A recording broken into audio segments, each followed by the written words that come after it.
anything before the jury? Yes, Your Honor. At this time, the defense would move for a judgment of acquittal on a couple of grounds. One being that no trier of fact would be able to hear or at least deliberate on the evidence that's been placed before this jury for the following reasons. One, in regards to the 225-23 blood that was considered by the medical examiner in determining the cause of death. In that regard, the witness testified that, and when I'm speaking of the witness, I'm speaking of Dr. Bethune.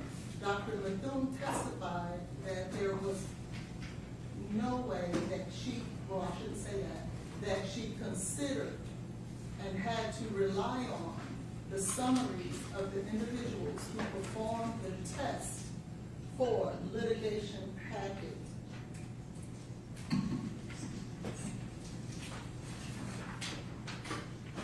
What are you arguing about? Chain of custody?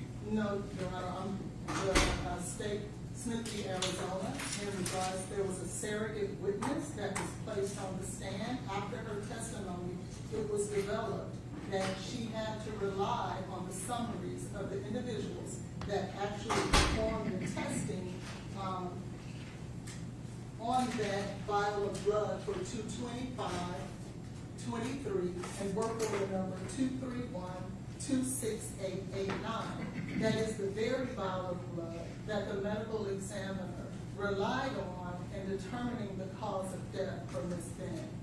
Given the fact that the expert who testified to the validity, the integrity, and the blood in terms of the cocaine being in the blood, that she was a surrogate witness, it should be excluded after her testimony when she stated that in the amount of time that she had to review all of the data, she had to rely on the underlying test and analysis. Additional to that, she actually testified, I did not look at each quality control. I was not able to actually check each batch. With her not being able to do that, it violated Mr. Taylor's right to confront all of his witnesses and therefore violating the confrontation clause. As a result of that, anything that was relied on by that surrogate witness should be excluded and should not be considered.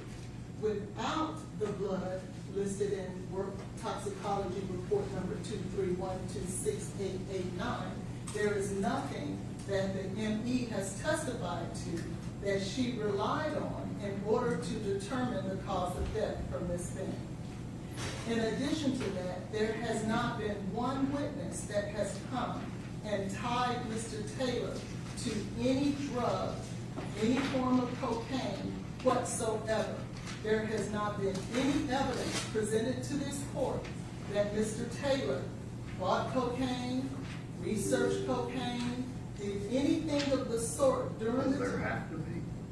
We believe that there has to be a causal connection between Mr. Taylor and the cocaine in order to determine that he... Just the proof based on who was in the apartment for the 3 minutes between the 911 call and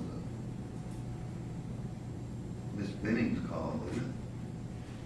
I would disagree in that it has not been established by any of the experts that the only period of time that Ms. Benning would have been required to take the cocaine, that it was only within that 3 minutes. There's plenty of testimony that it would have been very quick. However, they did not state that it would have been very quick after she took it, but we don't know when she took it, and we don't know who gave it to her. There hasn't been any evidence to Somebody in the that. apartment, or we Danny, or, I mean, that's a jury question. It is the defense position that no causal connection has been made between the cocaine and Mr. Taylor. As a result of that, in addition to the Smith v. Arizona issue, that there should be a judgment of acquittal, because without a cause of death, then there is no proof evidence that in fact Mr. Taylor could have caused the death of Ms. Benning. As a result of that, we move for for judgment of acquittal. Okay. All right, does the state care to be heard?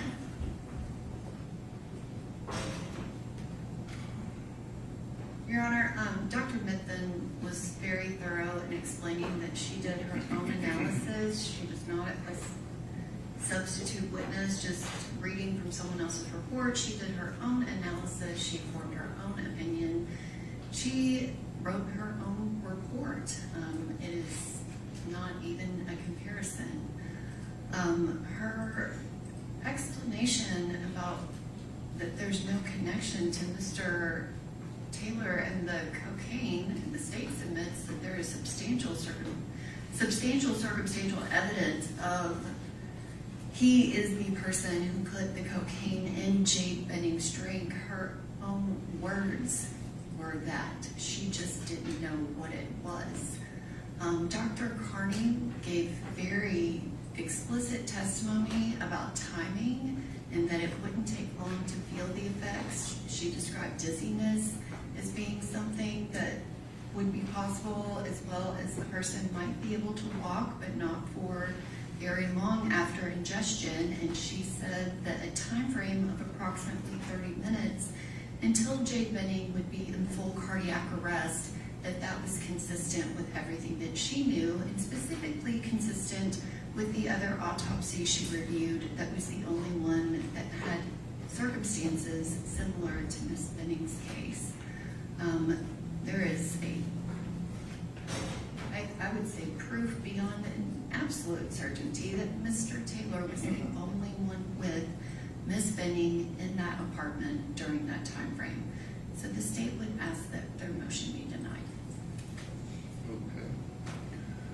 All right, at this point, the court relies on the testimony that's been presented by the state. In light of that testimony, the court's discussed already the testimonial Smith v. Arizona issue. There's nothing the court's heard since that ruling that changes that. I mean, Dr. Mithun talked about each batch, but said that didn't affect her reliability of her testing. She looked at a number of them. I don't know if she was asked specifically how many, but and in terms of the causal connection, I mean,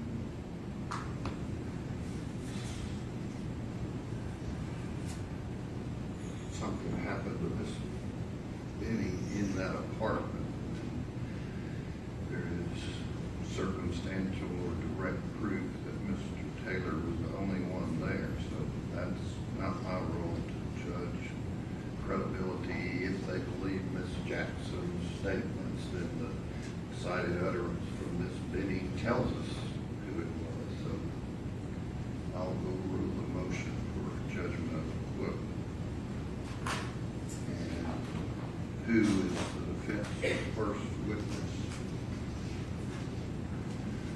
Detective James Smith, Your Honor. James Smith, is he here? He is here, I understand. Really briefly, Your Honor, I think we need to test our computer system before we get the jury. Oh, I thought that had already been done. The people were here. But here, I think we're here. I don't think we tested it yet. I just want to make sure we get it tested real quick. Turn it on.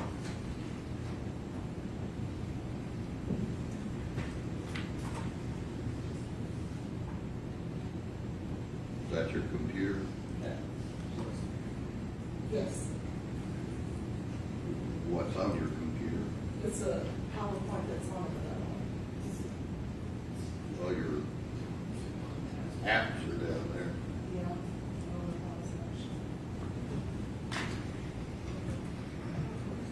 Your Honor, while they're sorting that out, the one other thing I think we're in a I better, think we're marked. I think we're in a better position to have a discussion with Your Honor about the jury instruction. Your Honor referenced 4210A. It doesn't have to be read this minute, but at some point when Your Honor's ready, we can have that discussion. Do you want it in the jury instructions or not? At this point, I think our position is we don't necessarily want it in unless there were substantial revisions to it, which we can discuss, but I think as written, we do not want that. in if he has motive and intent.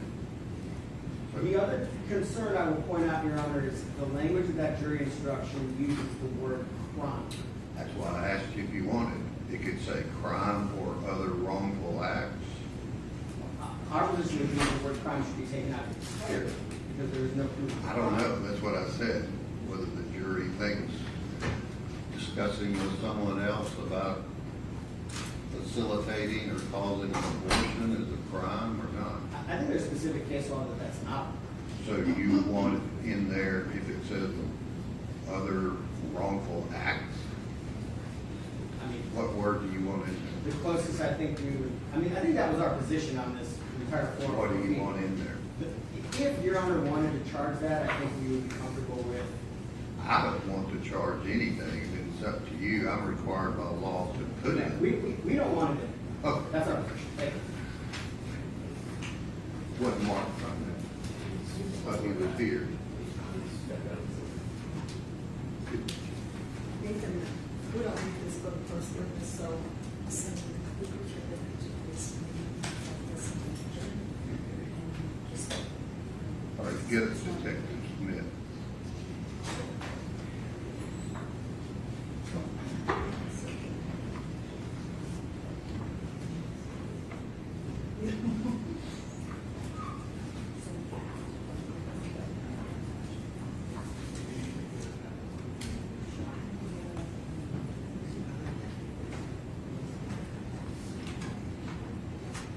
I get such a bad connection that he doesn't even download. So I thought it took that. I thought the first version was it. I'll just use it. All right, let the jury step in.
Good morning to you, ladies and gentlemen. The jury let the record reflect all of the jurors are here and present, and the defense wants to call Detective Smith. You'll raise your right hand and be sworn. Do you swear the testimony you're about to give to be the truth, so help you God? I do.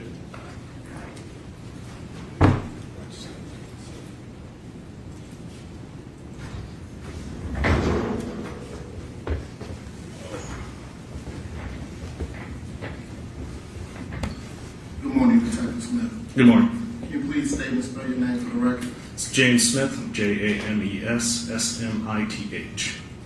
And where are you currently employed? The Metro Nashville Police Department. And how long have you been employed there? Nearly 13 years.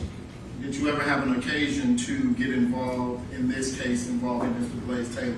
I did. Were you the first officer on the scene at the hospital, the first detective on the scene at the hospital? I was the first detective to respond. Did you ever call Andrea Browning and give her permission to go into the house? Initially, I did not recall that spoke. But yes, been talked about, yeah. And would you have given anybody permission to go into the house? Is that something you would have done?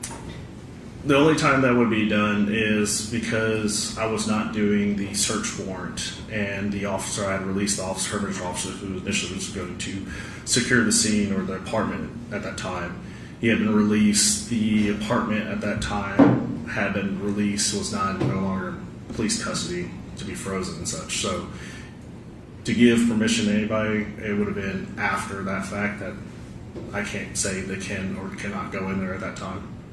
And just to be clear, do you have any documentations or recordings suggesting that you gave someone permission to go into the house? I personally do not.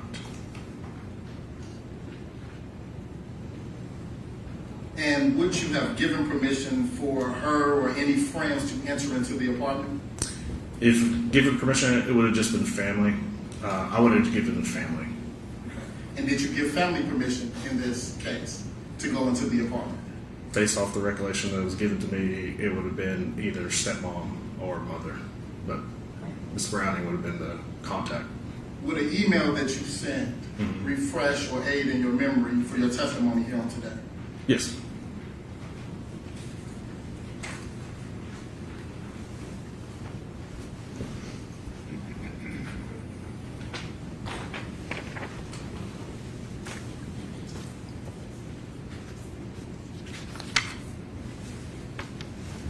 Have you had the opportunity to refresh your memory? Yes, sir. After refreshing your memory, do you have any recollection of giving Mrs. Benning's stepmother or any family members permission to go into the house? Like I said, initially when I sent this email, I had no recollection or memory of giving anybody permission. And when did you send the email? This email was sent yesterday, Sunday, June 28th, 2026, around, it would have been 4 p.m. And do you stand by that recollection? Not with the information that was given to me this morning. What information was given to you this morning? You provided me a transcript. I still don't remember exactly giving the permission. Like I said, it wasn't in any documentation. I don't have a recording. The last recording I have was speaking or interviewing anybody was Mr. Taylor. But it was possible that since you gave me information showing this transcript that from Ms. Browning that I had spoken to her. Okay. So, is your testimony today that you called Ms. Browning and gave her permission to go into the house? I would say it's possible, yes. Based on what? Based off the information that was given to me this morning. And who gave you that information? You did. And the information that I gave you was what exactly? Transcript from you state Miss Andrea Browning testifying that I called her. Was it Miss Browning or was it Miss Perkins? I'm not sure. I recall you saying Miss Browning. It was Miss Burks. I'm not sure who Miss Burks is. Did you ever speak to a Miss Burks? I'm not sure who that is. That is Mrs. Benning's mother. I spoke to her on the phone initially at the hospital. Again, I don't recall speaking to her after. And that conversation with her at the hospital, do you recall giving her permission to go into the house? No, not at the hospital. Okay.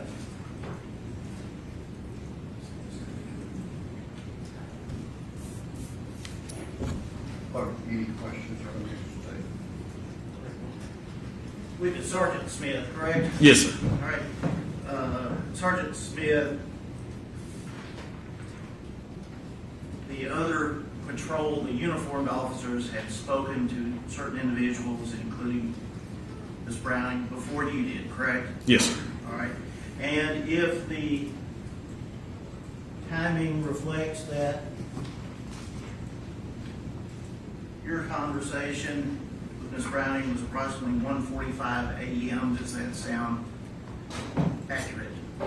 Yes, sir. And again, that would have been after Officer Fish discussed, Yes, sir. interviewed her. And so at 1:45 a.m. and thereafter, you knew that there was not going to be a search warrant, Yes, sir. correct? And that there was not going to be any police presence at the apartment, correct? Correct. And so legally, whatever, morally, was there any authority you had to tell them that they could not go into Jade Benning's apartment, secure it, and deal with it? No, sir. Once it was released, I can't say who cannot go in there. Well, when you say released, has anyone ever actually been there to put no. up, right? crime scene tape or stand at the door No, sir. barring entrance? No, sir. Okay. And so whether you told her that 1:45 or thereabouts, or later in a call, you had absolutely every right to go there. At the time, yes, sir. That's all I have. Detective Smith, to be clear, yesterday in your email, you said you did not talk to anyone? I said, based off my memory and recollection, I don't recall or recount talking to anyone about giving permission to enter the apartment. And you are aware that your conversation with Ms. Browning, do you know if that was recorded or not? The initial conversation with Ms. Browning at Vanderbilt Hospital is. Any conversation, again, the last conversation that's recorded in my interviews was Mr. Taylor. And you would agree with me that nowhere in that recording with Ms. Browning did you give her permission to go into the house? No. At Vanderbilt Hospital, there was no recording of me giving permission to anybody when I was at Vanderbilt. And Oh, go ahead. sorry. You go ahead. And outside of that recording, you don't have any documentation or recollection of ever giving someone permission to enter into the home? I don't recall having documentation, or, like I said, Mr. Taylor was the last recorded interview I had. And you do recall that a request was made for the scene to be secured? I do. Any other questions? No, Your Honor. All right, thank you. Thanks. Who's the next witness? We will call Sergeant Lindsay Fish.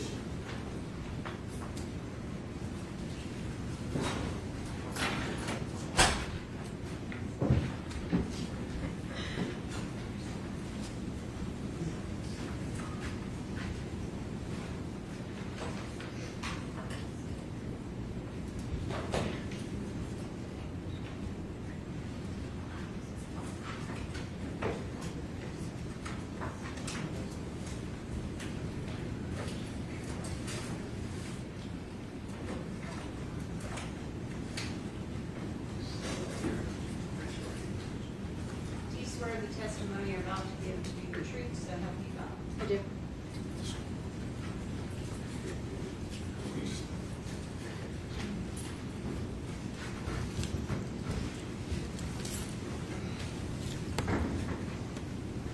Good morning. Good morning. Can you please state and spell your name for the record? Lindsay Fish, Lynseyfish. And how are you currently employed? I'm a detective with Metro Nashville Police Department And how long have you been employed there? since 2020.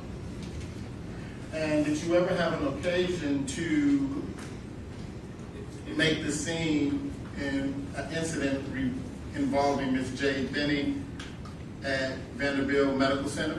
I did. And would have been around February 25th of 2023? Correct. And in what capacity did you show up on the scene? I was a patrol officer.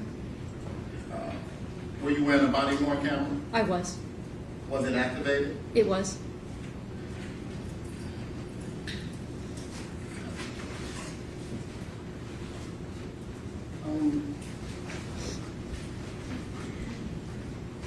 The court officer is handing you a photo, and I want you to take a look at it.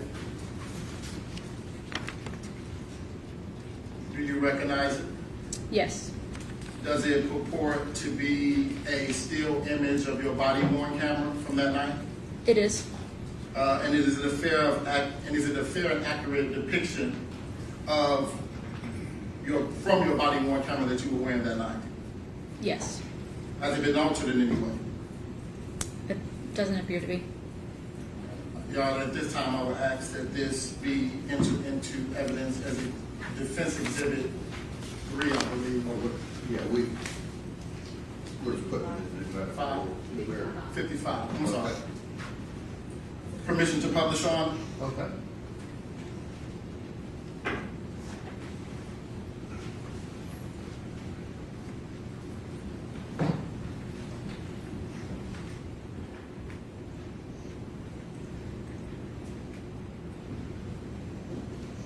Can you describe what you see in this scene here? This is the entrance to the ER of Vanderbilt Hospital. So this is can you circle this right here? That pole, can you circle it on the screen, please? What is that? It's a form of metal detector. And if a guest were to come into the emergency room, would they have to go past that metal detector? They do. You see this person with that mask on right here? Yes. Can you circle that individual, please? Do you know what that individual is doing? He is the security officer for Vanderbilt and was checking people in as they go. And that's what he was doing that night? Yes. And to the best of your recollection, was this individual alone, or was there another security guard also present there? There was other security there. And to the best of your recollection, were they doing their job? To the best of my recollection, yes.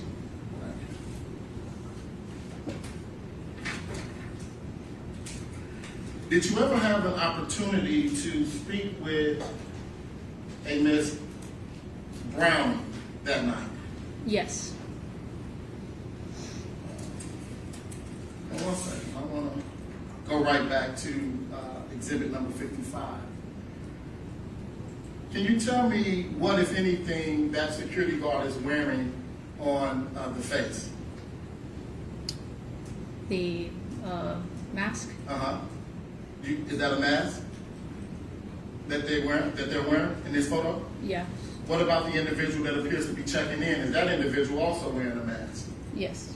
And so was that a standard protocol and procedure that night that people entering into the hospital with had to wear masks? Yes.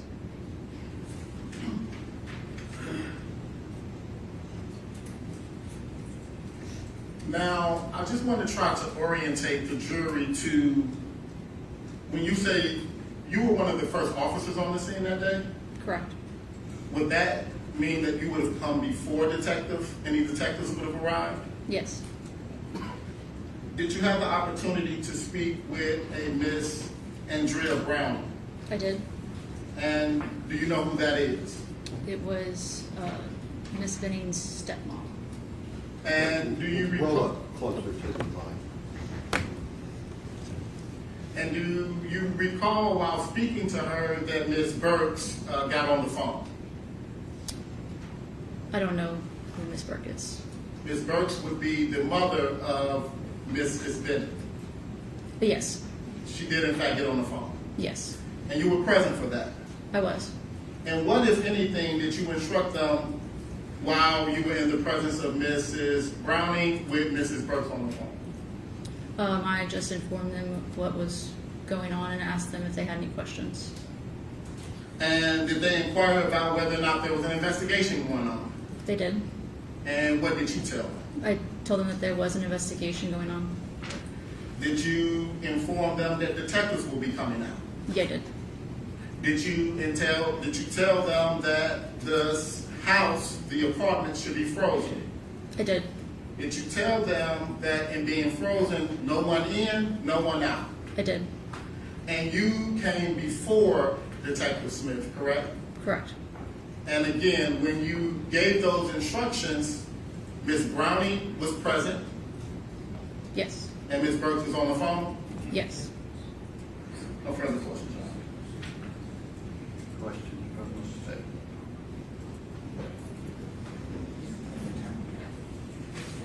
Good morning, Officer Fish. Good morning. You were just asked if you recall telling them that the scene should be frozen. Is that correct? I do. Okay. And if your body cam reflects you speaking to Miss Browning around 12:37 a.m., is that accurate? I don't know the exact time. But it was prior to Sergeant Smith. Yes. And to your knowledge, Metro Nashville Police Department was going to go out, conduct a search warrant, and freeze the scene. I knew that that was a possibility. And if Sergeant Smith's search warrant later got denied, and there's a possibility he told them they could go back to the apartment, would that make sense? I wouldn't know that information. Okay. Would it make sense if there was no search warrant and no one was freezing the scene, Metro wasn't there. Objection, call for speculation. The witness says she doesn't know that information. Okay, rephrase your question. Officer Fish, if Metro Nashville Police Department has no legal basis for holding a scene, freezing a scene, if they're not conducting a search warrant, would there be any reason to tell the family that they could not go back in the apartment?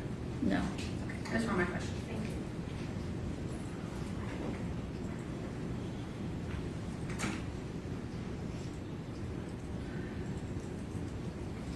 Officer Fish, do you recall ever stating that you all had information that a possible crime had occurred? I do. And that's the information that you gave Ms. Brown, correct?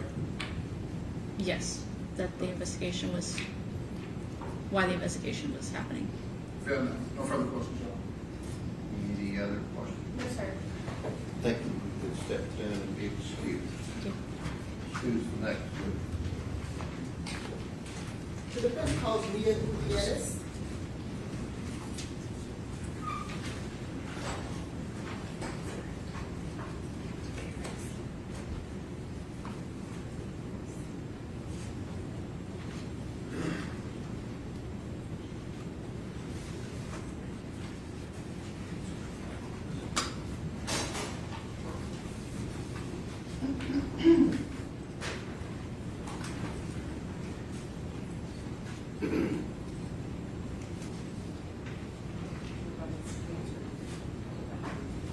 We'll move to Dr. Peters. What's the last name? Sheila Peters. Oh, there she is.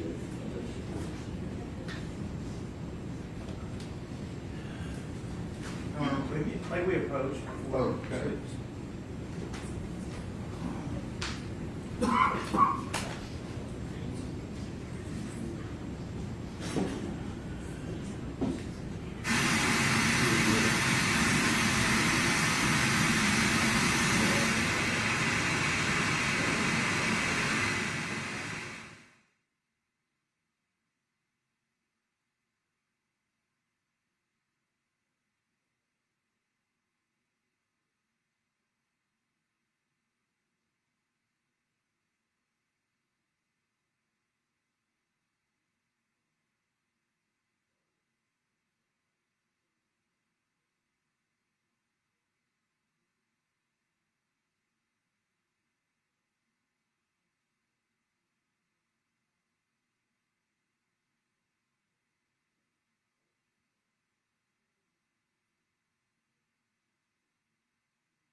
Go ahead with your question. Thank you. please state your name for the record, please? My name is Nia Gutierrez. And Ms. Gutierrez,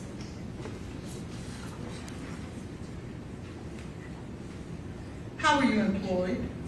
I am a Tennessee licensed private investigator and a Texas licensed private investigator. And how long have you been a licensed investigator? In Texas for about a total of 7 years, and in Tennessee, I'm coming up on 1 year. And did you recently move to Tennessee? Yes, last year. Okay. And what company do you work for in terms of for investigations?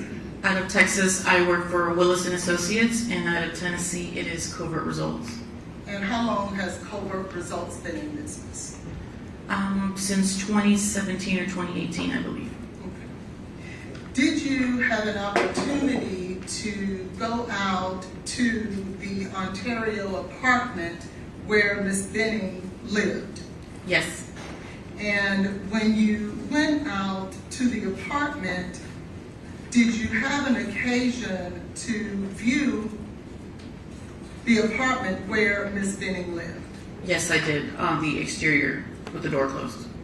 Also, did you have an opportunity to view the marquee for the apartment? Yes, I did. I want to draw your attention. Do you have with you photographs?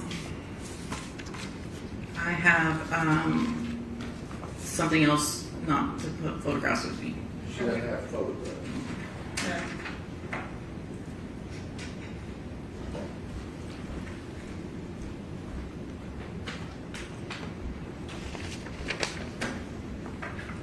I believe you should have that photograph in your packet there. Yes. Okay. Do you recognize that? Yes. Okay. Can you find that in your packet, and can I get my copy back?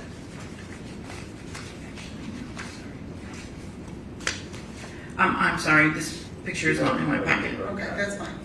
Do you recognize that photo that Yes. you took? Yes. And what is that a photo of? It is a picture of the marquee of the incident location demonstrating the physical address of the apartment complex. Okay, may I have it back, please, so that I can publish to the jury? Is it in the same fashion in the way that you photographed? Yes. And are you the one who actually photographed this? Yes, correct. Your Honor, at this time, I'd like to publish. Okay. Is that in fact the marquee for the Ontario apartments or condominiums? Yes. Have you had the opportunity to view any photographs from 2023 or February in regards to the Ontario apartment complex? Yes. And is that marquee in the same fashion that it was in 2023? Yes. Could you please read for us the address here at the bottom of the sign? It is 1522 through 1550 Lebanon Pike. Thank you. Did you have an opportunity to go out and look to see apartment 107 where Ms. Benning was living at the time? Yes. And were you able to ascertain whether or not Ms. Benning's apartment had windows? Yes. Where were her windows situated? On the rear of the apartment. If I may, Your Honor. Was there anything behind that apartment where the windows were located?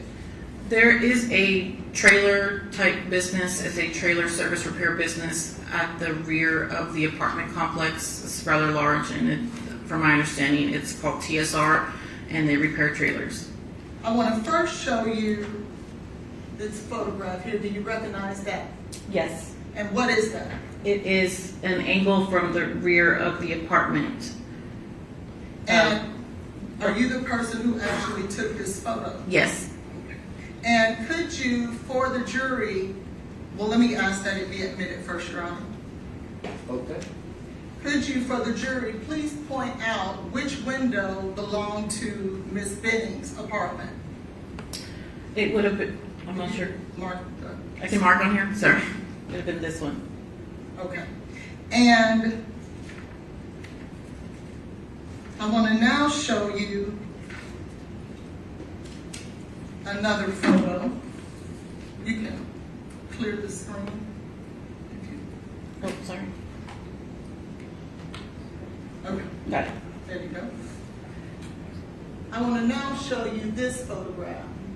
What is this?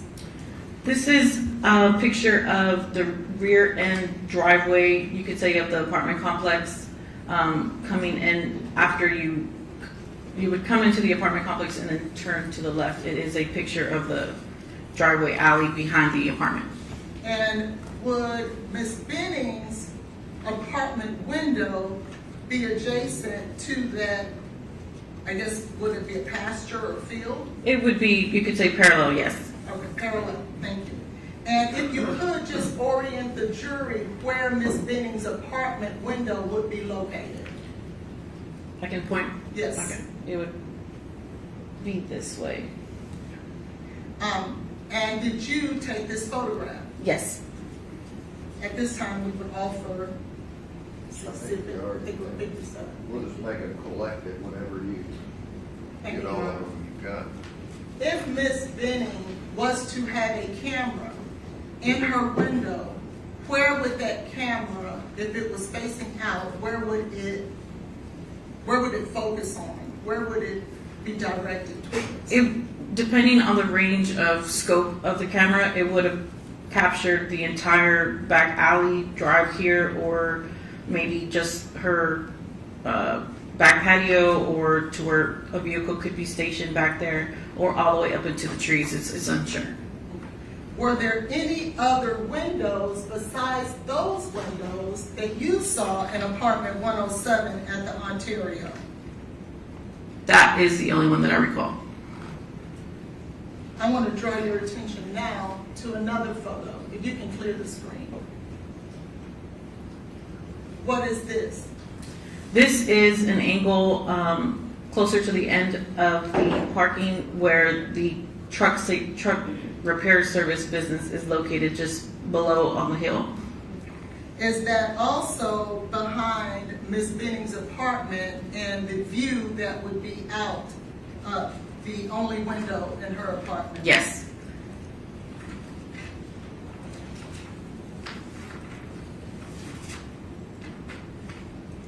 And what about this photo? That is another angle showing the trailer service repair business.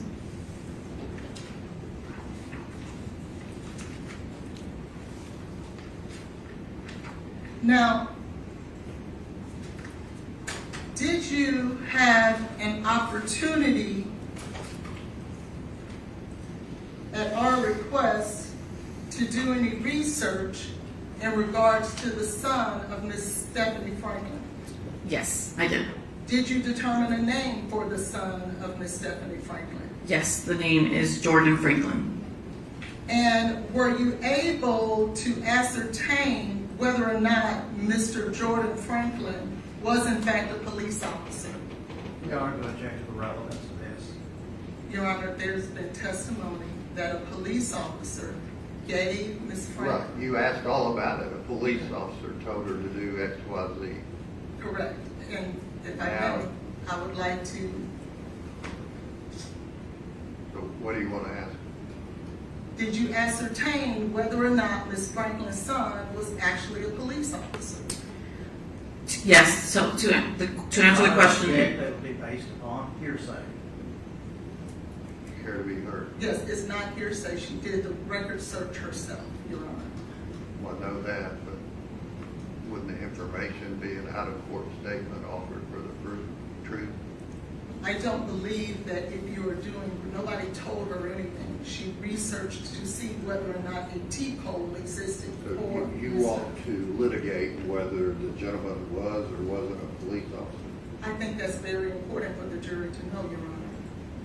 And I object on the basis is hearsay. I believe it goes on the effect of the listener. Effect on the listener? Absolutely. Okay, it is hearsay, so I'll sustain the objection. Also, it goes to 609 impeachment, which allows you to impeach with hearsay. Based on reliable information. Correct. And I believe that the information that Ms. Gutierrez received. Do you was have reliable. someone that you're calling from a police department saying he wasn't a police officer? Yes, sir. You do? We have researched and looked No, I'm at. saying, do you have a person from that department? Ms. Gutierrez called that I'll department sustain the directly. objection.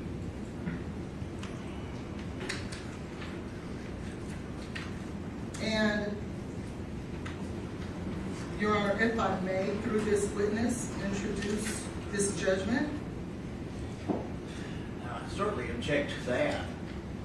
Okay. It The was- judgment about. It's a certified copy in regards to Okay. Mr. Have Jones. you looked at the certified copy? I'm not sure which one Yes, is sir. using. We have the one, Here you go. I gave it to you last week, but I'll give you one. but like we approach. Oh, okay.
Any other questions? No, Your Honor, not from this witness. Okay, and get those, I think, maybe 5 photos that you asked her about.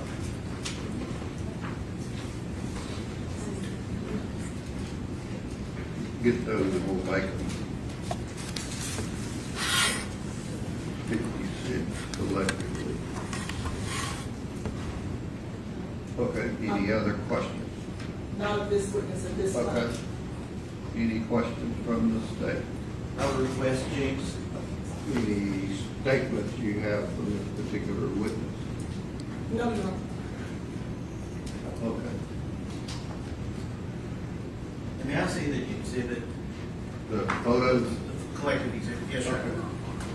Yeah, that's all right.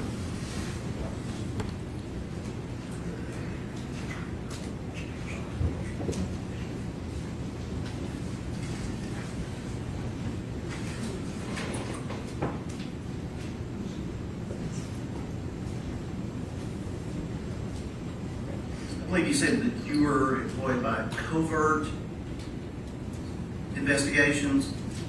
Did I get the name right? Yes, and Willis and Associates. Oh, okay, okay. And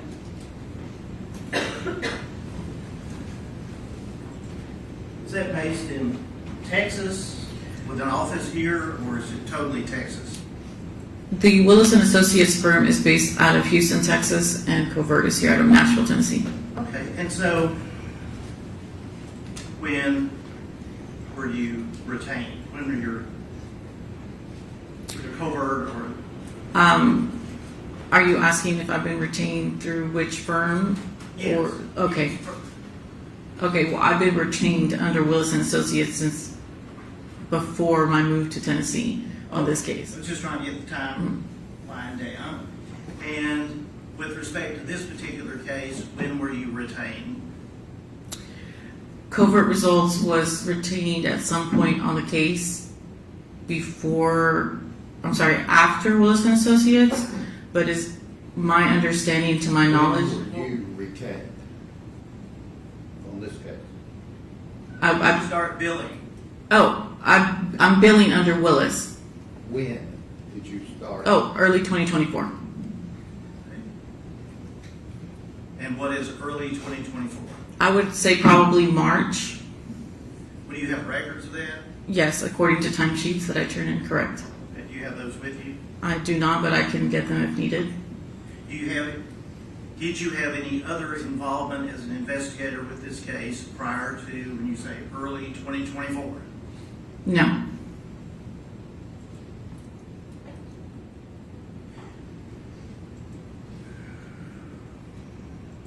Were you familiar with this apartment complex prior to being No, retained? I was not. Now, Ontario is an apartment complex on Lebanon Pike here in Nashville, Davidson County, Tennessee. Correct? Yes. And this sign is at the entrance, correct? At the entrance, correct. Main entrance. And Miss Benning's apartment that you were directed to is essentially in the far back corner, correct? I would say the center far back corner building. Well, I mean, council's seen this photograph. They put up this view. Actually, it might show better, but you have the ability to touch this. Where is the sign that we just saw? It would be right about here. Okay. And Miss Benning's apartment would be in that general area, correct? No. That would be the entrance to the breezeway to her apartment, but not on that corner. Okay, well, would you circle in what It would- part of that corner it is? Probably right here towards the center, somewhere in that section. All right.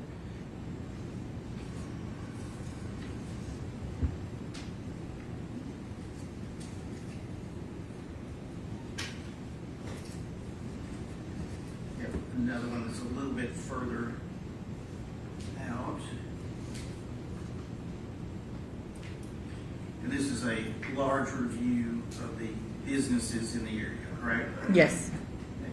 And the truck repair place is in the top of the picture, would that be correct? Yes. And now on this picture, could you circle what you say is Miss Benning's apartment? You want me to circle it on here? Yes, please. And again, circle the entrance. Where the marquee would have been? Yes. Thank you. All right, I would tender these photographs as the next one would be 58, 57. Is there two? There are two, yes. Okay, just make a collective 57.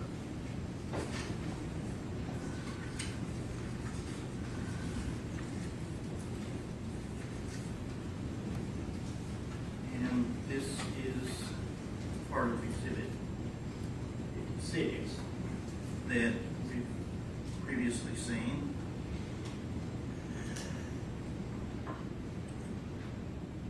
Would you circle again the, what what you say is the window to Ms. Benning's apartment? No. The next window over, is this also not a part of her apartment, or do you know? I don't recall. I have to look at a bigger angle, but it is possible. Okay. And obviously, as we see in this picture, the blinds are closed all around, correct? Yes.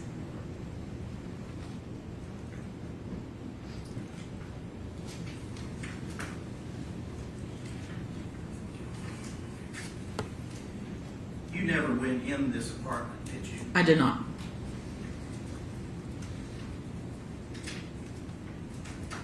And the photographs that you took, do you know when those were taken, the date and time? Can I look at my notes, Your Honor? Sure. On June 21st, June 24th, and June 26th, just this recent, I visited the property. Okay. This month, Correct. had you visited the apartment complex prior to that? I had not.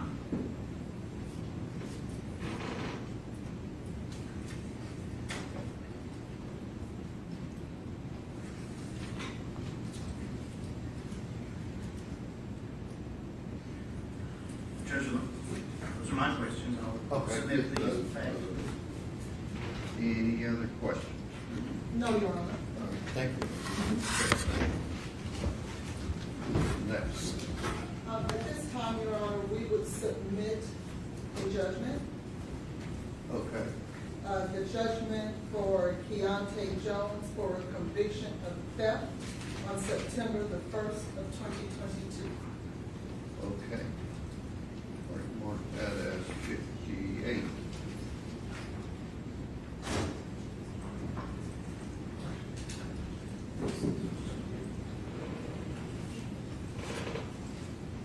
Who's the next one? The defense will call Dr. Sheila Peters, Your Honor. Okay. Your Honor, again, I have to do this with lady we approach. Okay.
Raise your right hand and be sworn.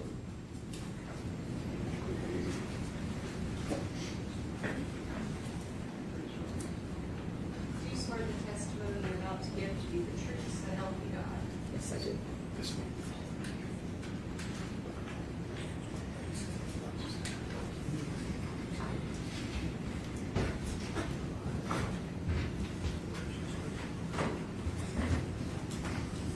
Good morning. Morning. Can you please state and spell your name for the record?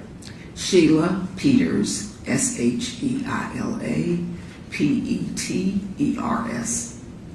And how are you currently employed? I am an associate professor at Fish University, and I also operate a private practice, A private practice in what? clinical psychology. Did you have to go through or undergo any schooling for that? Yes. What Your school? Honor, I object if you're not calling her as an expert. This is background information, Your Honor, if I may. Okay, go ahead. Did you have to undergo any schooling for that? Yes. What kind?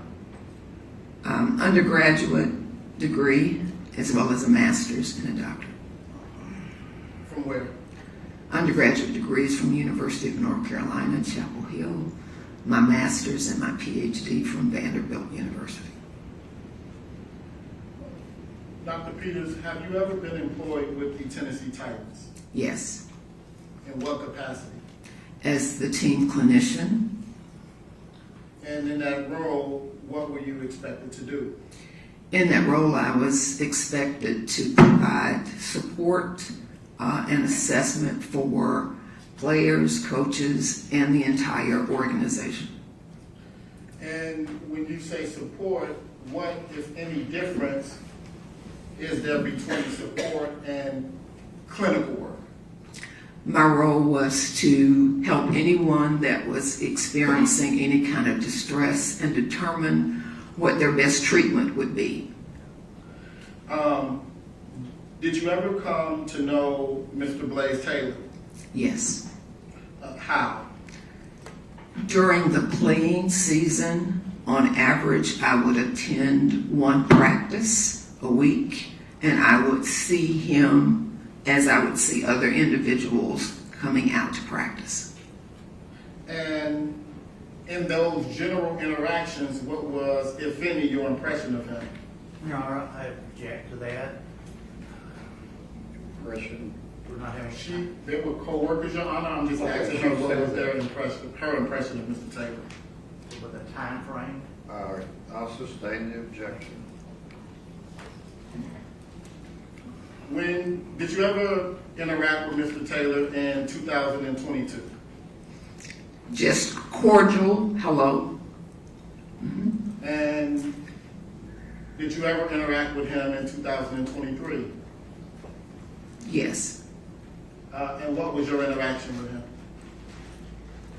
I was asked by the GM. Your Honor, objection. Okay. Hearsay, and this is in a professional capacity.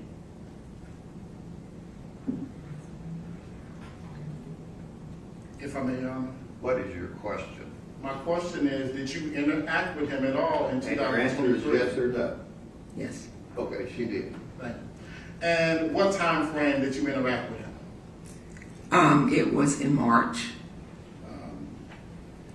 Was it once or more than once? It's twice. Do you recall any dates? Yes. What dates would that be? March the 3rd and March the 8th. And when you interacted with him, what, if any, impression did you have of him? And again, Your Honor, I object. Okay. To Your get Honor, if I an may. impression, she'd have to be declared an expert in what? I'm not. I'll rephrase my question. Okay. What, if anything, did you think of his demeanor when you interacted with him? Your Honor, I object to what she thought about it, because that would be a Okay, clinical she assessment. can describe his demeanor. What was that? He was concerned about the situation. That would get into hearsay. Yes, sir. So, She just described his demeanor as concern, Your Honor. okay, concern. All right, then what's your next question? And the second time you interacted with him, when would that have been? She said that already. What, March did- 8th. March 8th. Yes, sir. And what was his demeanor like when you interacted with him on March 8th? On March 8th, he was troubled because Ms. Benning. Okay, see, you can't get into things he said, and you relied on those to come to that opinion. Your Honor, I thought she testified that he was troubled, not that he said anything. If she was about to say that, because of something. Do you know why he was troubled? And Your Honor, objection. That would be based on hearsay from your client. She says he was troubled, so what's your next question? And were you there to support him? Yes. And how did you do that? Your Honor, I object to the relevance of her support. Your Honor, Did you counsel him? That's a yes or no. Yes. Okay, what's your next question? And as a result of your interaction with him on March 8th, what, if anything, that resulted from that interaction? Your Honor, I'm okay with that. Let the lawyer step up.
Any other questions?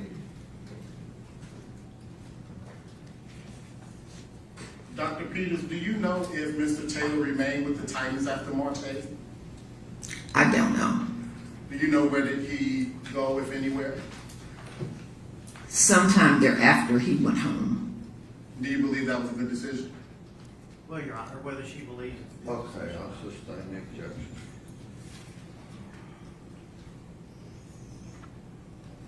When you encountered Mr. Taylor on March 8th, was there anything out of the ordinary with him? It's been asked and answered. Okay. How would she know anything's out of the ordinary unless it comes from hearsay? Well, based off of the impression that she would have gotten in observing him and interacting with him, what his demeanor may have been. She's described that as trouble. She did, but not in relation to what would actually happen when he left. So I think it's a little nuanced there, Your Honor. Okay, well, I'll sustain the objection. During your time at the Titans, did you ever have any personal problem with Mr. Taylor? No. No further questions, Your Honor. Any questions from the state? No, Your Honor. Thank you, ma'am. You can step down. Who's next? At this time, Your Honor, this defense will call Dr. Melissa Ujiri. Jerry.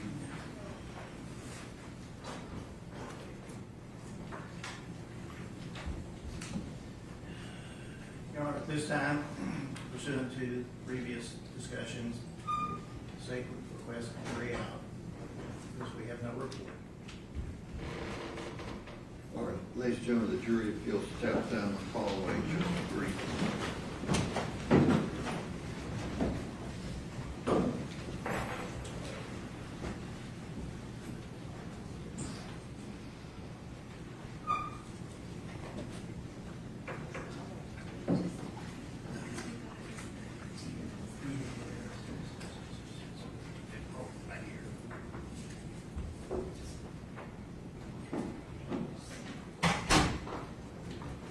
What is it? Hang on a second, ma'am. What is this witness being offered for? This witness is being offered in regards to the NMS reports,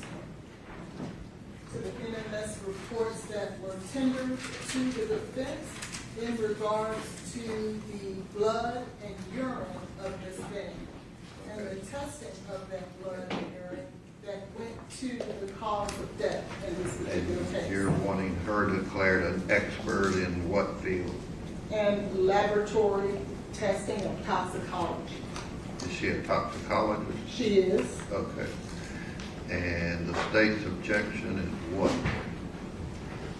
That we have no report, we have her CV, but no report to know what the parameters of her. You have a report from her? She didn't give a report. She looked at the Notes? evidence. Do you have any Do you have any report? notes?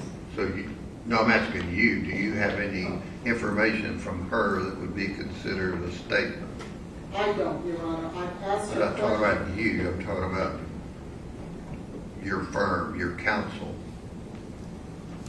No, I am the firm counsel. We don't have anything. I've met with her on several occasions. I have my work product, but I don't have any notes from her. So she's never emailed you or anything like that? Of course. But Those it would wasn't a be report. her notes. I don't have notes from her. She may have emailed me in regards to what time is the Zoom call or are we... She doesn't have a report. No. she So didn't. what do you want me to do? We would hear her testimony out of the presence of the jury for the court to determine whether it will materially assist the jury and basically a McDaniel hearing. So you're thinking this particular witness isn't qualified as a toxicologist? No, it's the substance of what she testified about that we have no knowledge. She just now says about NMS. Well, if we'd had a report, we might know whether to have. Some people don't do reports for Unless- tactical reasons. Yes. And it would appear, since the witness has a notebook with her, that there may be some, if nothing else, jinx material that we would be What is all entitled to that? see. Your Honor, it is my brief notes to prepare for testimony today and the NMS reports that were provided. Okay. Do they have a right to look at that? Sure. How long do you need to do that?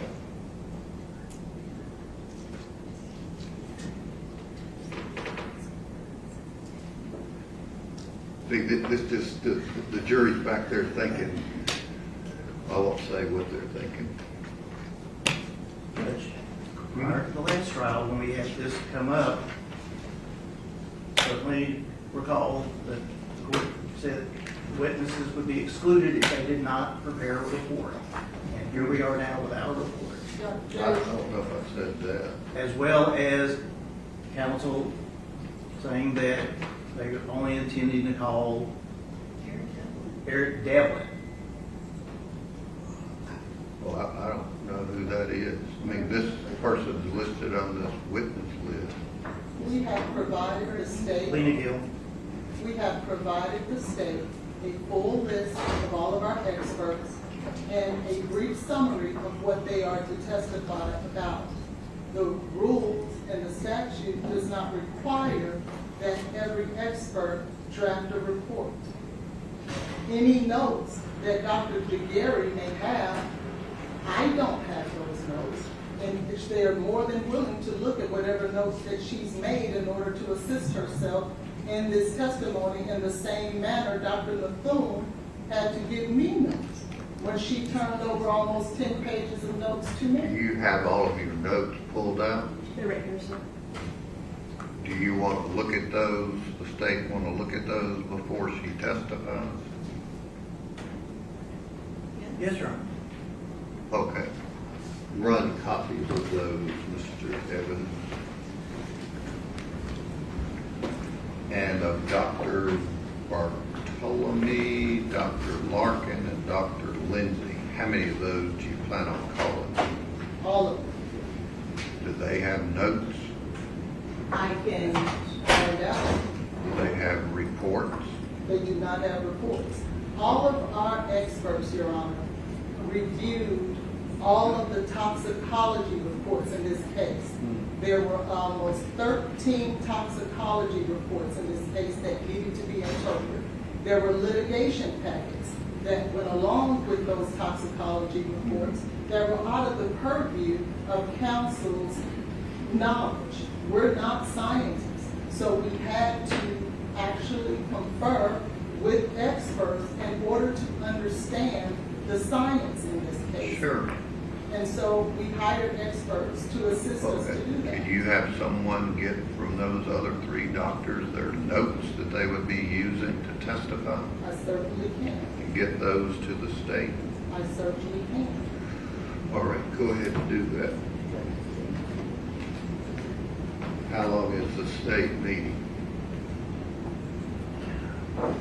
Judge, we were very much under the impression, based off of Your Honor's prior rulings in the hearings, that if they did not provide us reports, their experts would not be allowed to testify. We would have had Dr. Mithun stay so that she could be in the courtroom and listen to this, so that we could recall her as a witness. We are without our experts, which is exactly what we said when we asked Your Honor to exclude them if they I don't did think I not can provide a report. exclude them when they don't provide a report. The rule talks about turning over a report discovery if there is one. And Your Honor, the state didn't give us notes of all of their experts. They got a I don't know. litigation packet. That is their note. Said you had 1,300 pages. We asked for that litigation packet and paid for it ourselves. The state did not provide it to us. We provided it to them. Do you want time to get Dr. Carney or anyone else up here?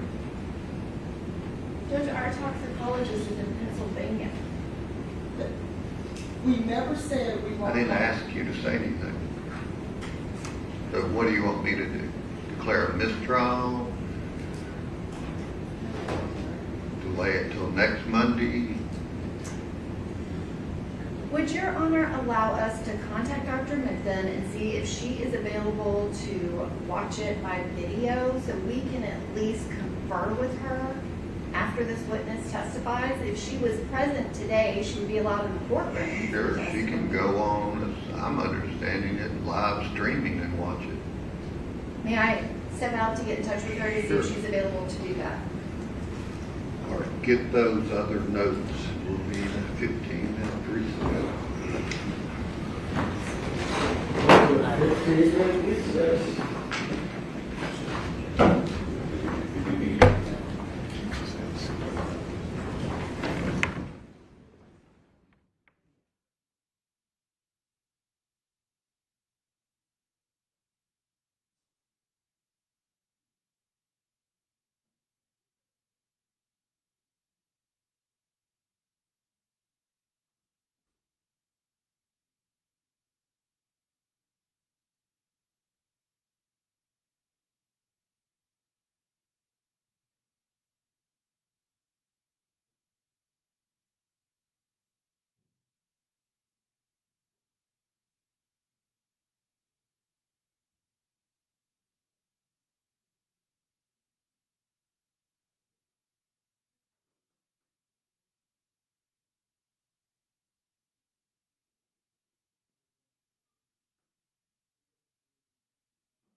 say, Brittany?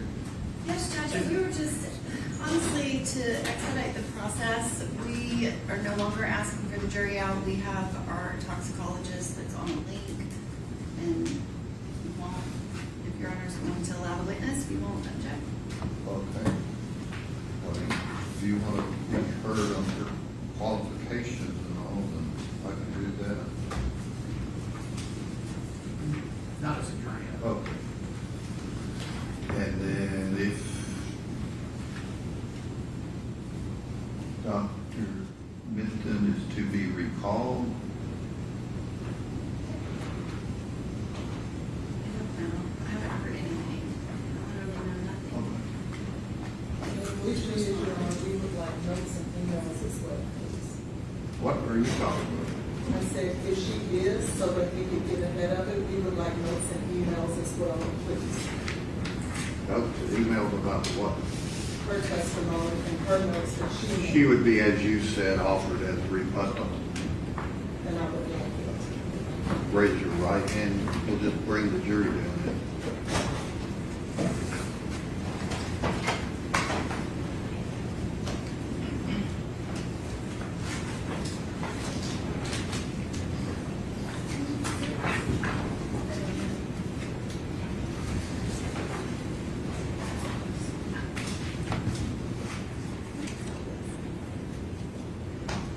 We just got handed, are these more notes for her?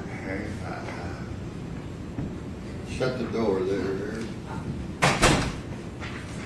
Did you give them earlier when we were in here all of your notes? That I had with me? Yes. I have 4 pages that she handed us. What is all of this? I just got handed this. We printed what you asked us to print, the notes. For this witness? Yes. I thought she provided them. You wanted emails, so I. No, I didn't want emails. You asked. I asked her for notes. She gave her notes. What are these? My email. These are not, I didn't ask for emails. these are not emails. I just got a whole stack of notes. What is all this stuff? That was you had asked earlier if I had sent her work product of what I was doing as I was reviewing the data, and that's what that is. That's what I sent to her a long time ago prior to preparing for testimony. This was my analysis of going through the data. So she did give you notes. Sounds like a Let me see what you have. I don't know what you have. That's I don't know, not, it's what you emailed them and somebody printed these out for me. it's not a report. There's not an opinion in it. Your Honor, the state removed our objection to this witness. This is the exact same thing that is a snip of the litigation package. It's all it is. And Okay. then Can you determine whether most of that is from your witness's litigation package? There's only, I think, the last 3 pages of this. This is And all then what's the other notes. stuff? May I explain to her what she's looking at?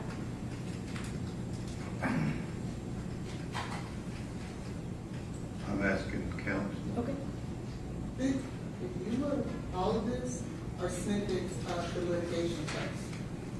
Is all of this snippets from the litigation package? All of it is derived from the litigation package. And then What do you there are mean notes derived from? on top of it. It's notes on top of it of what I was From seeing. who? From me, as I was Why didn't you looking. give us that earlier? I didn't have it, sir. I don't have See, it. this is what hide the balls off. You know, I got a jury back here, I guess I'll direct myself to you, that's thinking I'm an idiot because of this trial.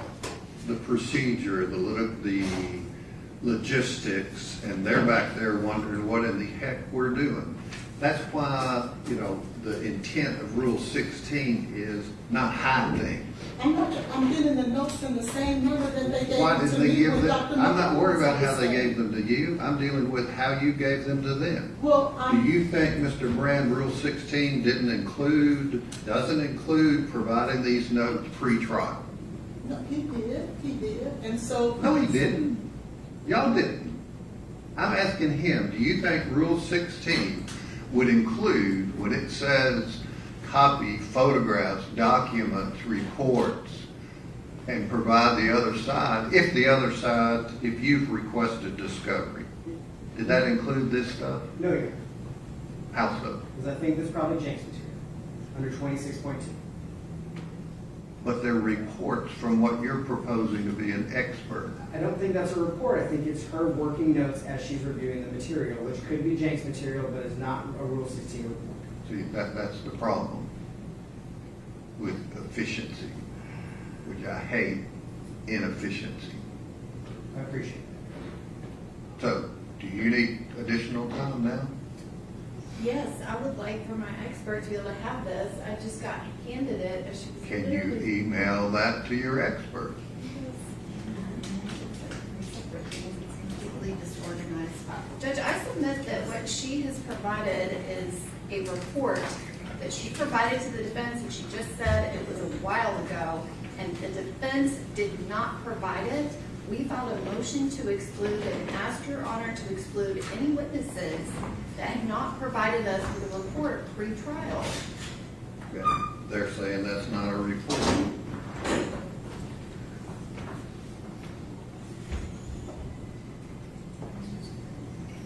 I mean, do we need to have a jury out to determine if it is? If it is a report, is Your Honor going to exclude it? Sure. Then I would ask the witness, there be a proper to the court, for the court to make a Inspect determination. and copy or photograph books, papers, documents, photographs, tangible objects, or copies or portions thereof, if the item is in the defendant's custody and intended to be introduced as evidence in their case in chief. This is not being introduced in our case in chief. That makes no sense. Well, it's not being introduced for our case in chief. So you want to orally ask her all about it and then just, I'm not do it moving in to the same introduce manner it. that General Norman did. I'm not dealing with that. I'm dealing with, have you complied with Rule 16? Yes, I have.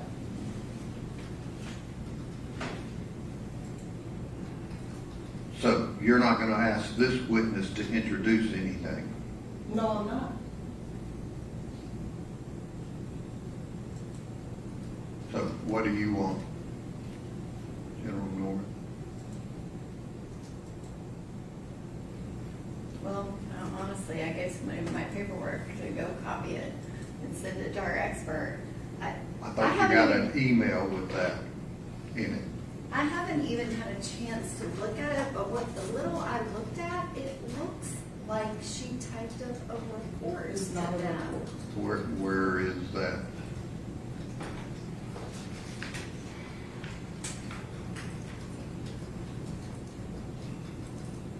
Where's the copy I gave you? Here it is. What page in that are you thinking is a report? There's one that has like 7 or 8 pages and then a couple of pages of litigation packet in the back. So I'm not worried about the litigation packet. I'm not either, it's everything that precedes it. It would look like, I don't know, what, page 47, 48, what are all these notations from the litigation packet? Yes. Page 50, 51, so that's just a summary of what she's looking at. 69, 75, 81.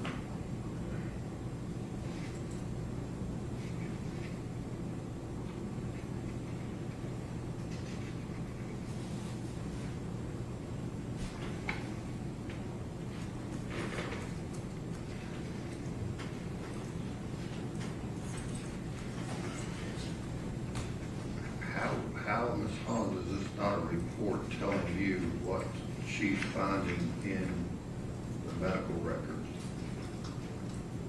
She is regurgitating what is in medical records. It is not an opinion. She's not a doctor.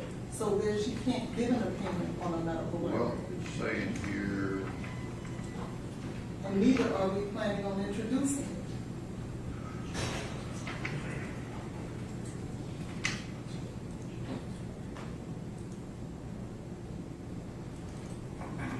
page 75, instrument had an error, incorrect vial, not on our case. What's she reporting to you? What's in the litigation package? That is not her opinion, that is directly taken from the litigation package. Okay. What do you want to do, Joan Norton? Judge, I mean, Witness testify. I think the witness should be excluded. Okay, other than that, what do you want to do? I would ask the court to give us 5 minutes so I can at least have the paperwork in front of me before she starts testifying. Did you get this document through an email? I don't know. She handed me documents, she emailed me documents. I'm It asking was that an all. email to the court. I asked Were you all not of it to in be on it? printed. I'm saying I don't think they're the same things. What she handed us and what she emailed us, they are printing it right now. The emails that I sent over are nothing but logistics. I sent them over because they're emails. Sent them to who? To Joe. No, I'm not talking about emails in the past. I'm talking about, did you email this packet to the state? I don't know. Yes, Your Honor, I believe that the packet that you're holding is included in the email to the state that Did has you get this several by email? Word documents. I received an email with 7 attachments that say summary of lit package, which sounds like a report. If she is not introducing anything, then our Do you request. want to forward this to your Yes. Dr. Mitchell? Can you do that? I have forwarded the email. I'm asking that the printed documents, which don't appear to be exactly the same, be scanned in so we can send that, and that's happening right now. How did I get this if it's not included in an email? I'm saying she handed us documents and the emails look like there's additional things. Who handed you documents? They did, right when she was walking out to Was the this stand. packet sent to the state as an email? Yes. Yes. Do you have that? Yes, Judge, I received it a few Okay, minutes ago. can you forward that to your expert? I did. Okay. All right, so do you need additional time? I would like to have a copy, but I guess. Oh, okay, give that to the state.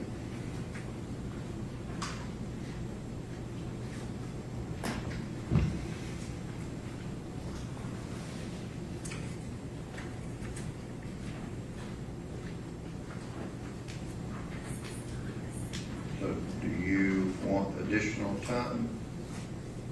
No, Your Honor. All right, let the jury step down.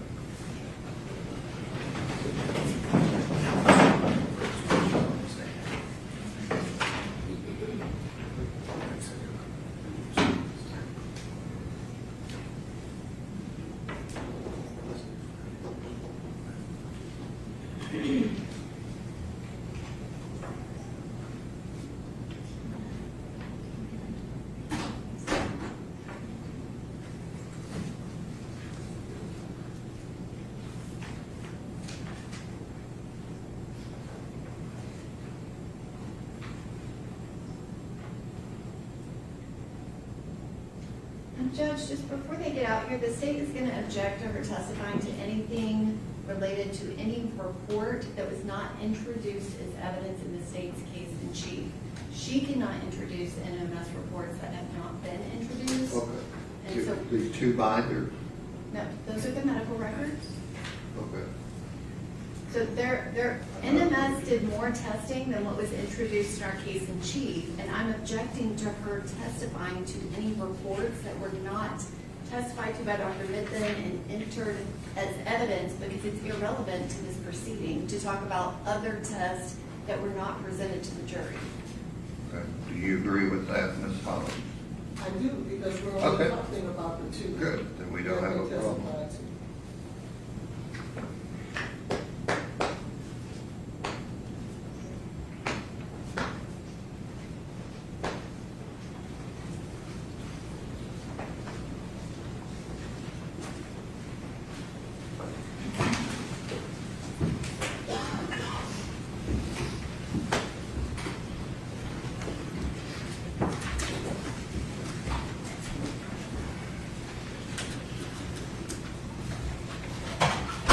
All right, thank you for your patience, ladies and gentlemen of the jury. Ma'am, if you'll step up, raise your right hand and be sworn. You swear the testimony you're about Yes. This way. Just,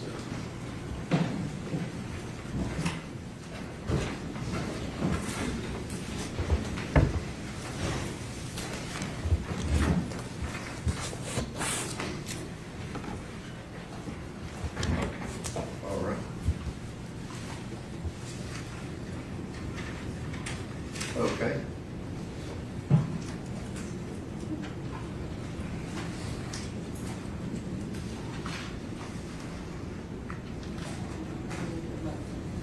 Good afternoon, Dr. Jagari. How are you?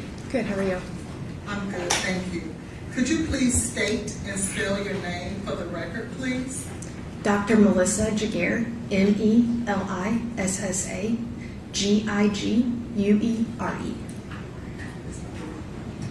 And how are you employed? I am currently an independent contractor for forensics, toxicology, and science. And where are you in terms of company that you work for? Who do you work for? I currently work for a company that I own. It's MG Forensic Consulting. And how long have you been a toxicologist? I started doing toxicology in 2014. And where did you go to school? I received my Bachelor of Science at the University of North Texas, and I also received an Industrial Master's from the University of North Texas in chemistry. An Industrial Master's is different than a regular Master's because I did not have to do a thesis. I had to be working in the field and had to write my paper in regards to what I was finding and doing the lab work in the field. And then in 2023, I graduated from Oklahoma State University with a Doctor of Forensic Sciences with an emphasis in toxicology. It is not a PhD, it's a professional doctorate. The difference between a PhD and my doctorate is I didn't have to write a dissertation. I had to be employed in the laboratory, and all of my papers were based on data that I produced while working in a laboratory. And how long would you say that you worked directly in a toxicology laboratory? Just over 10 years.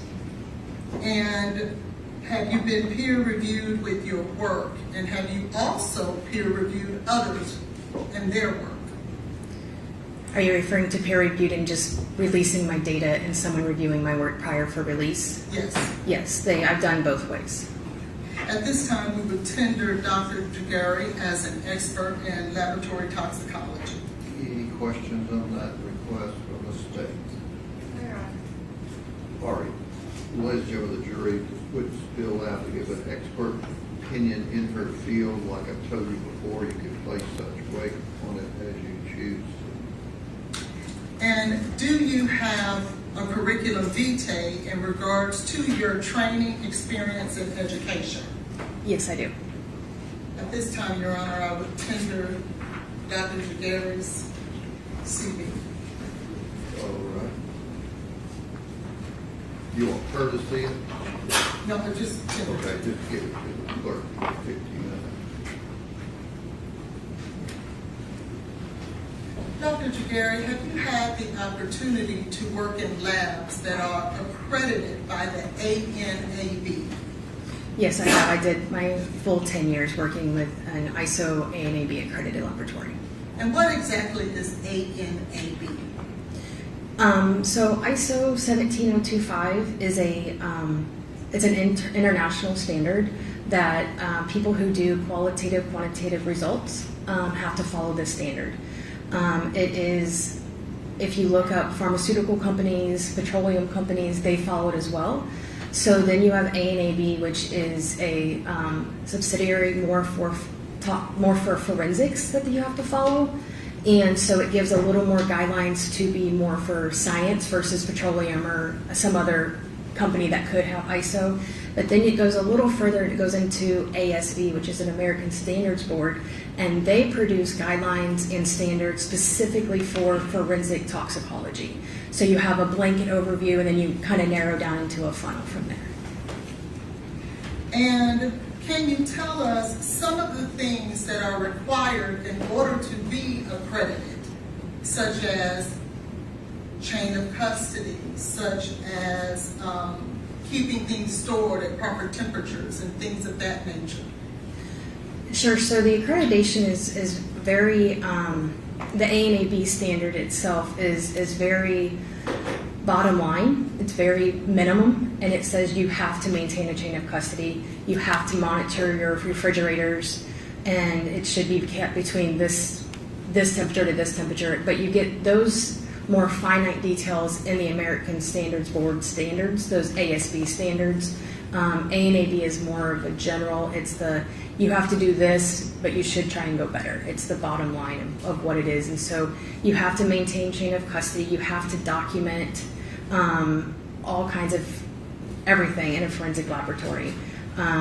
You have to, the bench notes that as you're working through a case and you take a bench note, you write down it's oily or it smelled funny or whatever, that has to be maintained with the case file as well. It also goes through guidelines about who's allowed to work on it based on credentials.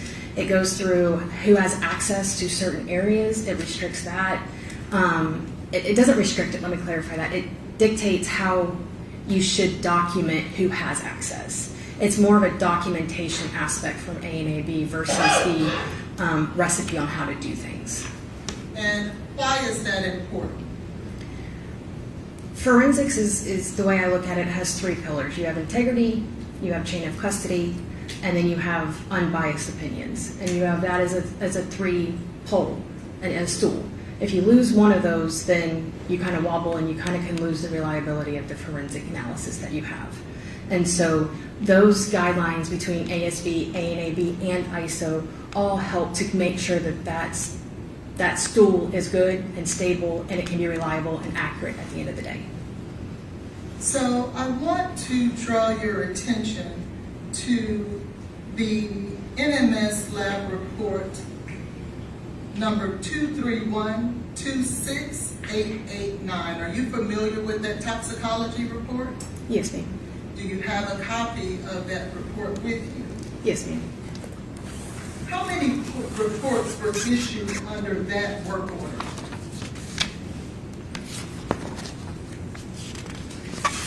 I just have the one that was originally provided to defense that was dated 5/16 of 2023.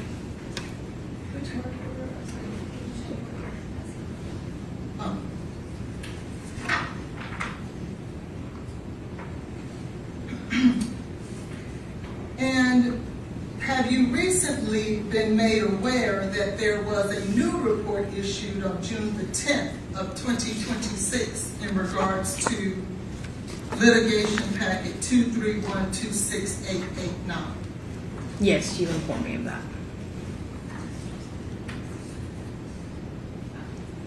I want to talk to you about whether or not when you did your analysis, well, let me ask you this first. Did you do an analysis of this particular toxicology report? I wouldn't call it an analysis in the sense of science. That's doing actual chemical extractions. I did do a review of the data. Okay. Sorry. Excuse me. I need to get with your terms. So tell me, what, if anything, did you learn after reviewing the data in regards to work order 231-26889? So when I first reviewed it, what first caught my eye was we can see at the bottom it says specimens received, so that's what I go to look at. Typically, if you're looking at anything for blood, Sorry. oh, It's not working.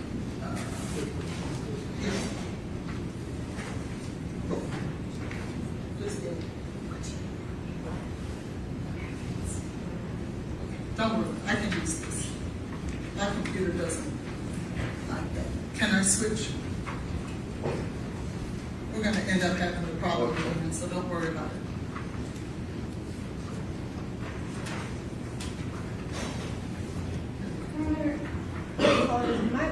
My witness is not in the feed. It keeps hanging up and she's not able to view what's happening.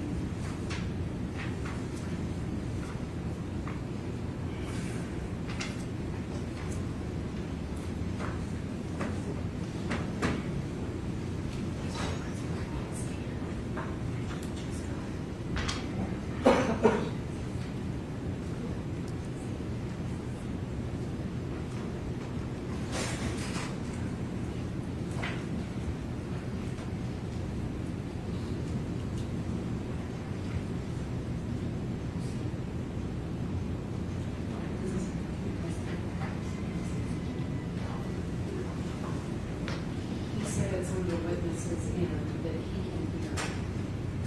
It's not that she can't hear it, it hangs up, like it just lags and freezes up, so it's not just hearing, it's freezing. That is her internet and her buffering, not. It has You nothing want do to with go out her and call her and see where she might be or relocate?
Connor, is there any way that Dr. Benning could just have an audio line? I mean, I'm happy to do it on my own cell phone. Ladies and gentlemen of the jury, if you'll step back down the hall.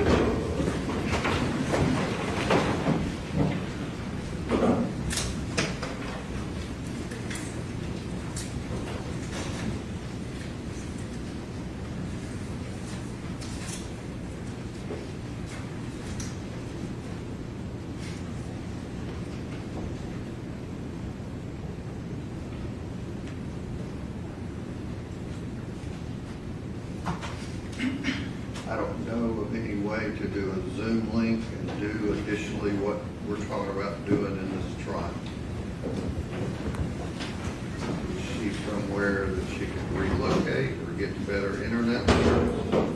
She said she tried it on Wi-Fi and also her cell phone. She was in the car driving and drove to a location so that she could do this. She said if she could just be on a phone line so she can hear what is said, that would be sufficient. Is that a possibility?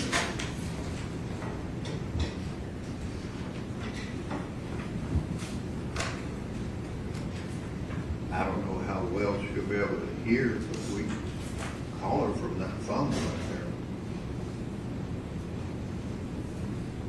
As long as she's not speaking. She wouldn't be You speaking. want to come punch in her number?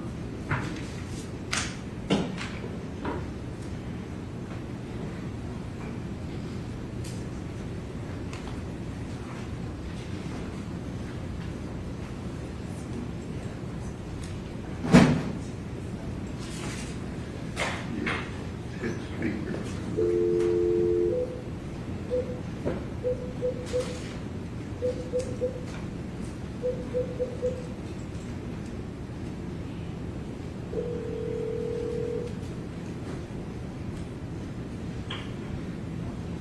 Dr. Connolly, this is Carrie.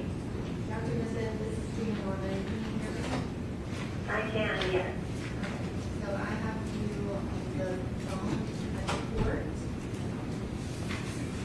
Okay. Can we ask the witness to say something to see if she can hear? Can you hear me, doctor? Yes, I can. It's a little difficult, but I can hear you. Okay, can you turn the volume up on all the mics?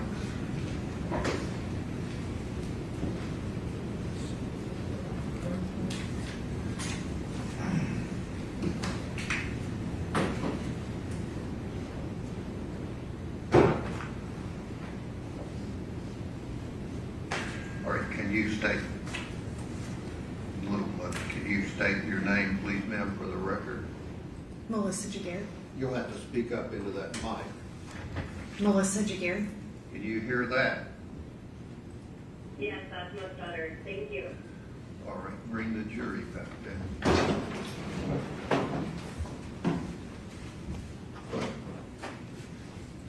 Judge, Dr. Mendon couldn't hear the report number. Can we just let her know that we're talking about 2312688?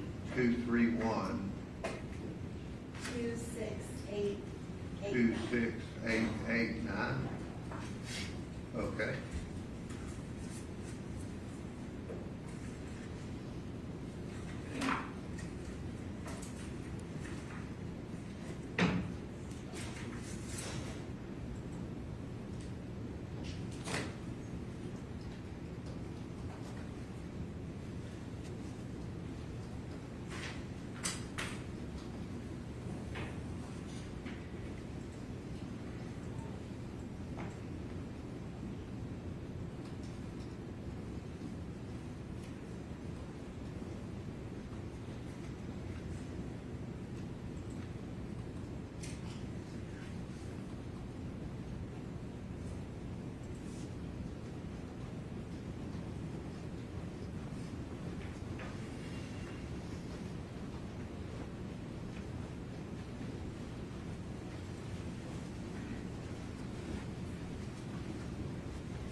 All right.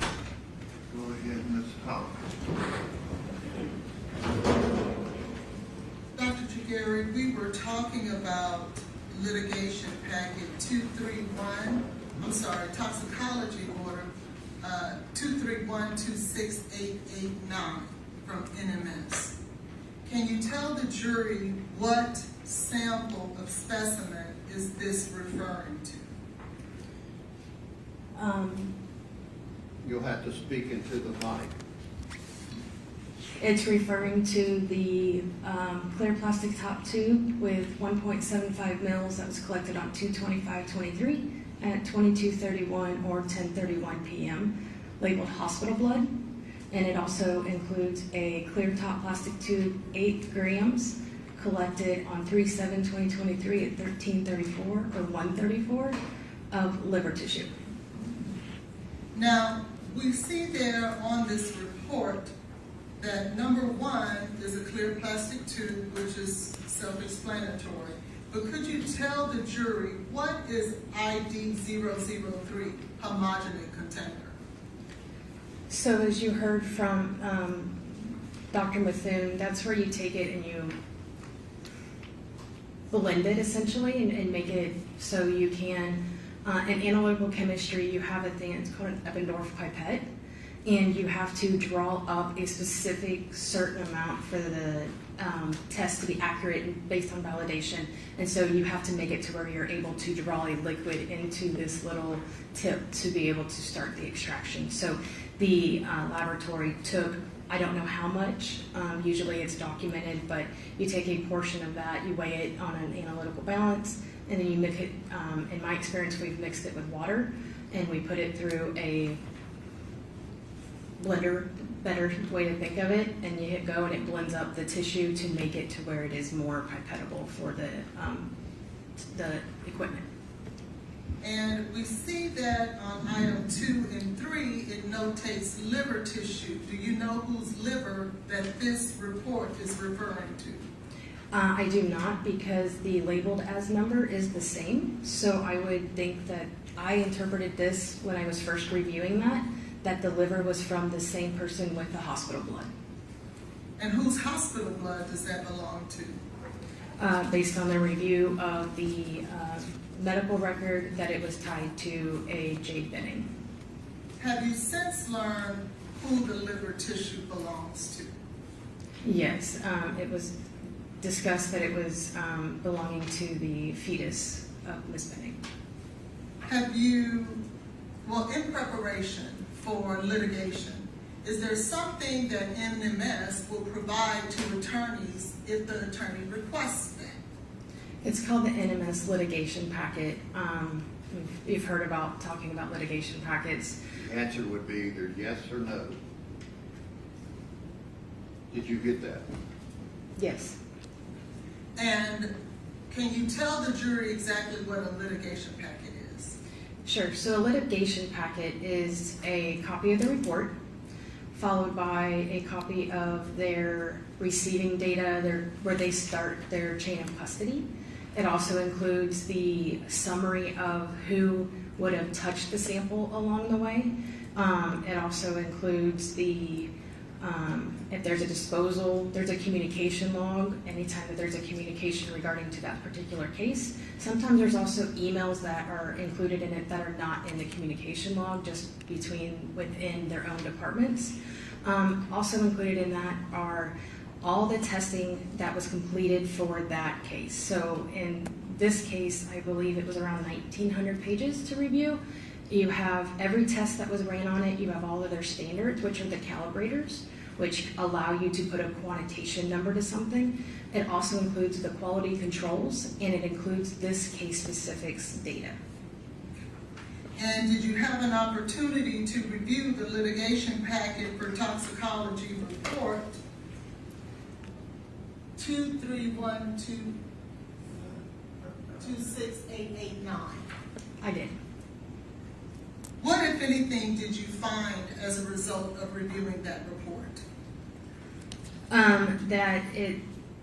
Looking at the, and I don't have it up here, I didn't bring all of it, but the request was signed to be relinquished from the medical examiner's office on 3/31. It was received at NMS, I believe, on 4/4. With any kind of blood sample or even just tissue, anything that's biological, it needs to stay refrigerated. For multiple reasons. It helps to slow down any kind of growth or breakdowns, preferably to be frozen, but it helps to reduce that. And then looking at when it left the medical examiner's office, I presume it arrived with the body. Part of my past experience is I did medical examiner work, and we would get antemortem tubes with our postmortem samples to look at and compare. And when we would get that, they would be multiple tubes to choose from. And so I don't know if there were multiple tubes in this case, and this is the one that they chose. But it was collected on 2/25, and it doesn't, and as far as I can tell, arrived to the medical examiner until 3/7. So I don't know how it was stored, who had access to the sample. It was collected for medical purposes, so I don't know what was done at the hospital for testing, opening, who had access to it there, how much blood was removed, did they spin it down at all, anything that could have happened to that tube prior to it arriving at the medical examiner's office. So thank you. So are you stating that you found that there was an issue with the chain of custody with this particular sample? Yes. And the medical records also state that they couldn't identify a chain of custody, which is why they contacted the PD to have the PD come draw their sample to establish a chain of custody. And that was after the sample. So did you ever find in your review of any of the materials anything that could establish a chain of custody that would be sufficient, in your opinion, in regards to the ANAB standards? The laboratory maintained a chain of custody, and that's where the chain of custody started. What about previous to the time before it got to the laboratory or arrived there? I don't believe I've had any documentation for that. Was there anything else that you noticed about this laboratory report that you found issue with?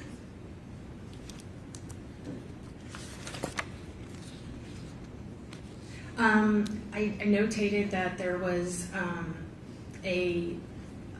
no seals on the tubes when they arrived at NMS. There was no evidence tape over it. There was nothing to seal it. Not saying it was open and spilling everywhere. I'm not saying that. The sample would have been closed because there was notation of no spillage. But there was nothing over top of the tube and a date and an initial to make sure that it hadn't been tampered with or anyone had access to it prior to it arriving to the laboratory. Is that something that ANAB requires of an accredited laboratory? No, it doesn't require it to be that. It's just required that they document how it was received.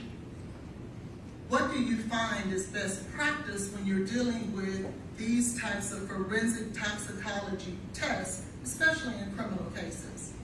In my experience, we've received our samples for forensic toxicology to be sealed, dated, and initialed by whoever collected it for the integrity of the sample. And was that done here? It was not. What type of tubing was the blood or the vial of blood? What type of tubing was it packaged in? It was in a clear plastic tube, which would have no preservatives. So if there was a dirty collection, meaning they didn't have the site clean and some bacteria got in, there's nothing to even slow down bacteria growth or bacteria formation. And there's also nothing to slow down or retard any of the degradation of any of the drugs that would have been present.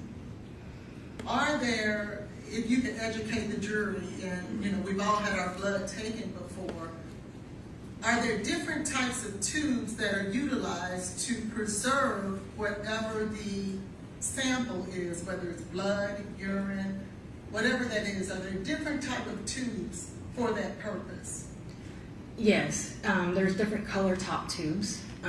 Ones that I'm familiar with from working in the laboratory, we saw tiger top, we saw blue top, purple top, and those are all unique to the medical field of what they're looking for to test. So each of those have a different preservative in them depending on what the medical need is out of that sample.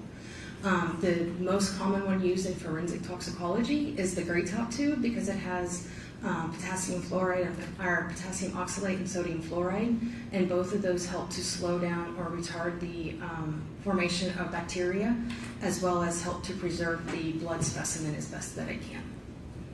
Now, was this sample actually preserved with the proper tubing? Not for forensic testing. So, did you find that as a result of the issues, well, let me ask you this, were there any other issues that you found with this particular vial of blood?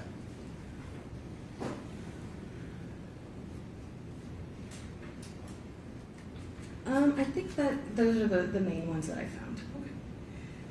At some point, were you able to ascertain the levels of concentration for this particular vial of blood in terms of what it was looking for? What exactly was this test looking for in regards to this toxicology report, I should ask? So it was looking for cocaine in the products, which is what it's listed as, which is the cocaine and the metabolites. And the blood was also looking for designer opioids, which are going to be looking for your more typical illicit fentanyls and illicit opioids. This did not look for the actual drug of fentanyl. And so are you stating that where we see the testing designer opioids, that does not include fentanyl? It does not. Did you see anywhere in this particular report where it was asking for a fentanyl test? I do not, and they also didn't order a general screen that you typically see with forensics post-mortem that we saw in the liver, which is a very broad, looks for multiple substances, and I believe there was a note in there that it was a direct reflex for cocaine and the designer opioids because they were nervous about the volume of blood that they had left for testing. So they directed the sample instead of taking out of the normal flow of how a sample would have been received and processed. And were there results as a result of the testing for this particular report? Did it yield any results? It did. And what results did it yield? We have benzylecanone, which is the first major metabolite out of cocaine, and cocaine, which is the parent drug, and then ercanine methyl ester, which is a secondary metabolite out of the parent cocaine. Was there anything else of consequence that resulted out of this blood as a result of the testing that was performed? So the things that are reported are things that are above their, what they call the LOD, the lower limit of detection, or the LOQ, which is the lower limit of quantitation. I'm not sure, it was not provided their SOP or their validations for these methods, so I don't know if those are one and the same. Some laboratories, their LOD and LOQ are the same. Then what that means is that the instrument cannot look below that quantitation level or that limit of detection and be reliable. And so I don't know if that included that, but in my review of the data, I actually did find that there was some of the metabolites that were present that were just not above the reporting limit, so it wasn't reported, but there was presence of an indication of in the data. And what exactly did you notice that was present in this particular report that was not reported? So in this, it would be the item number is 1A1, and I can identify it because it has a 001. So if we go back to the first page and we saw that the clear top tube had 001 in front of it, that is, as I review the data, everything that I find that has 001 is tying it back to that specific item. So I'm not mixing up that with the other liver item or they're homogenate. And so I was, there is presence of coca-ethylene in the windows, and if it's not there, then the window should be just a flat line. There should be no coloring of the little mountains or peaks in there. But the is this? No, that's 285. I apologize. That's okay. Let me make sure I have the right one. So, did you find, in fact, coca-ethylene in that report? I found indication of. I will also say, though, that the, you'll pull up so I can, up or down, sorry. Sorry. Over to the right, that's the comforter. Okay. And so the ion ratios, though, on this are out, however. And what that is important to also note that even though it is in the window, the ion ratio is out. So it was below the reporting limit, and it had another criteria that was also out for the reporting limits. But this was a very low sample, and it was very, I don't know what all had happened to it prior to, so if we would have had a full sample, I don't know if those ratios would have been able to be in, because I would have had the full sample instead of having stuff removed, because I don't know what the hospital took, and I don't know what the hospital did to that tube prior to it being there. Okay. And so did you in fact find a notation or an indication, if you will, of coca-ethylene? Yes, it is present in both windows of the, there's a transition, you have a main transition, and you have a second transition, and it looks at, for lack of better understanding, you have my water bottle as one transition, and you have this cup as a second transition. You look at this ratio of the height between the two, and that's what it's talking about the ion ratio. That ratio needs to be consistent to call that drug. But just because it doesn't have the ion ratio, it should lend to further testing to look and see if it is actually present or not. Okay. Would this be the correct? No, that's 183. Oh, okay. Sorry about that. So, but you can tell us that it was in fact an indication of coca-ethylene in this report. There's indication in both windows, yes. Now, you stated that the ion ratio was out, is that right? Yes. And so how can you then tell this jury that coca-ethylene, there was some indication of it? The ion ratio being out doesn't mean that the instrument didn't see the analyte. The instrument saw the analyte and was able to generate a indication or a peaks in the window. If it wasn't there, it wouldn't have a peak in the window.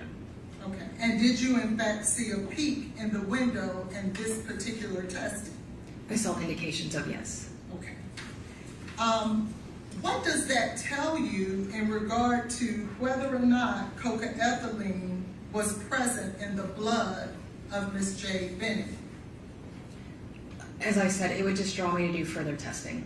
With the ion ratios being out and below the reportable limit, it would definitely cause me to run the test again, see if you can do microing, you can pull it down and reconstitute it and make it at a stronger concentration, and then rerun it and see if we would be able to obtain a value or not, to prove if it was there or not.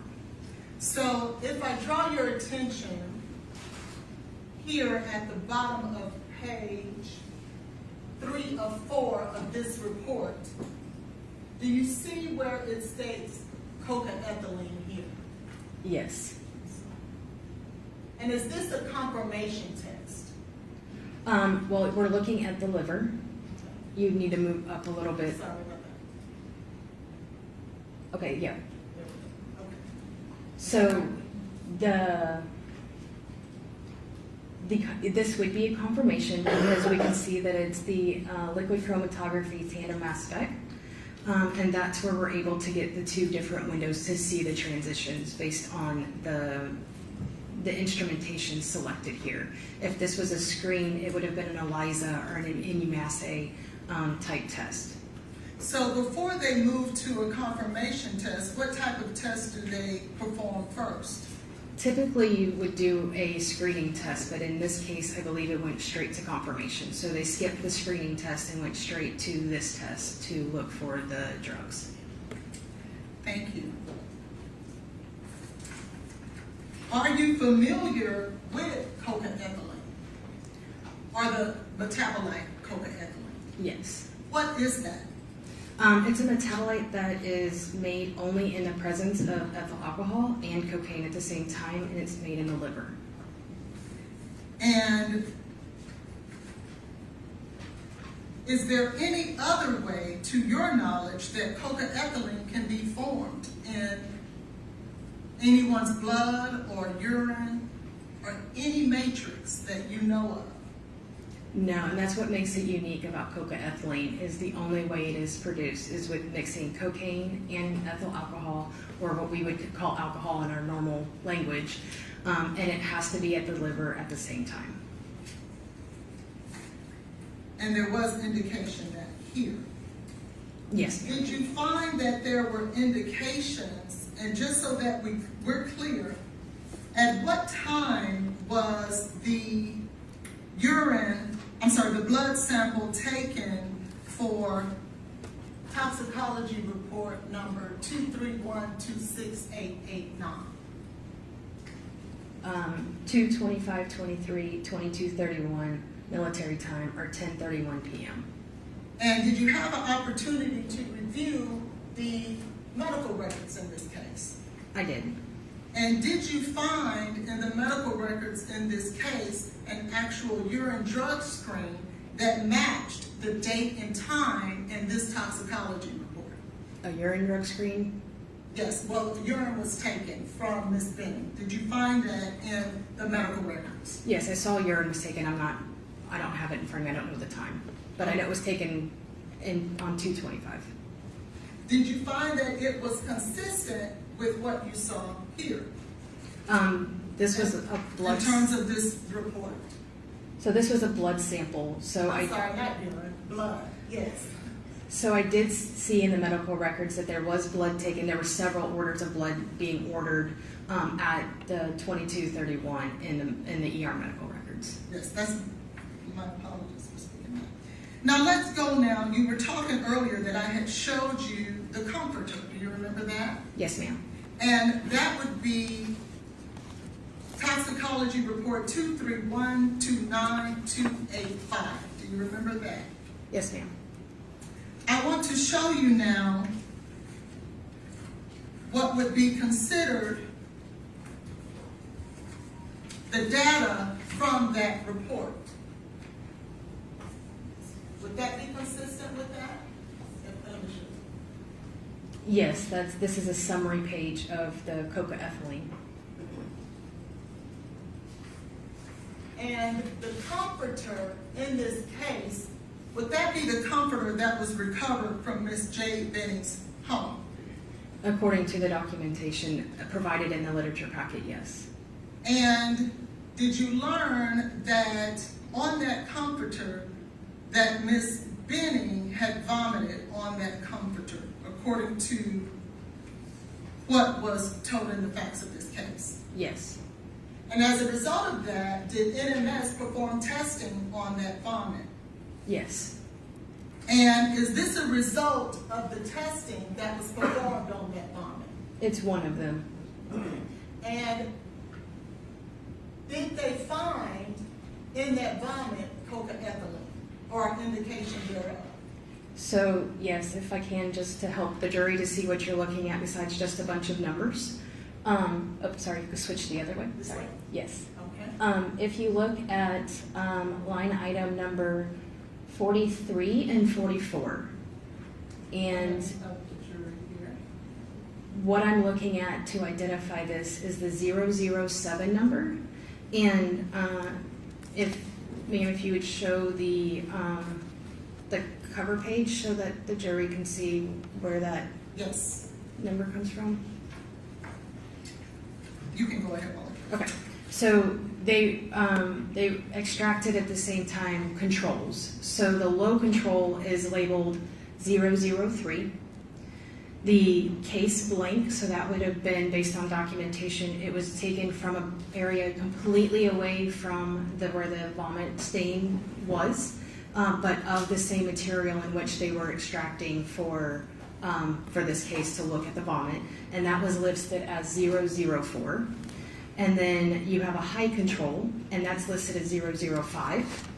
And then they have a lab blank. So they took another piece of fabric or something from a case unrelated completely to this case and extracted it in the same manner. And that was listed as 006.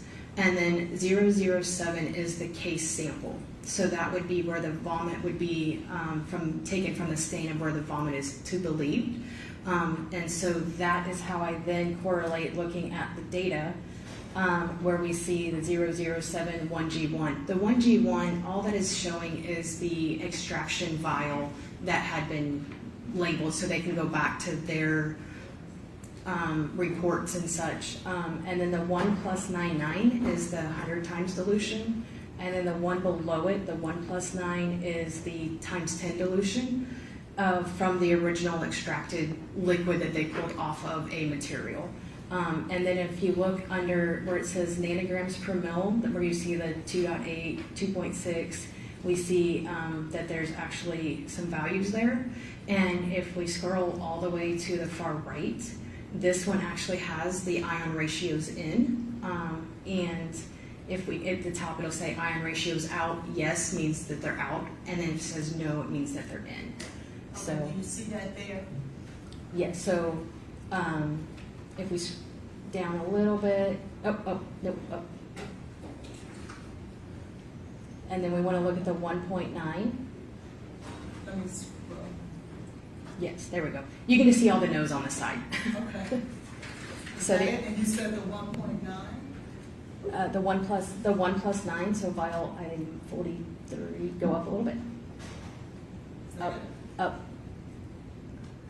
So the 05 is showing you that high calibrator. So they ran a calibrator at the same time as they ran the case sample to make sure that their calibrator is still reporting and responding the way they intended it to respond when they did the original extraction at the very beginning. So that's just the checks and balance for them. Okay.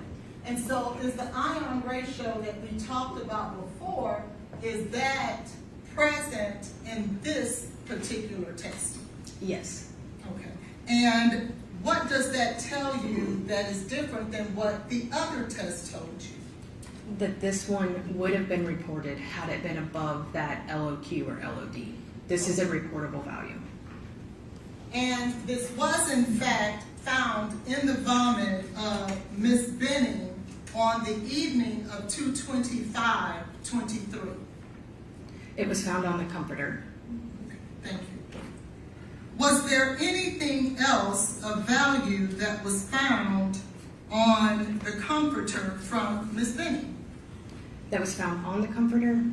In the vomit, yes.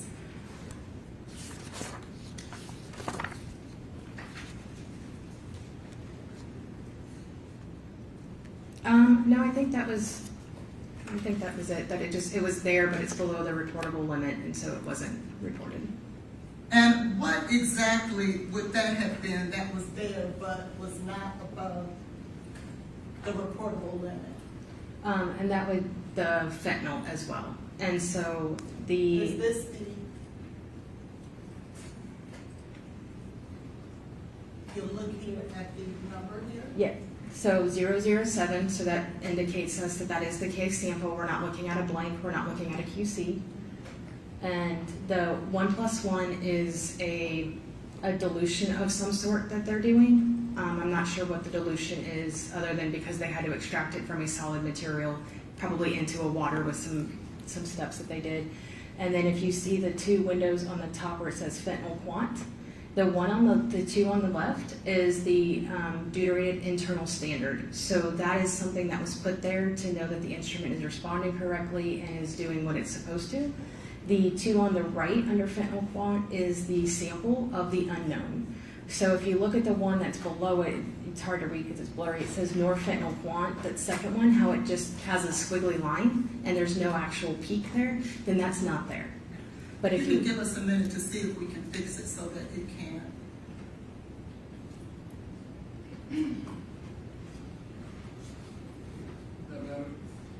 Yes.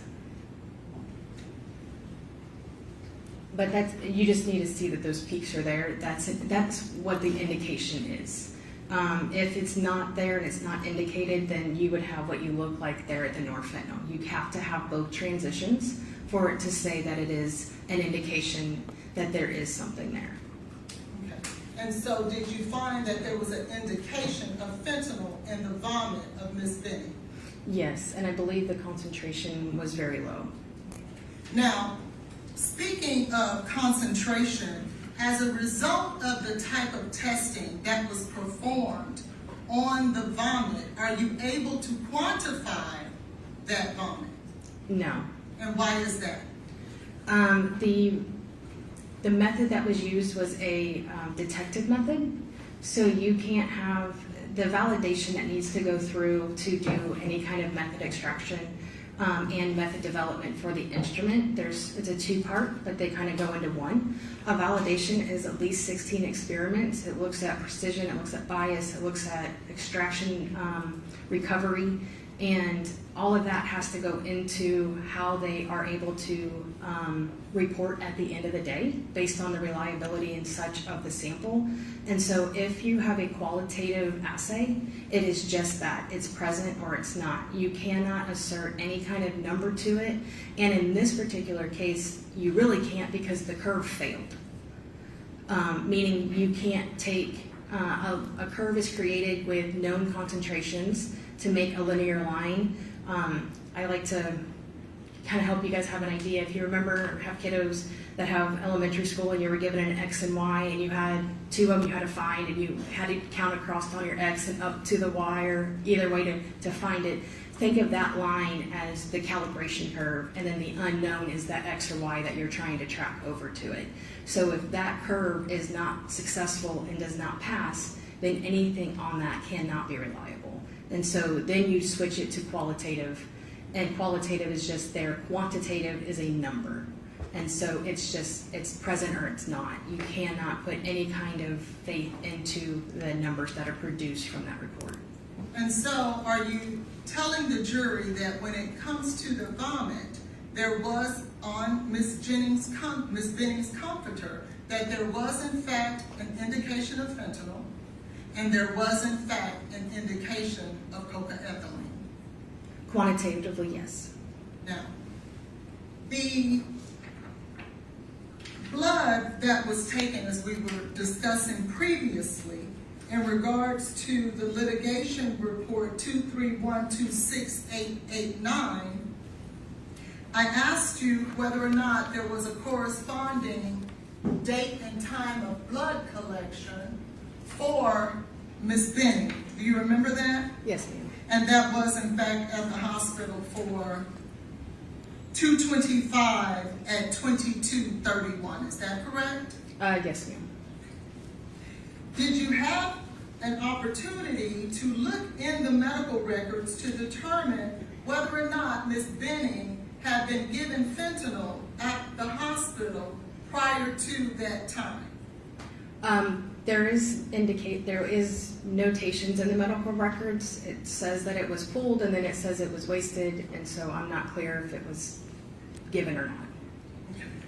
And that's something for more of a medical professional to discuss, but Yes. I just wanted to know whether or not you had the opportunity to review that. I did. Let's now discuss whether or not, or tell me this, what does it take for you as a toxicologist that works in a laboratory to review records if you were to look over someone's work in order for you to sign your name to it? Can you tell this jury what all that would take? Objection, Your Honor, to the relevance. May I respond, Your Honor? I'll overrule the judge. Go ahead. So in my experience working in the laboratory, we've had people leave and had to review their work and whatnot. For myself to put my name on a report and take responsibility for that work, I looked specifically at the QCs. I looked at the calibration data or the qualitative data, whatever it is. But I looked at the entire case, and many times I would actually go to the instrument and I would look at the raw data. So there's printed computer data, and then there's raw data.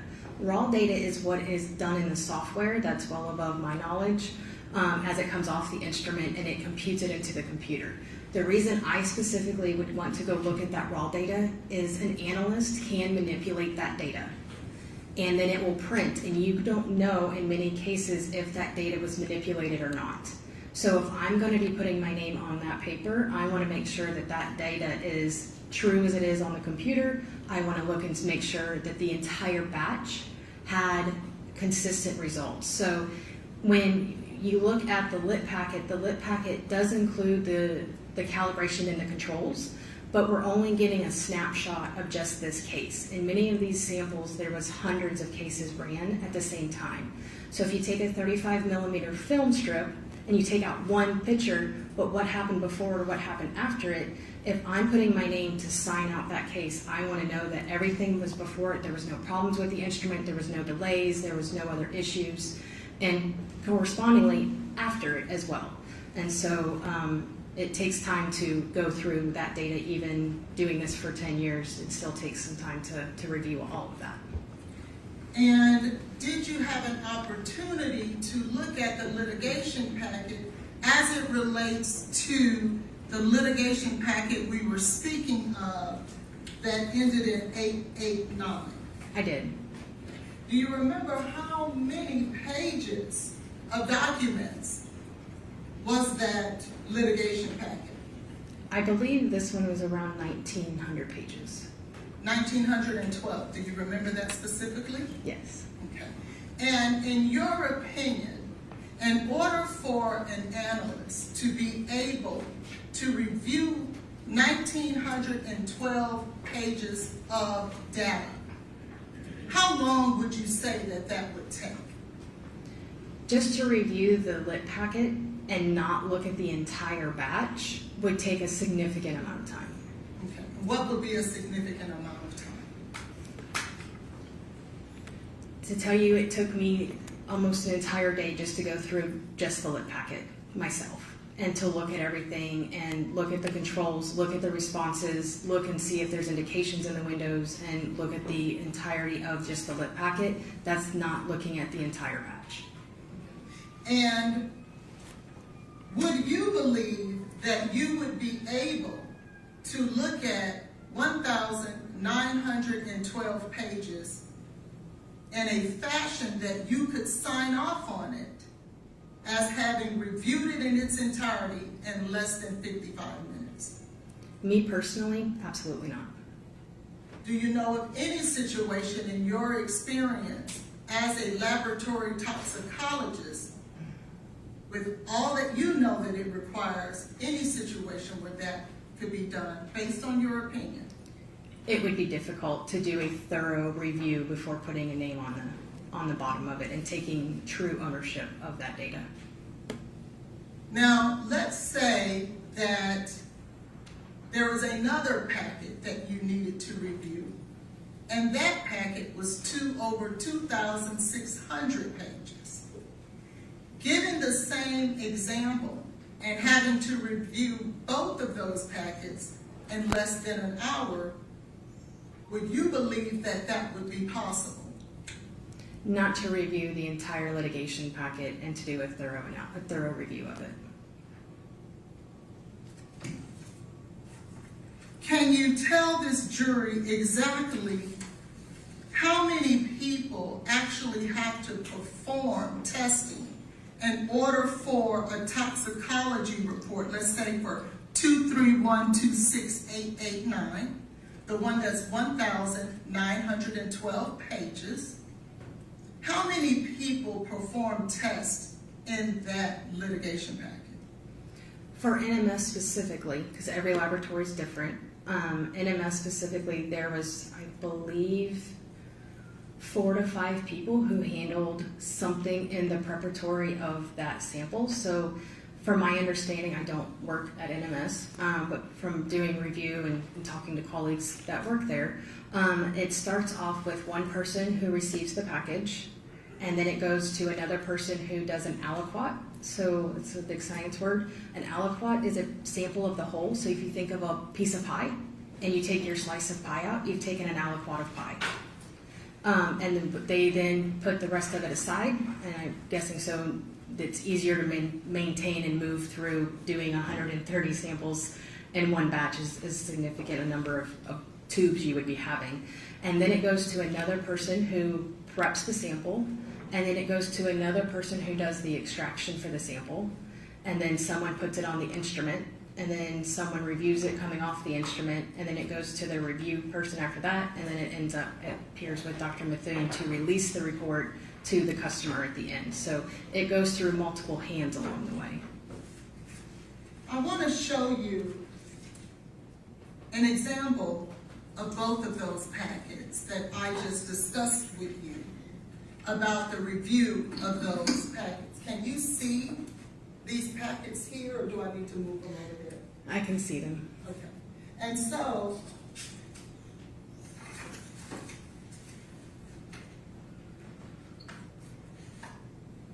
this is the data that is compiled in 2 of those packets. In your professional opinion, Dr. Jagari, can you review adequately everything that you explained? All those individuals who had to run through this testing and perform some of the data that goes along in here. And I'd like to just show the jury and orient them to some of the data that you must review. Objection, Your Honor. This witness cannot authenticate data, and I object. I'm not asking her to authenticate it. I'm asking that anything be shown to the jury that has not Okay, been admitted. you're just asking to show. I'm just asking a question. You've already asked that question about the volume, so. And so, this is just an example of all the data that's compiled in those litigation packets, is it not? It is. And does a analyst who signs off on this packet to sponsor that all of this information is correct, would they have to review all of this paperwork and data? In my opinion, yes, before they put their name on it. Can you do that in 53 minutes, Dr. Jagari? Not unless you're a speed reader. Thank you. I'll pass the release.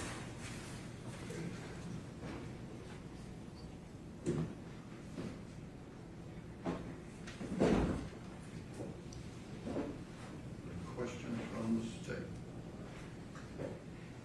Yes, Judge, because of the circumstances, can I have just 5 minutes? Okay. If you'll step down the hallway, ladies and gentlemen.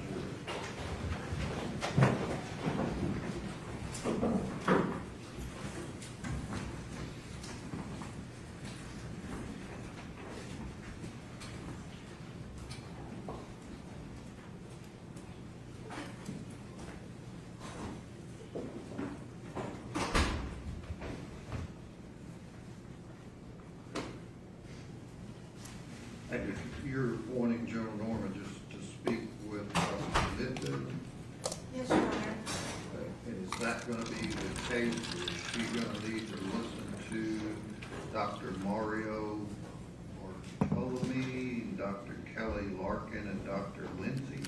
I believe that Dr. Carney is our expert that would be for the other three. It's Oh, just okay. Dr. Mifflin with this person. If I could just have a few minutes to speak to her. Okay, all right, we'll take a 5-minute break. I guess hang her up there, call her on her cell phone. Court's in a brief recess.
into the microphone, okay? Excuse me? Am I talking into the microphone loud enough? Yeah.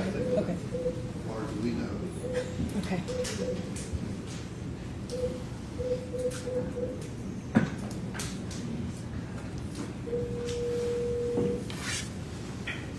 Toxicology, this is Carrie. Dr. Mendez, can you hear us? Yes, I can. Thank you. All right, let the jury step back.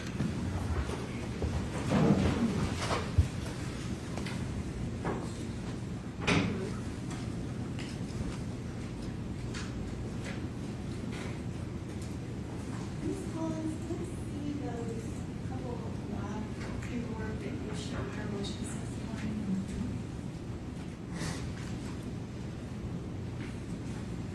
I gave you the copies of this. Would they be exhibits? No, they're already a part of the record. Introduced. I gave it to Ms. Pendleton. Yeah, but there was one for the hospital blood, I didn't get that.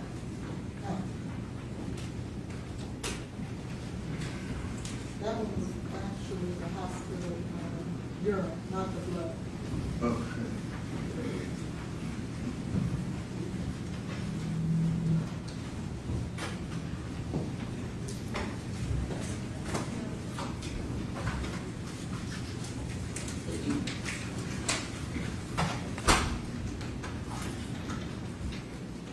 Y'all have a seat.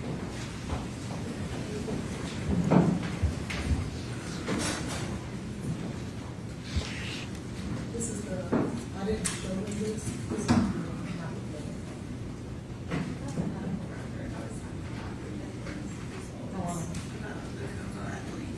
So you asked her about something, but you don't have that paperwork? My witness answered my question. You can ask me yours. All right, are you needing something, or are you ready? No, you're Okay.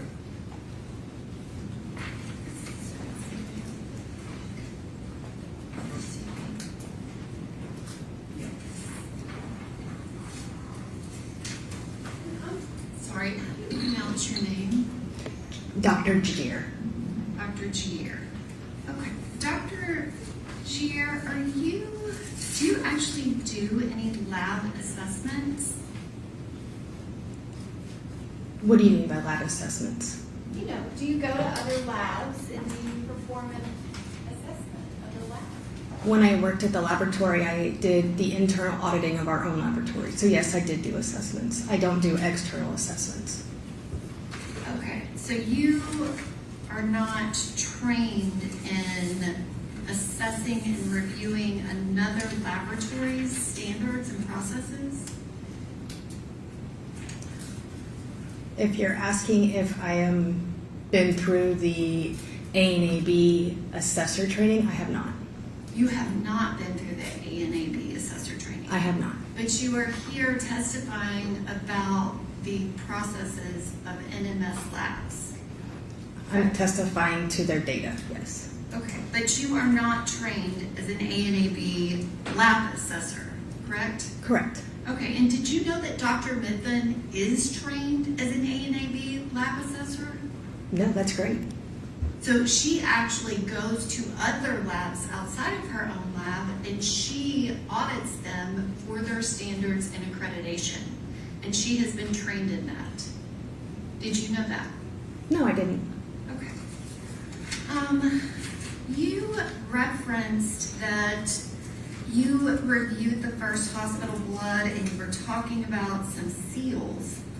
In your notes that defense counsel provided just before you testified, your notes under the report from Forensic Medical 2312-6889, you list what samples were submitted, and it says blood, in parentheses, Jade, liver, in parentheses, Jade, liver, in parentheses, baby.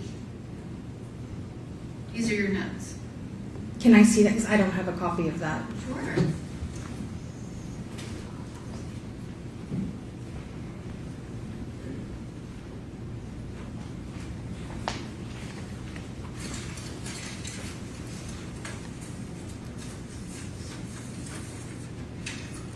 Okay, and what was your question, ma'am? Your outline of notes, you list blood in parentheses Jade, liver in parentheses Jade, liver in parentheses baby, correct? Yes. Okay, so those are your notes reviewing these laboratory results, correct? Yes. Thank you.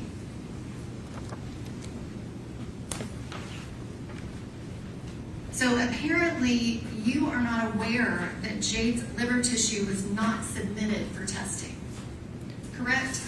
No, when I made that you're referring to, that was my work product. That was just stuff as I was looking at it, and I didn't know if that was Jade's or if it was the baby's, because there's two listings for the liver. There's the homogenate, and then there's the liver. So I didn't know what was what at the time when I made that list. I had since got clarification, and that is an older work product that I had, so that was not updated prior to my testimony for today. You didn't update it when it was clear that it was only fetal tissue that was submitted. It was documented in multiple different places, but you didn't notice that.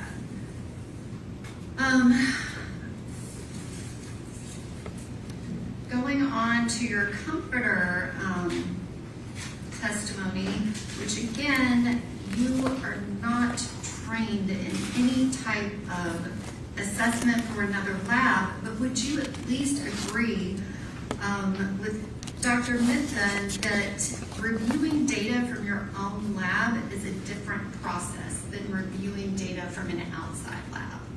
Would Yes, you it agree can with be. that? It doesn't take as much time because she is familiar with all of the NMS processes. Do you agree with her on that? That could be true, yes. Okay. And Ms. Hollins took all this paperwork and stacked it up. The litigation packet is in no way, shape, or form required or relevant to do a specific case review. Don't you agree? No, it should be. Now, you were doing a case review to assist the defense with litigation. Dr. Mithun was looking at testing of a very specific case. She was doing a case review. You don't agree that those are two completely different things? I think both reviews should be equally the same, because as maybe I am reviewing for the defense, she's reviewing for the prosecution, and it should look at the entire batch and all of the quality controls and all of the standards and all of the paperwork to make sure that there is nothing that was missed within the other people's reviews. Dr. Gear, you are very aware that what Dr. Mithun did was a separate forensic analysis. She wasn't doing it for the state. The state made a request that it be done. It is completely different than what you were doing for defense counsel. We're both reviewing the litigation and reviewing the data to look at the accuracy, the reliability, and the dependability of that data.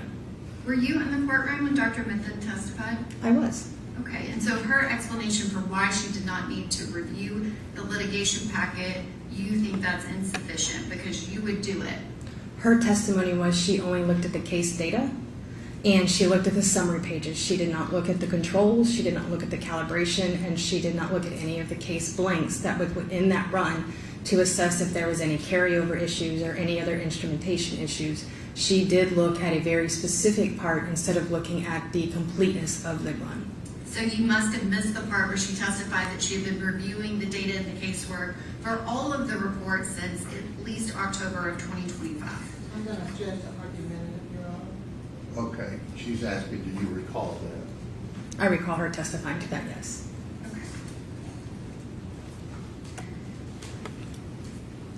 And you also said that you were not sure what the dilution level is. Which one are you referring to? There were several that had dilutions. On the comforter, Okay. comforter samples, you're saying you don't know. I don't know the factors in which they did the dilution. So when I worked in a laboratory, if we ran a dilution, we had to document, we took 5 grams to 15 mils of water to make that dilution, and we recorded that math. So anyone who was reviewing our documents could go back and know what factors and what dilutions we were doing and how we came to get to that dilution. All I have on this is a 1+1. I don't know the amount that it started with, and I don't know how much of the liquid solvent would have been added to it to allow for the dilution to take place. Okay, well, that is what the dilution level is. If it's 1+1, if it's 1+9, it's 10. If it's 1+99, it's 100. And that is what is listed and documented in all of the NMS values. I don't So know you the didn't math. You didn't understand how to interpret and do the math of 1+99. No, ma'am, I understood. Okay, she can ask her question. Go ahead, you were answering. No, I understand that it was not documented on where they derived to get to the 1+99 or to the 1+1. I don't know where she started from to get to that. So in my laboratory, when we would do, in this case, like the liver, we would take 5 grams of the liver plus 15 mils of water to get a 4 times dilution. That math was not provided for the dilution, so I don't know where it originated from. So you're saying you don't know that it was a 10 times dilution and a 100 times dilution, that you couldn't interpret that? That's not what I'm saying.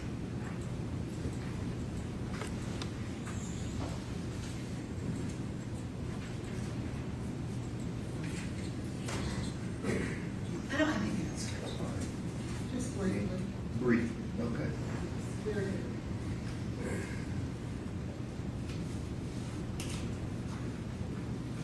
I wanted to just clear something up real quickly. If you remember, I asked you originally, were you aware of who the liver belonged to? Do you remember that question? Yes. And what did you say? Originally, I did not. And why not? Because of the way it was written on the submission form and the report, it was had the same medical examiner number. It was later on that I learned that it may have been maybe marked wrong. It was the liver of the fetus, not of the decedent, as it appears on the report. I want to show you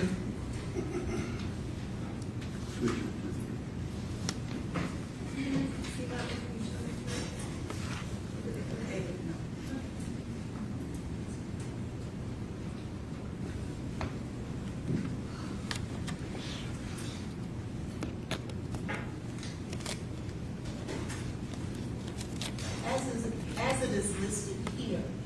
Does it say who the liver belongs to here?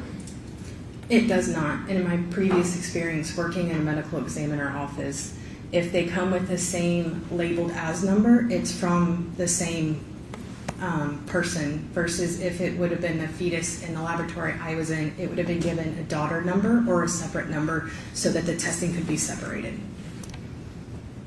And that is for litigation packet 231268889. Yes, ma'am. And did you see anywhere else where the liver was associated with the fetus of Miss Benning? Only in the autopsy report. And I apologize, my PowerPoint didn't work earlier, so I didn't have my paperwork, but you had asked me to give you this document so that you could assign the numbers to the vomit on the comforter. Do you remember that? Yes, and it was to help the jury understand how I was able to look at the data and relate the data that was produced to the corresponding sample that was run at the same time. And So, is this the data that you were speaking of? yes, so if you see where it says sample ID in the 003, and the next column labeled as low control, and then it has the description of what that control or that item is, that's where I was using that report to look at the data to correspond the data to the appropriate item number. Okay. And if you were to turn to the next page, because you were citing 007. Yes, and you see where it's created from the fabric of the area with the visible stains, and it's labeled as the case sample. Was there anywhere else on the comforter outside of the vomiters where fentanyl was found? Yes, it was found in the case blank. And would that be 004? Yes, and again, the case blank is taken from the comforter, separate away from the stain of which they were testing for the case sample to make sure that the material was responding the same way. And should fentanyl have any indication on the case book? Or were they expecting in the test for fentanyl to show up on the case book, if you know? I would think no, because it's called a blank, which means it should be negative for any analyte in what you're looking for. It didn't say blank plus fentanyl, so.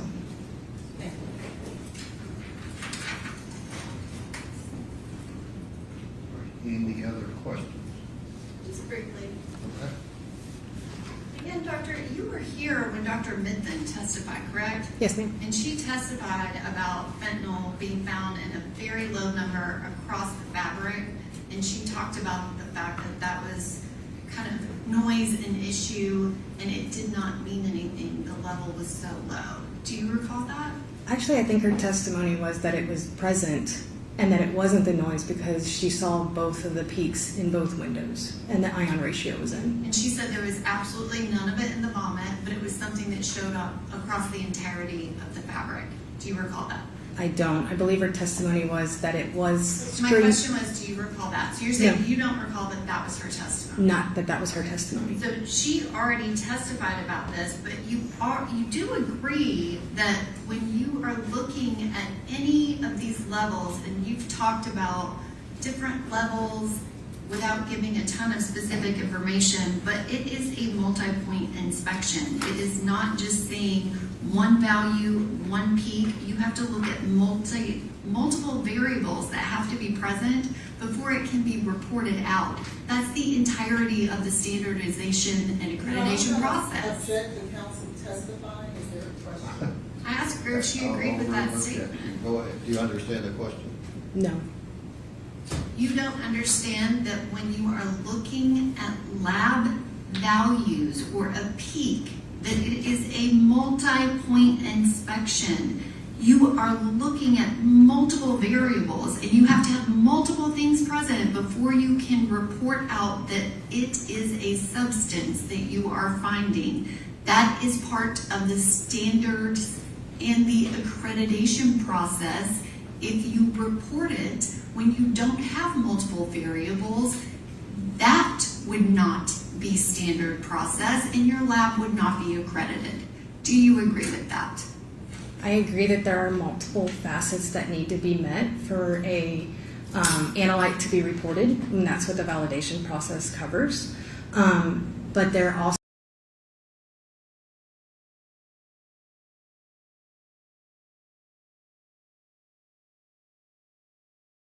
it also has both transitions in both windows, and I believe her testimony said that it was present in the vomit. Well, actually, the standards is part of what's in the litigation packet, which is part of the reason Dr. Midthen doesn't need to review it, because she's familiar with the standards of NMS. So you didn't review the standards of NMS laboratories, what you're saying? They weren't provided in the litigation packet, ma'am. I don't have anything else. Nothing. Okay. Thank you, ma'am. You can step down. Thank you for your Thank time. you, Roddy.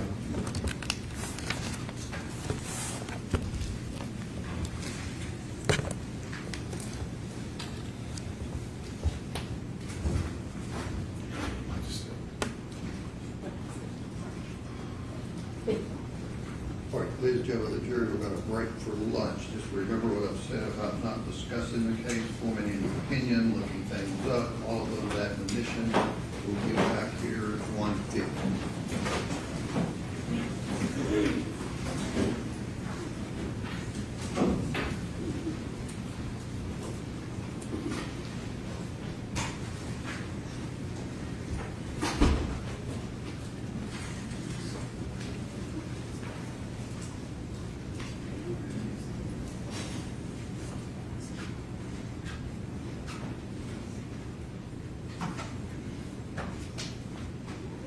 Okay, and Ms. Holland, you said the other three expert or doctors that are listed here will be testifying, and then what about the other 1, 2, 3, 4, 5 people? We will have the 3 doctors, Your Honor, and then, I'm sorry, we'll have, 3 doctors, And then we need to read into the record the deposition of Alyssa Smith. And then also we would have our forensic telephone digital person. Excuse me? Our forensic digital person, Who is that? Eric Devlin. And you provided a report from Lena Gill. We don't have anything from Eric Devlin. As soon as he was going to testify to the report from Lena Gill, but. From where? Lena Gill, but she's not testifying, and so we will provide the report from Mr. Devlin. You have the report from Alina Gill? I have a report from Lena Gill. Okay. I do not have anything from Eric Devlin. Well, they're gonna have a surrogate witness. And I'm going to potentially object, but Okay, they're objecting to Mr. Devlin. Why is that? He was noticed as an expert. in video surveillance is what we were told. He's a digital forensic expert, and we provided his CV. With You're all his wanting him to qualifications testify about what? The telephone, Ms. Bennett. What I'm telephone? sorry, Ms. Bennett. The Ms. text? Bennett's telephone, yes. Judge, I would ask for a jury out before they submit text messages to be introduced. The ones in the report. Are you talking about the ones that have already been introduced? No, these are others. From when? From the time period that we are allowed to be concerned with. About what? So the state has put on evidence. About what? It will be about Ms. Benning dating other men. It will be about Ms. Benning's involvement with drugs. And it will be about Ms. Benning's involvement with drugs during her pregnancy. Judge, the majority of the report is completely outside of January and February of 2023. They went all the way back to May of 2022 before she had ever even met Okay, Mr. so Taylor. there's an objection about the relevancy, so we'll need to hear We from will Mr. stay, will represent to the court that we will stay within the time period from when Ms. Benning met Mr. Taylor until February 25th. The state has an objection to relevance, and I would ask for a jury out before she is allowed to call a witness, Okay. especially based Have on you got what happened the yesterday. text you're wanting to show Mr. Devlin? Yes. Have you given them to the state?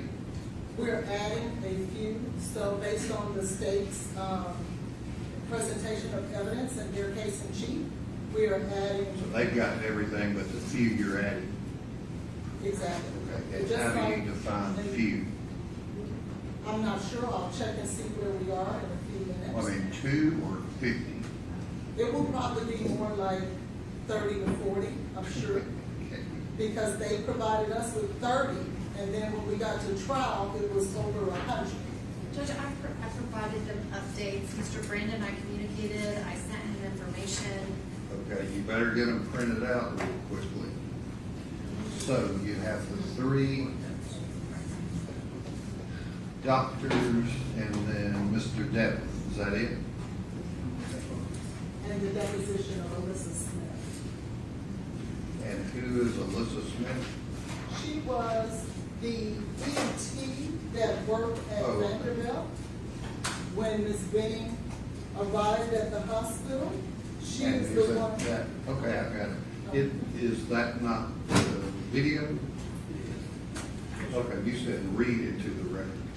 I wasn't sure how the court did it, so Okay. it doesn't. If you have a recording, would just play it on your, through a thumb drive. And then, we also have Dr. Brugalati.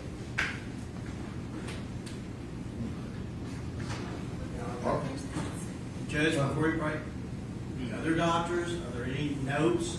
I thought they provided those in the emails. They don't have Larkin. We only have Larkin. Is that the only person that has notes? So I did, Dr. That's just a simple question. I thought you said you were gonna have all of the others provided. I've been in court, so I don't know the update of where they are. All the So people that keep running in and out the door, did they get them? if you give me an opportunity to ask them, I will. Okay, go ahead. not gonna wait with this jury here on stuff you hadn't provided. Just won't come in. We're not offering anything into evidence. But they're entitled to Jeep's material, I'm giving it to you. and that's it? That's it. That's all I have. She hasn't sent me anything. She who? Dr. Lindsay. Is she here? She is. You know what? There is a article that she sent. Has your staff asked her if she's got notes? Yes, they did. And she doesn't have any? That's what she provided. Judge, those are allegedly notes. Okay. So what do you want me to do? I'm likely to exclude her as a witness. These are not notes. There's a couple scribbles on a piece of paper. Okay. Well, you can do your Carrie Mason moment with her. Thanks, Judge. So they have everything that these individuals are gonna say that they notated. Is that accurate? Well, I don't have their notes. They've given me what they have. Has your staff gotten everything from these additional 3 people that would be considered notes and or reports? Your Honor, as far as I know. I'm not asking you, I'm asking the people that are here being paid to represent Mr. Taylor. Do they have it or not? I explained to you that I gave them what they gave me. And I have to ask Ms. Lewis, because if I'm in questioning witnesses. You were gonna ask Ms. Lewis. Well, you stopped her from answering. I'm not asking her, I'm asking you. Do they have everything that these 3 people have in terms of notes? Yes, they do. Thank you. You're right. So they do? Okay, Yes, they do. certainly. So if something else comes in, then other than what they've got, you got a problem. Yeah. Well, we have Devlin, of course. Excuse me? We have Devlin, the report, we have that. They don't have to make notes to Get testify. them the text that you're adding, the few 30 that you've added, so we don't have to delay the jury trial anymore. Let's recess.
Right. So we're going to talk over here, Dr. Carney.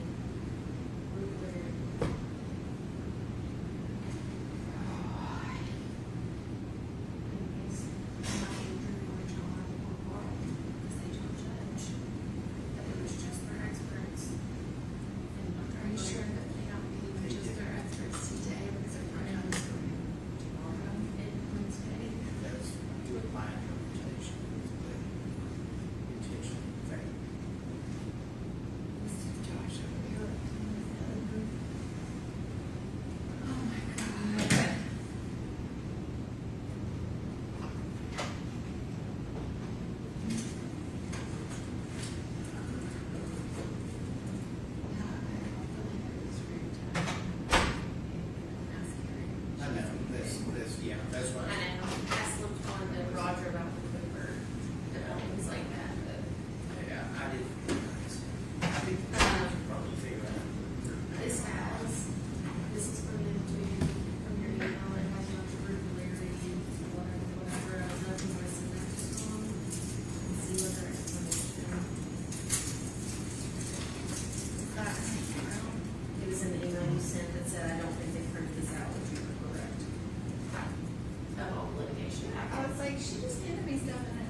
30 more text messages.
Or who is the next witness calling? Alyssa Smith. Okay, and Judge, we have experts here because they said they were calling experts. That's a deposition that's recorded that can be played at any time. It is an order that I wanted to go before my next expert. well, you said your other person was next. We would request a jury out regarding Dr. Larkin as we were provided with. Okay, hang on, notes. you're jumping to something else on me now. So you want me to order the defense who to call first? Your Honor, I'm simply asking that we have a jury out about this document that we just received. What, The last- let's go back a second. So you objecting to them playing the deposition at this point? Yes, because we just asked Dr. Carney to leave her job and come over here to assist us with their defense experts, and they said that's who they would call. You did say that. I never said who I was calling next, Your Honor. I said I had experts today that I was calling. We have not stated who we were calling next. So you want to play the deposition, which is a 50-something minute long. Yes. You want her to go, so you want me to order them to do that? Judge, I'm simply asking if we could have a jury out so Your Honor can make a determination if Dr. Larkin will be allowed to testify, because we just received a report that we have not had. It has an opinion and a conclusion about the cause of death of Jade Benning. I haven't even seen that, Your Honor. So if she gave him the report, it's not Wait, something. your staff she gave said to me. they had everything. That's been emailed. When they said that they emailed that over, that is what they emailed over. When? This morning, I mean, this afternoon, I don't even know if it was morning. She Let me see what prepared you're it for her testimony today. Is it a report? Yes. Yes. Is it a report? Let me take a look and I'll let you know. Okay. Well, I'd ask the court to make that determination.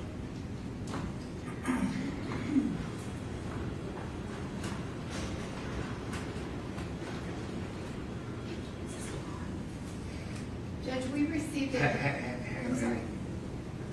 I gotta get the definition of what a report is first.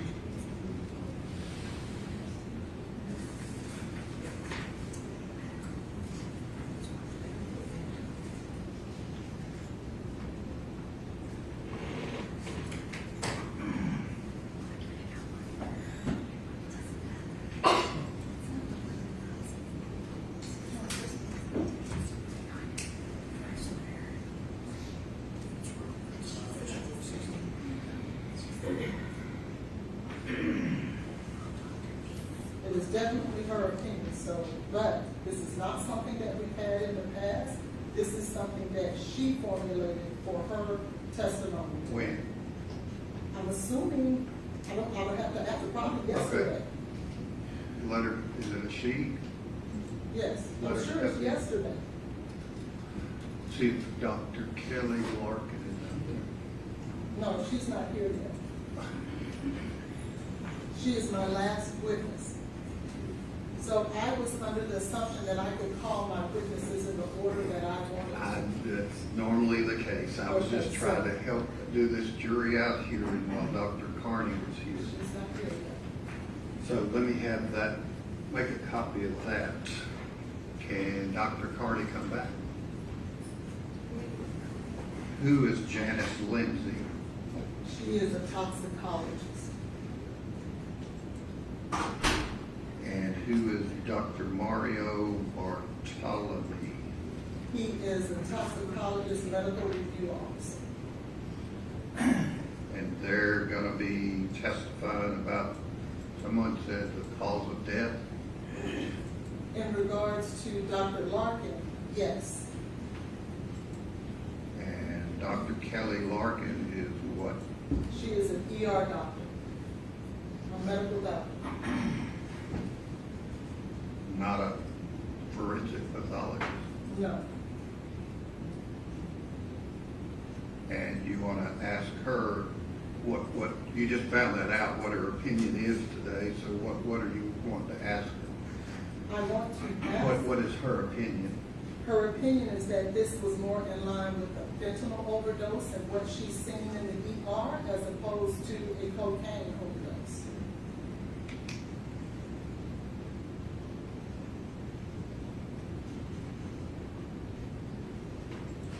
Based on levels of fentanyl that are not reported. No, based on the symptoms that were explained Symptoms. and described. Okay, so back to my question, whether Dr. Carney is available prior to Dr. Larkin testifying, if she does. Judge, are you asking if she's available tomorrow based on? No, we're gonna finish today. I'm talking about today. She will move things to be here. Okay, all right, well, I guess we've got an hour-long deposition, and where are the few extra text messages that you're wanting to introduce to the phone? Do you have a copy of those? They're putting it on a thumb drive now. It's where? They're putting it on a thumb drive so I'm talking about copies, hard copies that I can look at and see if they're relevant. we don't have a printer here, so we would have to go back to We the don't have a schools printer office. here. We do, but it's not paper. So we don't have paper here. So we have to go to Ms. Riddle's office. This is Here, not our there's office. just some paper right there. So No, get, that's not. no, it's just 30. So get those printed out now, delivered in here to me, so I can look at them, so we don't waste more time. So we've got potentially, I don't know, I guess Dr. Carney, she can be available for 4 o'clock or something. Okay.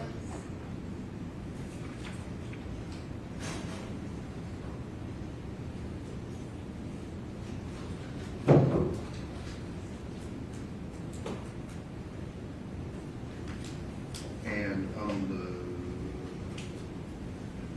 the deposition, the court reporter made me aware that there's an objection on page 28 about an exhibit, but then there's nothing else. The testimony just goes on without an issue. Is that accurate from the state's perspective? I've not looked at that in a while. I do remember I objected one time and I don't feel like it was worth rejecting it. Okay. That That was your was question. have you reviewed some record before your testimony, and it just went on? So that's, I don't need to make a ruling on that. It's not my it's my understanding you do not. Okay. I don't know if the defense was asking about it. We're not. Okay, let the jury step Judge, in. Yeah, go just to clarify for Dr. Carney's schedule, Dr. Larkin will be here at 4 o'clock and we're doing that at 4 o'clock. I'm just guessing. I don't know how long or how many the text messages will come in with Mr. Devlin. I don't know how long Bartholomew or Lindsay will take. I don't know. Are they here? They are here. Dr. Larkin is our last witness. And where is she? She should be here in 20 minutes or so, Okay. maybe by 3. But she's our last witness. So maybe it's 5 o'clock. I don't know. Judge, these are the messages they gave me previously and they say they have 30 more. Just for Actually, it's not, reference. it's probably shorter than that. Can you get me someone on your They're bringing it now. staff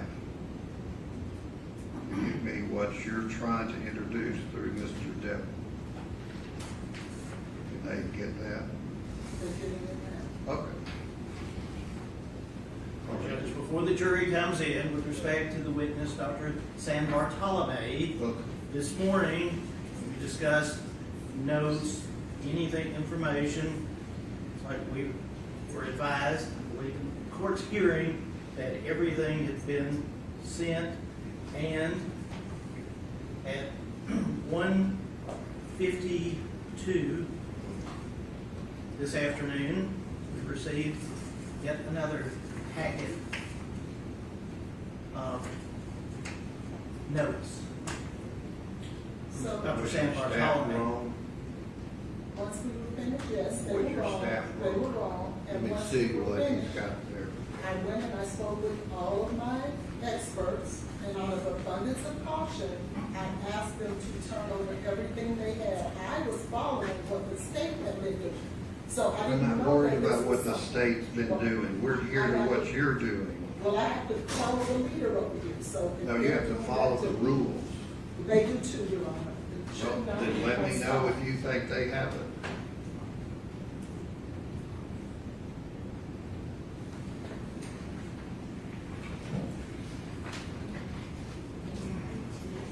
So is this,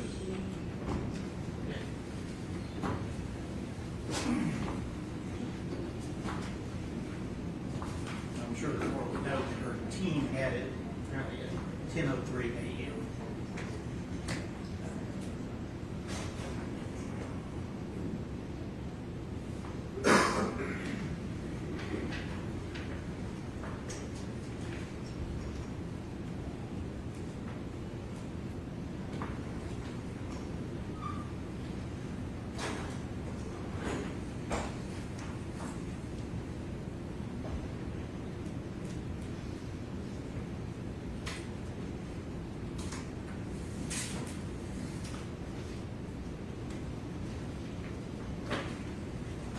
have you seen this, Ms. Hall? No, I haven't. That's not my witness. Can I see it? It's not what? Is that Bartholomew? That's not my witness, so no, I haven't. But I'm sure Mr. Joyner may have. Bartholomew is not your witness? No, he's Mr. Joyner's witness. Okay, I thought you were speaking for everybody. Has anybody to the west side of me, to my right, in a southwesterly direction, including the individuals seated at defense counsel table, had this? No, I'm not entirely sure what that is, but I did receive the email at 10:03, which I did. Why didn't Ms. Hollins know that you were, why didn't you pop up and say, hey, wait a minute, whoop, whoop, wait a minute? I could have, Your Honor. I didn't check my email, unfortunately. So you didn't get that until when? Or when did you, I know it was sent 10:03, when did you get it? Probably whenever we was anticipating breaking for lunch, Your Honor, I double checked my email. Anticipating, when was that? We came back at 1:50, so it had been around an hour before that. Okay, so when Ms. Hollins was saying that's it, and confirmed with Ms. Miller or whoever the young lady is, that that's it, you knew it wasn't? No, sir. I did not know it was. Oh, I thought you said you had looked at it in anticipation of lunch. Let me see if that.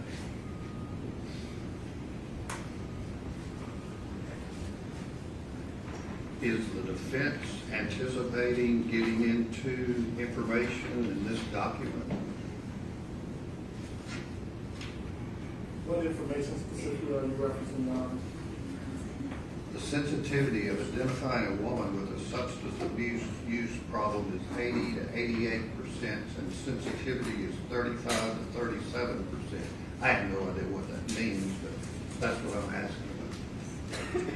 It is my understanding that Dr. Mario has treated pregnant women with substance abuse issues. Substance use issues, rather, not abuse, but substance use issues. So, what does that have to do with this case? We have a pregnant woman who we believe had substance use issues, Your Honor. And then he's gonna say what? He's going to opine as in his professional opinion about whether or not being pregnant is a barrier or an automatic stoppage to a person using substances. Well, everybody in the nation knows that. It's not like when it comes from an expert, Your Honor. Judge, this goes back to our previous objection. to So you're discuss- wanting, hang on, you're wanting this jury to hear from Mr. Dr. Bartholomew that pregnant women should not use drugs, alcohol, or illicit substances. No, not that, Your Honor. There's been an assertion States case in chief that once Ms. Benning became pregnant, any prior use stopped. Do you have proof from Dr. Bartholomew that she did? That she did stop? No, that she did use. We believe that she continued to be involved in Does he know that? Yes, he's reviewed the records in this case, Your Honor. What record? He's reviewed medical records, he's reviewed text messages, he's reviewed... What medical records show that she was using drugs? Medical records show the absence of a test while she was pregnant, Your Honor. Absence of a what? Testing, drug testing. Actually, there was testimony So does that mean she used? No, that does not mean that she used, but she did have cocaethylene in her system, which suggests that she could have. Everybody, they're saying she used too much cocaine. Yeah, but they were silent on alcohol, Your Honor, and there's cocaethylene in her system. Yeah, and that can be argued for the jury. So what does Dr. Bartholomew have any information about directly about Ms. Benning's drug usage? He has direct information that was derived from the text messages in her phone, that was derived from the medical records, specifically regarding the OB/GYN records, where there wasn't any text. They didn't do it, so that's just a non-issue. What else? For Your Honor, those two things are central to our defensive theory. If the state is willing to allege she could have not taken the substance because she was pregnant. Yeah, she could have taken a substance. I know, Your Honor, that's not the argument we made. Does the state agree she could have taken a substance? In the anything, Yes or there's no? no evidence, there's no proof about that. All Does of the state agree that Ms. Benning could have taken a substance? And this witness would not materially assist the Well, the jury answer is yes. in understanding that. Okay. All right, we'll have a jury out as to whether he has any relevant information and whether this should have been provided to the state. Your Honor, I just received a text from Mr. Wiseman in regards to his witness, Dr. Bucalari. Well, He is asking if it's possible to put his witness on prior to the planning of the deposition. I told him that I would speak with the court. She should be very short. And that's so, up to you. You said it had to be this deposition next. no, I just didn't want it to be Dr. Larkin for certain, but I can accommodate You said Dr. you wanted to Bucalari. put this deposition on next. I do. So but I you don't want to mind call Dr. Bucalari. Brucolari next or the deposition? I can, if you'll allow, I will let him know that he can bring her over. She's very She's short. not even here. No, it seems like he's Okay, at. bring the jury down. We'll play this deposition. One last thing, do we have anything from Dr. Jancy Lindsay? We just turned it over.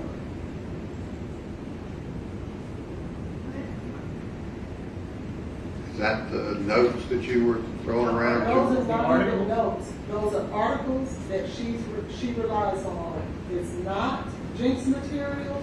It's not anything that we are turning over or trying to admit, but out of an abundance of caution, we turned it over. So you have what we have. So no notes or no reports? We gave you notes as well. It doesn't matter what's been said, it could Be change. notes? They're not supposed to be, they are. But of who? It doesn't say. They're from Dr. Lindsay. That's what you asked for, that's what you have. Let the jury step down.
next witness on behalf of the defendant. The defense calls Alyssa Smith by deposition. Okay. All right. Ladies and gentlemen of the jury, the witness, by agreement, their deposition was taken since they were unable to be here this week or some reason that the party's aware that they couldn't be here. So that's going to be played for you, and you can analyze that testimony as you would if the person was here and live and in person. Okay.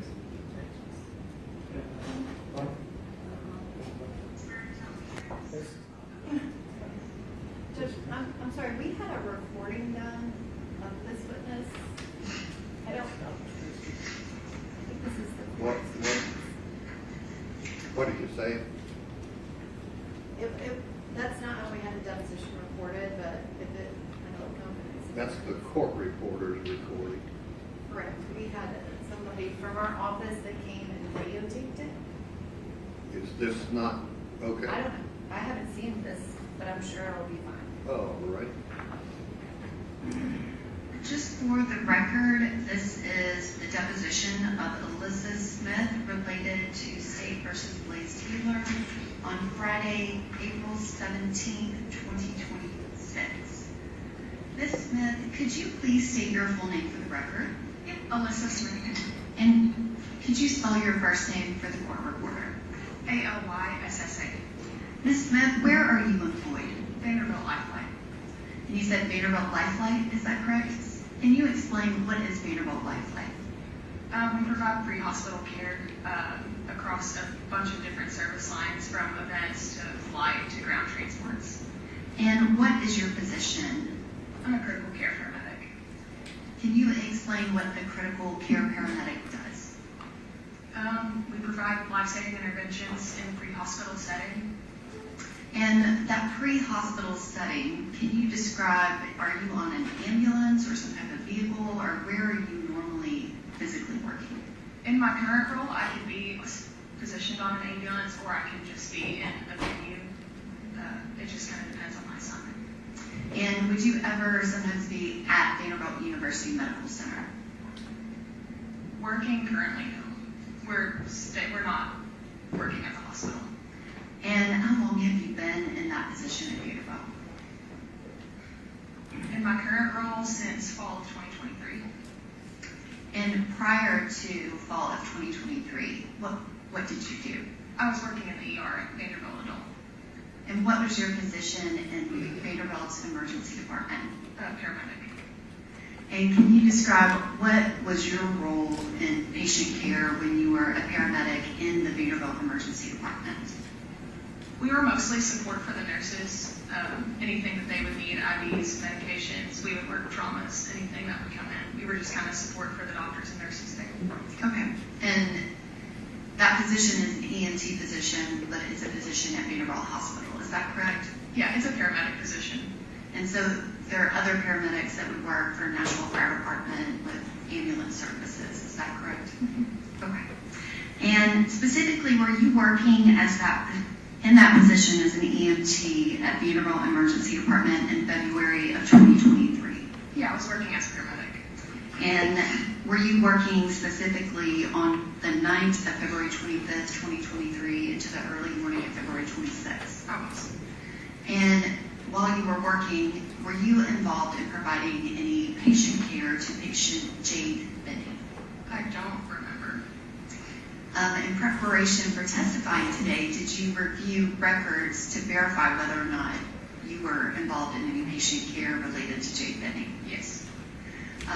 And were you involved in any way? Yes. And specifically, did you ever administer fentanyl to Jade Benning? And did you review records related to whether or not you administered fentanyl to Jade Benning? Yes. And in the records, there is an entry from February 25th, 2023 at 23 and 27 hours that indicates that fentanyl was dispensed. Did you review those records? Yes. And can you explain explain, what does it mean when a medication is dispensed? When we are pulling it from the medication dispensing machine in preparation to either have it on hand to give or to give to the patient. And did you locate in the records whether or not you actually administered that fentanyl that was dispensed at 23 hours and 27 minutes on February 25th of 2023? No. And no, you didn't review the records, or no, it wasn't? It wasn't administered. Okay, so it was not administered? No. Did the records indicate what happened to that fentanyl that was dispensed? It was wasted. And can you explain why would it be wasted, and what does that mean? Yes, on the note on the document, it states the patient condition changed. And so that fentanyl specifically was not administered to the patient, is that correct? That's correct. If I can have just a moment.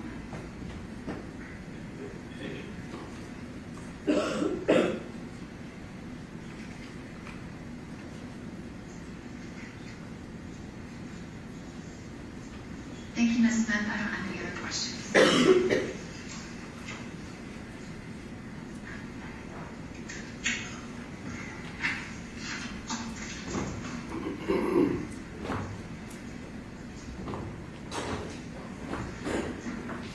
Ms. Smith, good morning. Good morning. My name is Letitia Quinones Hollins, and I'm going to be asking you some questions. If at any time you don't understand anything or feel like I need to rephrase, please let me know, and I'll do my best, okay?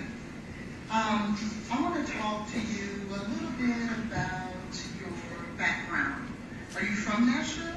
I'm not. Oh, where are you from? Arkansas. Okay. And what part of Arkansas are you from? Jonesboro. When did you come to Nashville? When did you come to Nashville? Fall of 2021. Okay, did you come here to go to school? Yes. And what school did you attend? Nosy College of Art for my bachelor's in photography. I'm sorry? Nosy College of Art. Nosy? Nosy. Spell it for me. N-O-S-S-I. Oh, Nosy, okay. Yeah. College of Art. And you got a degree in photography. Would that be bachelor's? And what did you do after you graduated? What year was it that you graduated? May of 2025.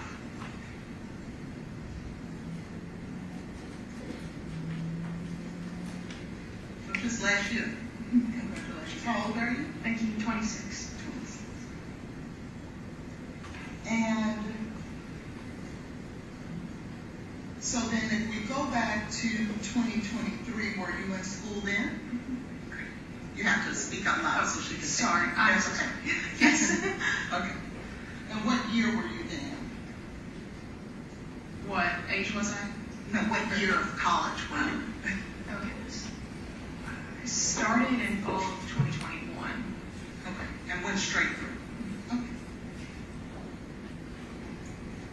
When you were doing your studies at Nosy College of Arts, did you get any type of training in any medical training there? From the college, no. Okay. And did you get any type of medical training anywhere? Yes. And where was that? Arkansas State University. Okay.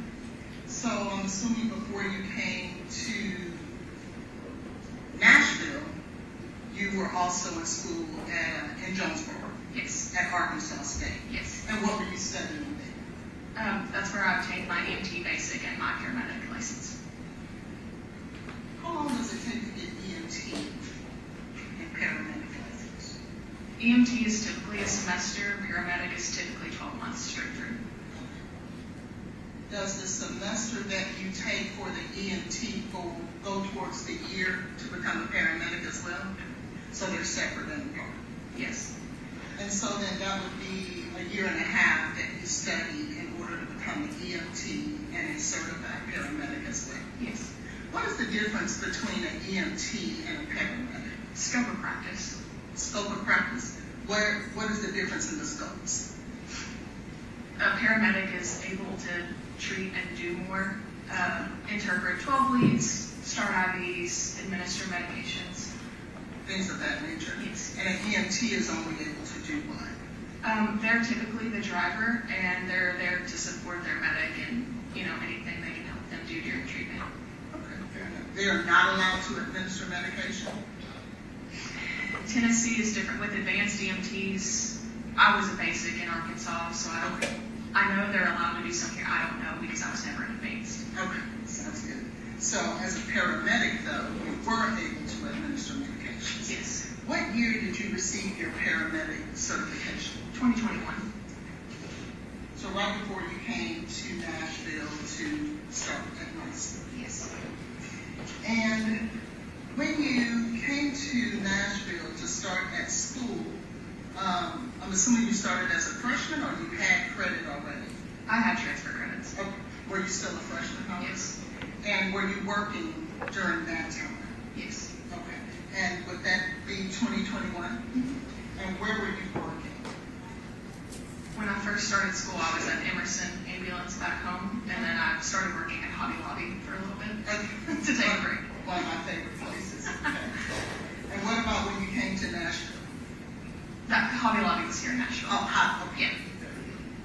How long did you work at Hobby Lobby? Roughly 5 or 6 months until I started at Vanderbilt.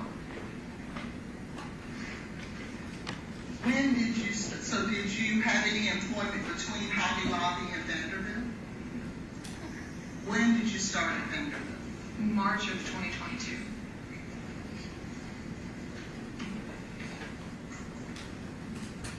And what position did you start off? A paramedic. Paramedic. What department? Would that be emergency? Yes. Did you work in any other department at Vanderbilt outside of the emergency department before February 2023? No. Okay. So, by the time that by the time it's February the 25th of 2023, you have been at Vanderbilt working as a paramedic in the emergency department for almost a year. Is that fair? Yes. And I'm assuming you were going to school during the day? Yes. And then working at night? Yes. What were your hours during that time? If it was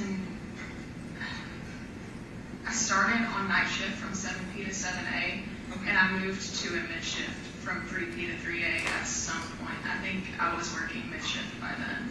Okay. So 3 p.m. to 3 a.m. And I'm assuming you guys work 12-hour shifts. How many days per week were you working 12-hour shifts? 3 to 4. So it's full-time and full-time student. Yes. Good deal. Could you tell us exactly what your title was from March of 2022 to February of 2023? Paramedic. And nothing else in between? No.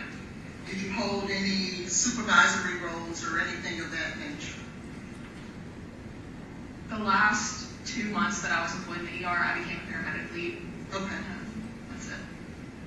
And can you tell me when would the last 2 months be? I know you said August and September. I left September 24th. September 24th. So September 2024, that's when you moved to your current position? 2023. 23, yes. Okay. So September of 2023 is when you left the emergency room department and came to your current position? Yes. And your current position again is? A critical care medic for Lifeline. Is that viewed almost as if it's a promotion, if you will? Or it's just like a lateral move? Lateral transfer. Okay.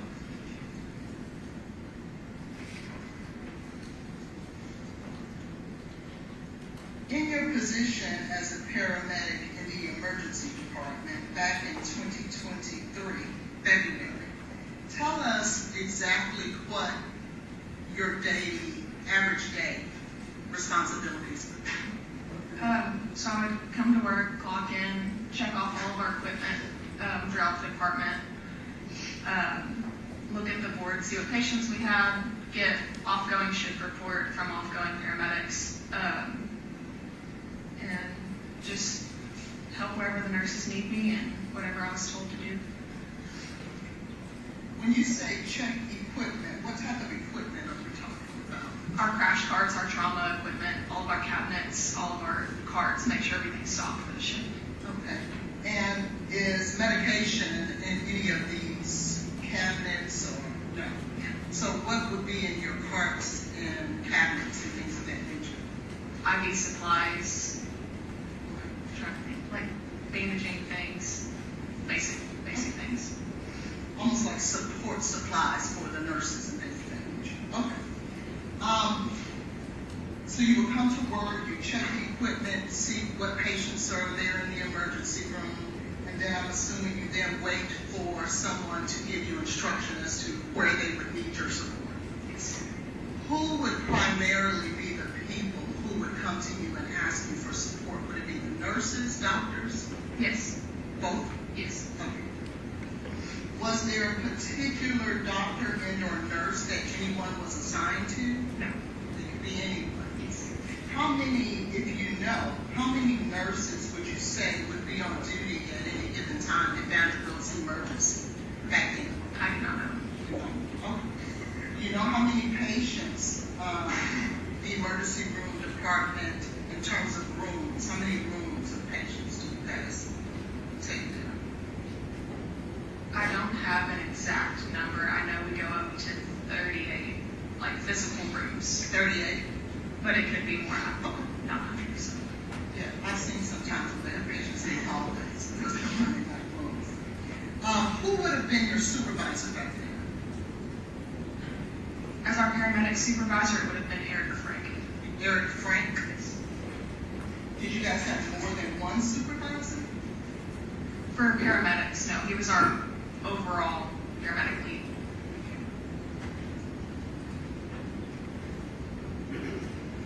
So outside of Mr. Frank, everyone was in the same role and position? Yes. Were you supervised directly by any doctors and or nurses? No. And so you, on February 25th of 2023, I'm assuming based on your prior answer, the only reason you remember that you were working that particular day is because you checked the records. Yes. And that makes sense, right? It was 3 years ago. You're stating that you were on duty there from 3 p.m. to 3 a.m. during that time? I believe if it was my normal shift, then yes. I don't know exactly what my shift was.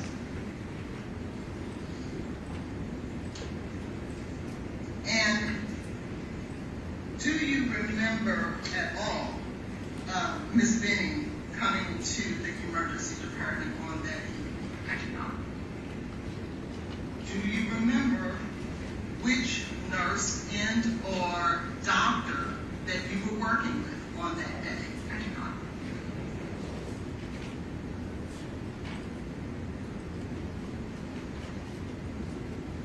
Do you remember whether or not during that time that there were more than 38 patients, or it was pretty hectic during that time, or if it was just a normal call day? Do you remember anything like that? I do not. I should probably just ask you this. Do you remember anything about that day? I do not. And trust me, it's fair. That was 3 years ago, so that's fair. Okay.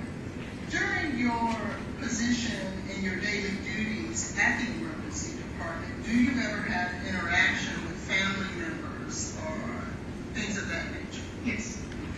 And what type of interactions would you have with individual patients, family members, and things of that nature? If they're in the room, treatment plan of what we're doing and what's going on and everything. Would you be the individual that communicates that treatment plan to the family members? It's typically the MDs, but if we come in and we start doing something, that's when I would explain what was going on. And when you say that you would explain what was going on, you would explain what? Like, hey, I'm about to start an IV. Okay. Typical things. Not what the doctors are going to do, just this is what I'm going to do. Correct. Now, do you have any authority to, on your own, determine what type of medication a patient should receive? Not in the ER. not any yard, okay? Do you have on your own any type of authority as it relates to any type of treatment, not medication, but an IV and or a bandage, or anything like that? Can you assess a patient on your own and say, this patient needs an IV or this patient needs a bandage? I have to obtain orders from the doctor. I'm sorry. I have to obtain orders from the doctor. From the doctor? Yes. Can you obtain those type of orders from a nurse? No. Only a doctor? Yes. And so when you looked at the records for Ms. Benning back on February 25th of 2023, I'm assuming you noticed, like we all, that you had pulled some medication that day. And you said before that you dispensed medication. Yes. Tell us again exactly what dispense means in the EMT, emergency room department world. Pulling it from the machine that stocks it, where it's stored. Just pulling it out of the machine. Okay. And so if anyone is like me, what do you mean pulling it out of the machine? What does that mean?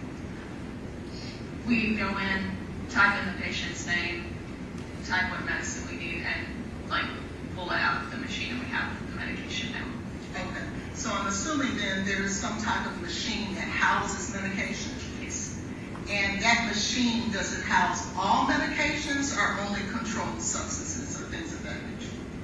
It houses all medications. It's not only controlled substances. Okay. And so if you are dispensing, which we now know the EMT emergency room department world means pulling it out from the machine that houses the medication for the emergency department, we can assume, can we not, that a doctor, because you said you cannot take orders from a nurse, right, that a doctor had to have told you to do so. Correct. Because you otherwise would not get medication out of them. Correct. What credentials must you put in order to obtain those medications? The patient's name and the first 5 letters of the medication you're trying to access. Do you have to give any identifying information from you? Yes. Okay. Tell us what that is. It's our login, our ID, and our password. Anything else besides your ID, your password, the name of the first 5 letters of the name of the patient, and the actual medicine? It's the first 5 letters of the medication and the name of the full name of the patient. Okay.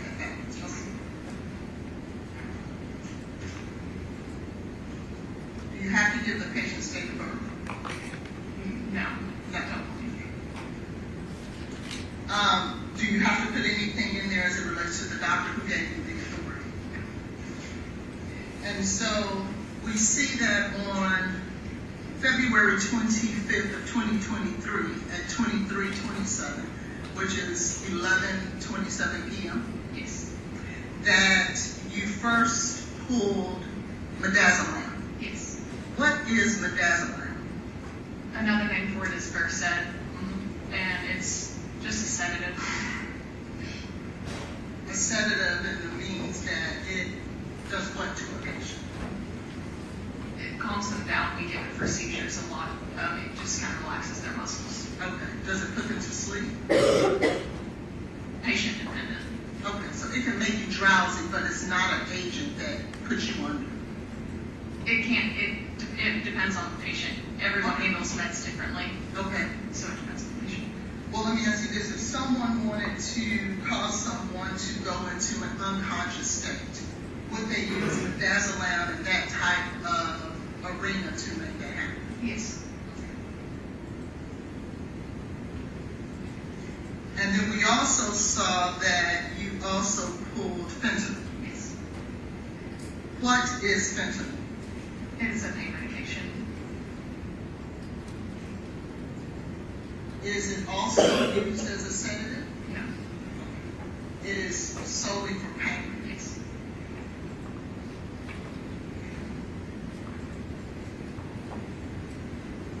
So one can assume then that if you are administering pain medication to a patient, then that patient had to have been in some sort of pain? Yes.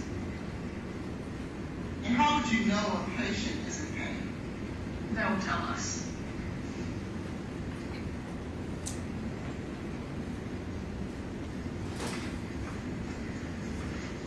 I noticed, if I could, you reviewed your records when you Yes. prepared for today? Yes.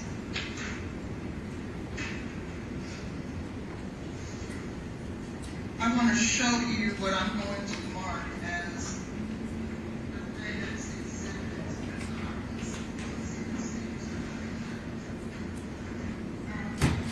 Or do you have it? Okay.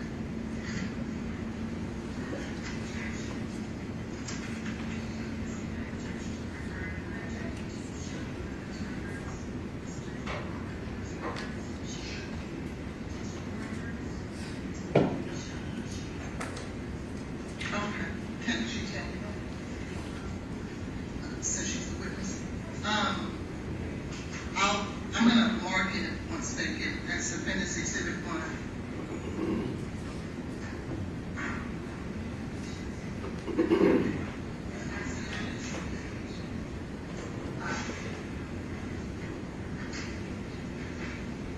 Take a look at appendix exhibit number 1. Have you ever seen that document?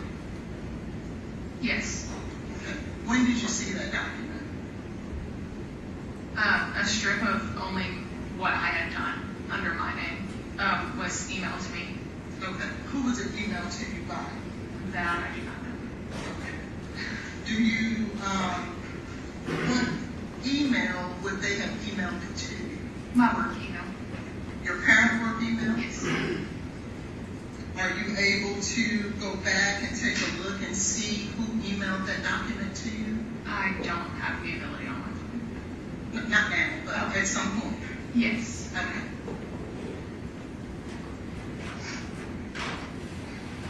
Do you remember when it was emailed to you? No.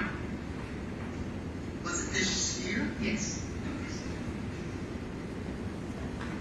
Was it in preparation for your testimony today? Yes. And you just don't remember who it was? No. Who have you been in contact with in preparation for your testimony today? My lawyer. Who is your lawyer? Anthony Bills. Have you been in contact with anyone else? No. I got the subpoena emailed to me and that was it. Okay. So then the only person that you've been in contact with as it relates to your testimony here today was your attorney? Yes.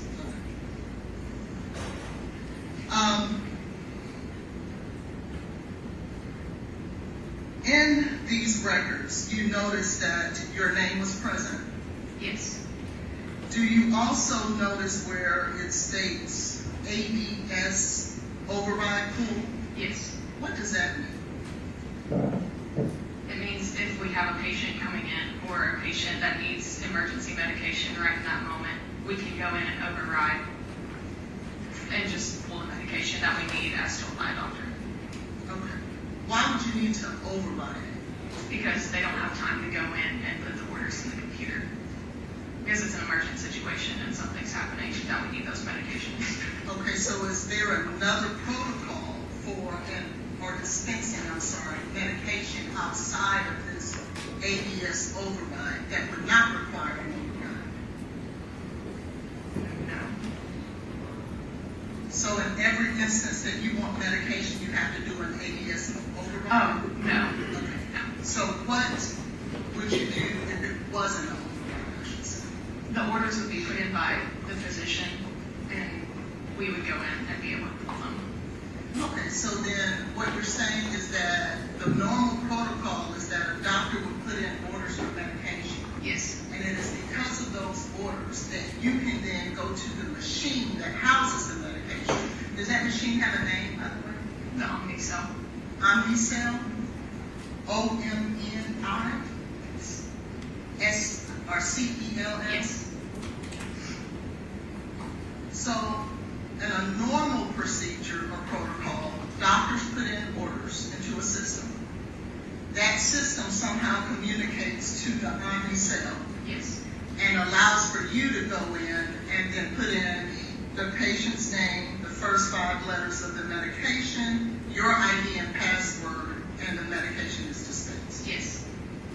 But in this instance for Ms. Benning, there were no orders in the system. Yes. For the Omnicell to recognize. Yes. Because of the emergency situation.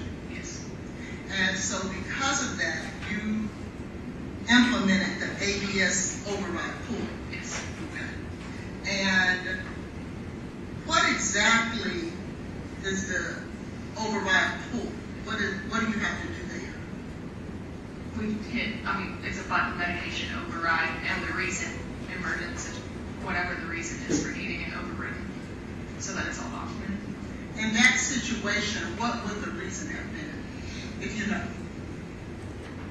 I don't know the exact reason. Okay. Would it have been communicated to you?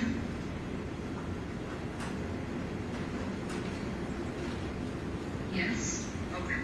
Who would have communicated that to you? The pharmacist or the doctor. Okay. Is it required for you to put in that reason every time you do an ADS override? Yes. Without that, you cannot administer it. I'm sorry, dispense it. Correct. Okay.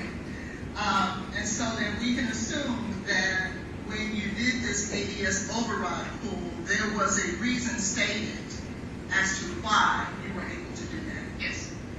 When you put that reason into the system, are you also inputting the individual who communicated the reason to you? No. Just only the reason? Yes. Okay. How many doctors would you say are on duty at any given time during the 3 p.m. to 3 a.m. shift? I don't have an exact number. Would it be more than 1? Yes. Okay. More than 5? Yes. More than 10? I don't believe so. Okay. So somewhere between 5 and 10.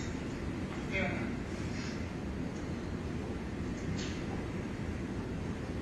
Who would tell you the dosage of the medication? The doctor. When the doctor is communicating this information to you in this emergency situation where the orders are not put into the system, are you taking notes or are you just memorizing? When we pull the medication from the Omnicell, it is the whole vial. So we go and pull the medication, we come back to the doctor and verify the dose before giving it. Okay. So when the doctor is communicating to you before you go to the Omnicell, you're not taking notes or anything at that time, you're just remembering as you go. The medication, yes. All I need to know is the medication. Okay. So because we see in these records that there was a fentanyl pool, there was a midazolam pool, and an override situation, then we can, based on what you just testified here today, assume that there was a doctor who communicated this information to you in terms of what the patient needed. Yes. Now, when you dispense the medication, who administers the medication? Meaning, who gives the patient this medication? Either myself or a nurse. Not the doctor? Typically, no. Okay.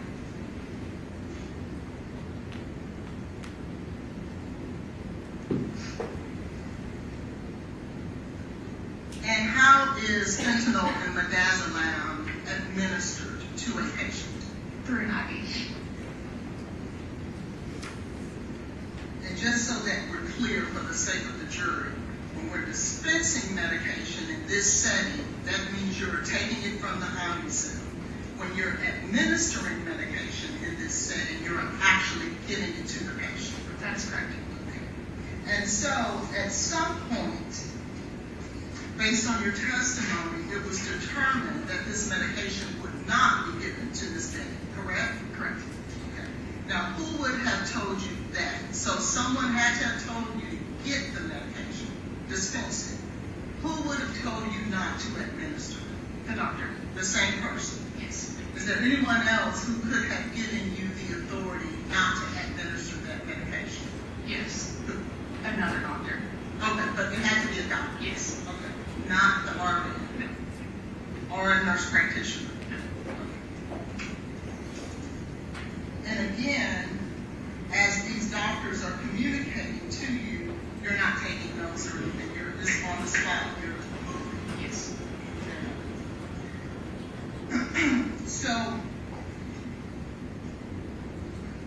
it is now determined that you did not administer, the doctor makes the, based on the records, make the determination that you're not going to administer these medications to the doctor. What do you do with those medications? They are wasted. Are they wasted immediately? Yes. And how are they wasted? We have a system in the Omni cell where we go in and waste it with a witness, and then they are disposed of. And it's called a cactus. It's a drug disposal thing that we squirt the medication into. Okay. Is that in the Omni cell as well? It's beside it, yes. Right beside it. Is it a separate machine? Yes. Okay. And does it require any information on your part in order for you to dispose of the medication into that machine? Yes. And what is that machine called?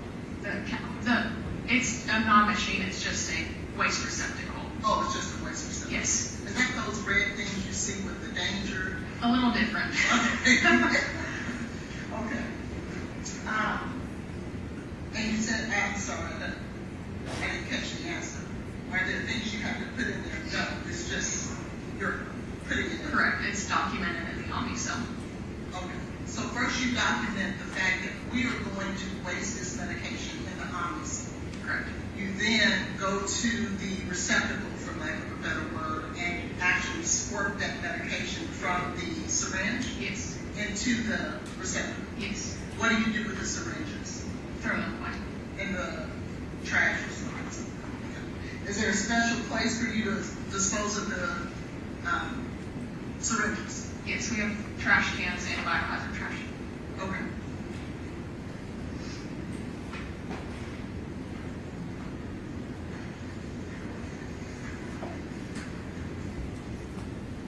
When you dispose of the medication and you're inputting it into the Omni cell, are you also putting the reason that you're disposing? Yes. And where are you getting that reason from? The doctors. Are you having to list the doctor's name that told you that? No.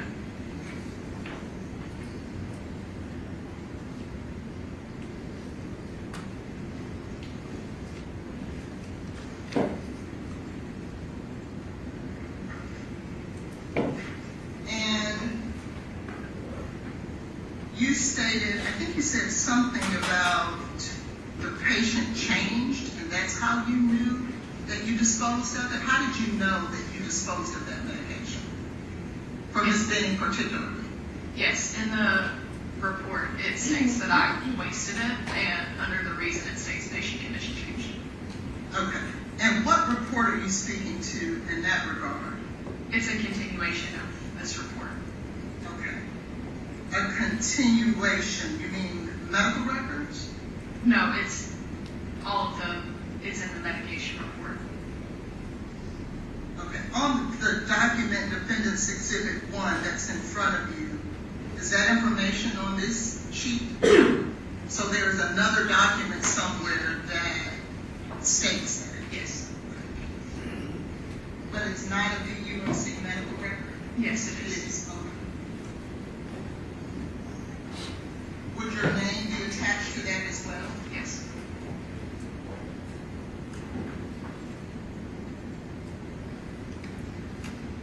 Have you seen that document? Yes. When did you see that document? It's the same one I was referring to, or I don't know when it was sent to me. I'm sorry? That's the one that was emailed to me. I'm not sure exactly when I received it. In addition to Defendant's Exhibit 1? I only received a strip that showed my name and like what I did. I didn't receive anyone else's name. It just showed my name and what my involvement. Okay. And that, was it a screenshot of a document? Yes.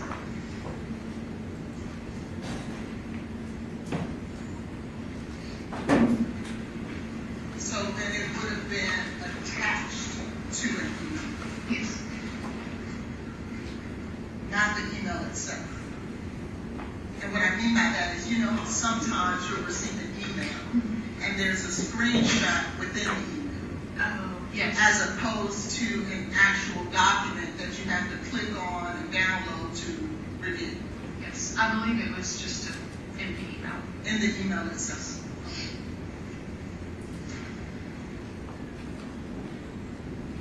And just so we're clear, because I don't want to confuse that, what you received is different than Defendant's Exhibit 1. Yes, it's less information. It is only it has these two parts on here and only what I was involved in. It doesn't have, it's not the full of all the other medications. It's only what I was involved with. Fair enough, thank you. And in Defendant's Exhibit 1, is it fair to say that Defendant's Exhibit 1 would be, if you look at just the two strips of where you were involved, would it be fair to say that the information you received is different than what's in those strips shown on Defendant's Exhibit 1 because it doesn't show where the medication was wasted? Correct. Because in Defendant's Exhibit 1, we don't see that, right? Correct.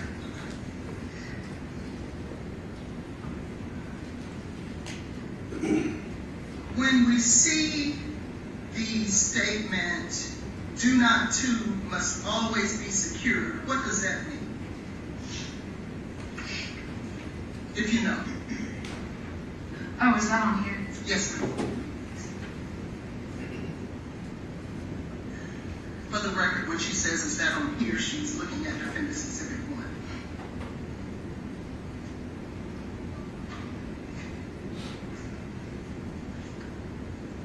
Where on the, oh, there it is.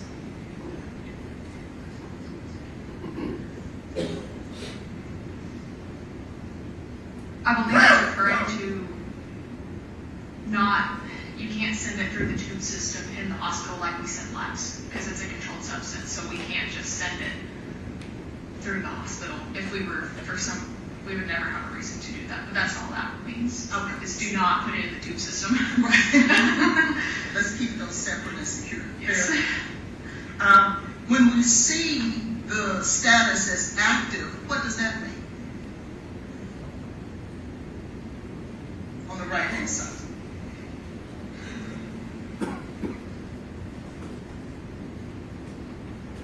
I do not know.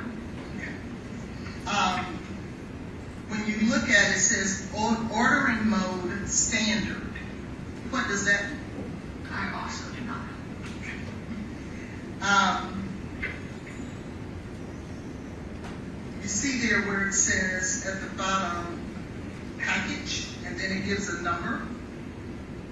Specifically under fentanyl, it says package 0409-9094-12. Do you know what that number pertains to? No. Fair enough. And finally, when you see frequency from 225.23 and 23.27 until discontinued, what does that mean to you, if anything?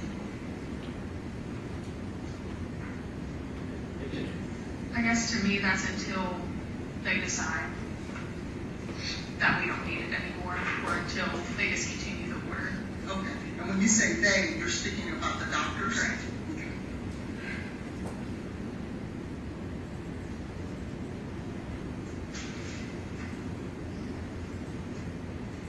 And to be clear, you would have nothing to do with the decision to administer these medications? Correct. Yes. Okay. And you would have nothing to do with the amount of medication that is determined that needs to be administered? Correct.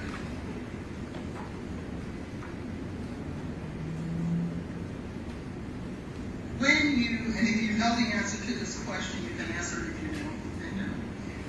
When you see fentanyl, well, let me back that up.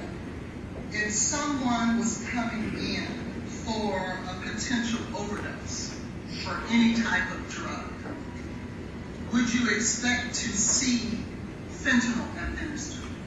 If you know the answer, if you don't, that's fine. I do not know the answer to that. And reason being, because you're not the one who made those determinations, right? So that was an unfair question, I apologize. But what we can say is that we know for certain, based on the records you reviewed, that at 23:27, on February 25th of 2023, although it states that fentanyl was dispensed, you did not, and anyone to your knowledge, administer fentanyl to Ms. Jade Benning. That is correct. Ma'am, I'm gonna be honest.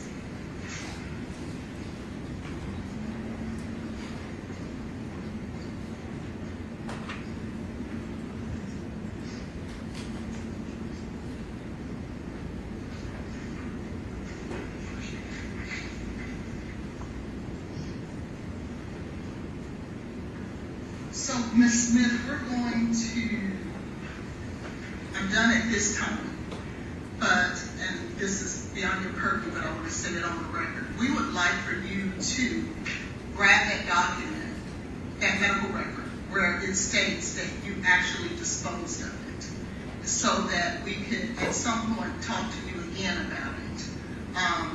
And we'll work with the prosecution to that regard, okay?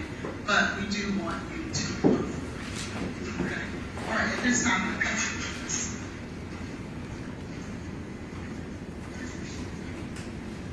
And for the record, I would just like to say that we're not done necessarily with this witness until we deal with the issue of this record we have not seen.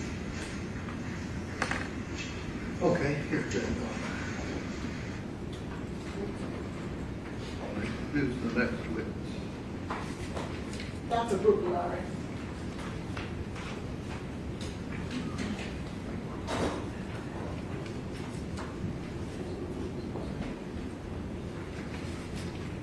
And I believe, Ms. Collins, this is in the medical records, but you mentioned it during the deposition. Do you want this marked as a separate exhibit? Yes, please. All right, it'll be 60.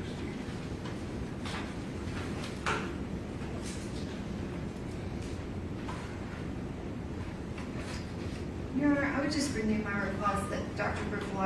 Larry not be asked about any testing that's not admitted as evidence as an exhibit. Okay, I would have said not. Larry, step up.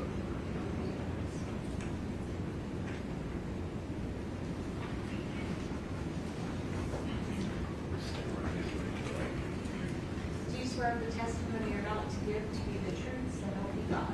Yes.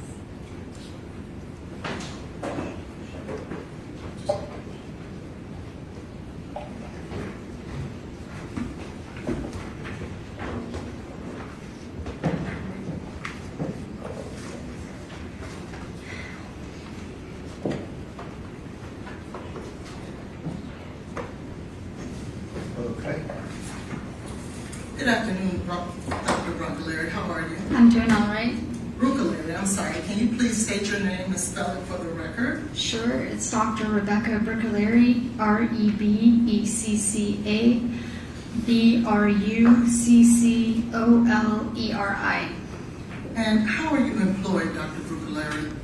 I'm employed by Vanderbilt University Medical Center as the medical director of the Tennessee Poison Center and a medical toxicologist. And how long have you been employed with Vanderbilt? Since October 2018.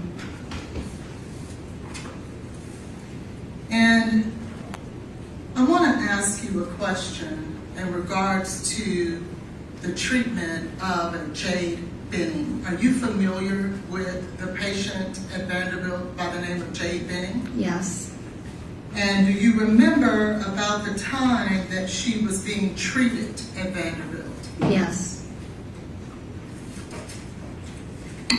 Was there an occasion where you were involved with her treatment? Yes. And you explained to the jury exactly what your involvement was? Yes. I was called shortly after she was admitted to the ICU to assist in drug testing because there was concern that Ms. Benning had been poisoned. And do you remember about the time that she was admitted to the hospital? She was admitted at about 9 to 10 p.m. on February 25th, 2023. And who contacted you? Well, let me ask you this. What is your role there at Vanderbilt directly? I provide inpatient and outpatient medical toxicology consults. Okay. What exactly does that mean? So I can provide advice on toxicologic cases, so whether or not someone's been poisoned, intentional overdoses, unintentional overdoses, adverse medication reactions, and envenomations. And you just stated something about unintentional overdoses. Is that what you stated? Yes. Okay. Can you explain to the jury what exactly that means? So a prime example of an unintentional overdose is if a small child finds a pill on the ground that one of their caregivers has left and ingested it, and the management of that. And so what would your involvement be in a case like that? So I would provide advice on how to treat the poisoning. It could be a myriad of drugs that could be one, but for example, something like a blood pressure medication could be ingested by a small child, and then I would provide treatment recommendations to the team on how to manage that. When you were notified, or let me ask you a better question, do you remember the exact day you were notified in regards to Jade Benning's treatment? Yes. And who contacted The you? ICU team. And for what purpose were they calling you in specifically as it relates to Jade Benning? They wanted help with extended drug testing. And what type of service did you provide? I provided advice on extended drug testing. Did you have an occasion to pull urine for or from Ms. Benning? Meaning, did you order a urine analysis or a drug test, drug screen? I did help with drug testing. Okay. And do you remember what day that was? So I assisted in ordering, I don't remember the exact date and time for each time that I called the lab, but I assisted on add-on testing for urine that was already in the lab, and then at the end of her hospital stay, I helped order arsenic testing. I want to draw your attention as to whether or not, well, let me ask a better question. Once that you order testing, where do you send your testing to? Meaning, where do you go? What lab do you utilize for your testing? So for the add-on testing, there were 2 labs that I had advised or helped with ordering for. That was NMS Labs and Arup Labs. And then for the arsenic testing, that went to Arup Labs. And I would like to show you what has been marked now as, well, I'd like to show you an exhibit, please. What are you referencing? No, I want to show you my exhibit that I'm handing her. It's not offered into evidence. Your Honor, Dr. Bergolieri cannot authenticate documents, but it's very specific. She needs to be called about what's already been introduced. That's what I meant. You said it was an exhibit. What number?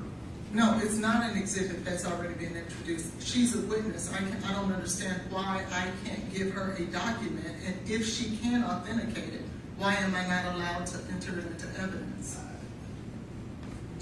Let the jury step down the hallway.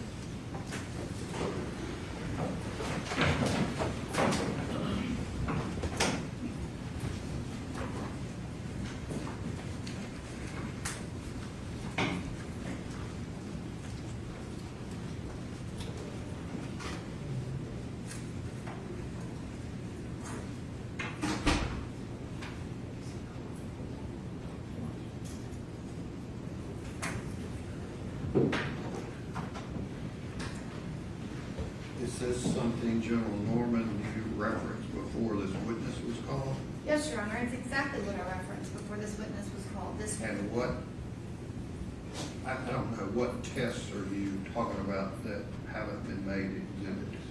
I'm sorry, I thought you were asking me. No. Your Honor, work order 23078883, which is what this is about, it was not introduced as an exhibit. Dr. Mithen we did not submit it. Dr. Mithen did not testify about it. What is it? It is a urine test on a urine that was collected on 2/26/26 at 0922. We did not submit that lab test through Dr. Mithen. This is part of the NMS lit pack. Dr. Mithen is not here to testify about any of the test results. I don't know. I guess the question, why wasn't it admitted? I'm sorry? Why wasn't it asked about? We purposely did not ask about it because there was confusion about the date.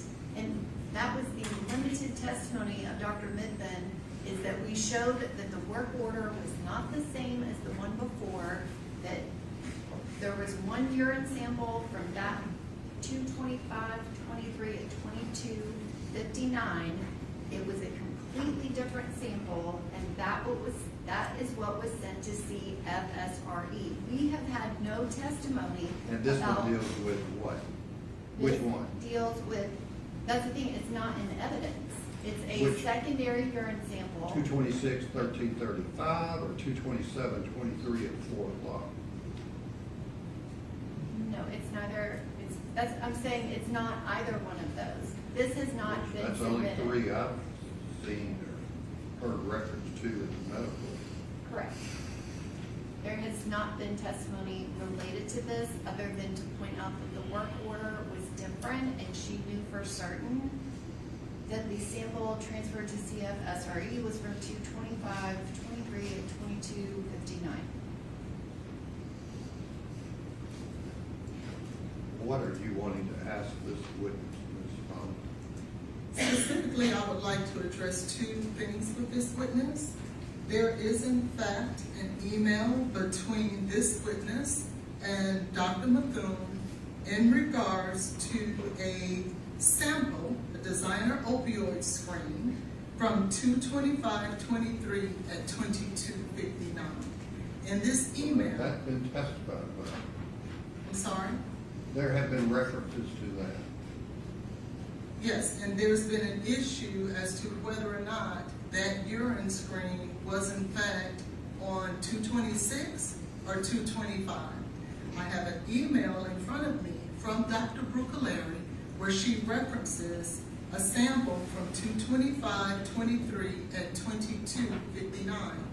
That date is extremely important to the defense because That's 2/25/23, 22:59 is not an issue. it is an issue on our side, Your Honor. That's, Your Honor, you is can that make. the urine screen you're concerned about, General Moore? 2/25/23 at 22:59? That 2/25/23 at 22:59 is a completely separate work order, and that is in evidence, and she's more than Right. welcome to ask about that. She is trying to ask about this other urine sample that we've had no testimony about. It was not admitted as evidence in any way, shape, or form. Then I guess I need to go back to Ms. Hollins. You've not told me anything that the state's objecting to, so what else are you wanting to ask this witness? In addition to that, I would like to offer, there is a test from CSFRE where there is coca-ethylene that was found in the urine of Ms. Benning, That's been testified about. not by this witness. Okay, maybe you're jumping the gun, I don't know. She's apparently not asking about any other urine screen. Judge, this email is about a urine screen that is not in evidence at all. NMS has not testified to it. So that doesn't make, Dr. that doesn't Blaise matter cannot anything. authenticate anything about the results of this test because we would have to have the NMS toxicologist to There's testify not been about it. testimony about a You're saying the only testimony about cocoethylene was from a blood test. No, Judge, I'm talking about the emails and the first test that she wants to ask about. There's been testimony about cocoethylene, right? Okay, so we're talking about a separate issue. Coming from where? Judge, which CFSRE report are you referring to? 2023-0090. I have no objection to her asking That's about. what I said. It sounded like we were jumping the gun. I was going back to the original because you referenced a urine screen, and She was talking about a urine screen. so she's not going to be allowed Okay. to. Show Ms. Holland the group of things that you're holding there when you're talking about objecting, and see if she has any plans of going into that. I have one of these work orders. I am objecting. Yeah, I didn't realize that my evidence was confined to what the state offered into Well, evidence. you would have to be, there would have to be a foundation for it. Who did it, and you wonder what, so what is your answer to her question? I'm not trying to offer those test results. Super. She's not I trying am to offer. speaking to this email written by this witness referencing a urine sample from 2/25/23. The purpose of that, Is that an issue? it is to. I'm not asking you. Oh, I'm sorry. It is if she is going to get into the lab. She just said she wasn't. Well, Judge. Is that accurate? That is correct.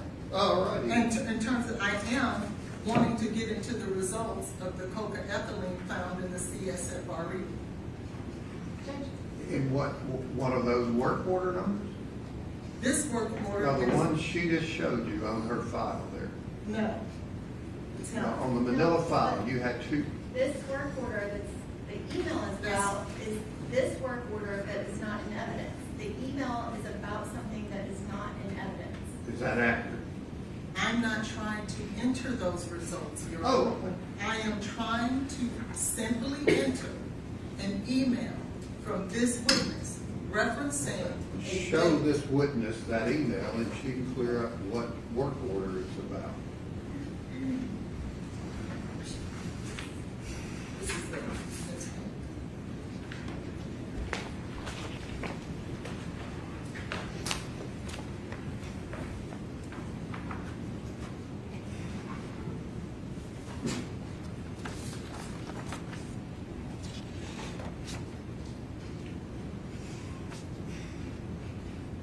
And I included. Hang on.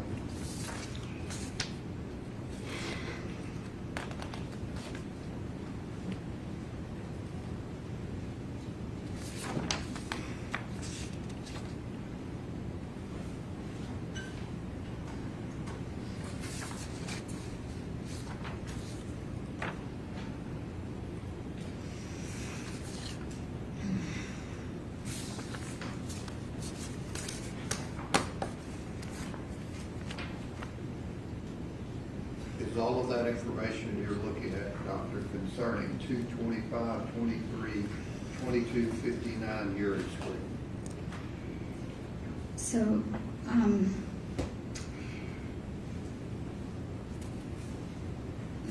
as best to my memory, it is not. This is in reference to a different specimen number. So at the time this was done, which was April 6, 2023, there was some differences in lab collection dates and times to what was matched in the EPIC record. I am pretty sure this is referencing the lab that was actually done at 2/26/2023 at 9:22 a.m. And this specimen did not ever go to CFSRE because it went back to the crime lab. So Okay. this is What not. about what you're wanting to ask about? So I'm not interested in getting in the results of that test. I am simply interested. She's saying this email applies to a total another work order that wasn't sent in MS. Again, I am not trying to enter into evidence any results from any test. I Then am why would you simply- want an email about a test that wasn't tested?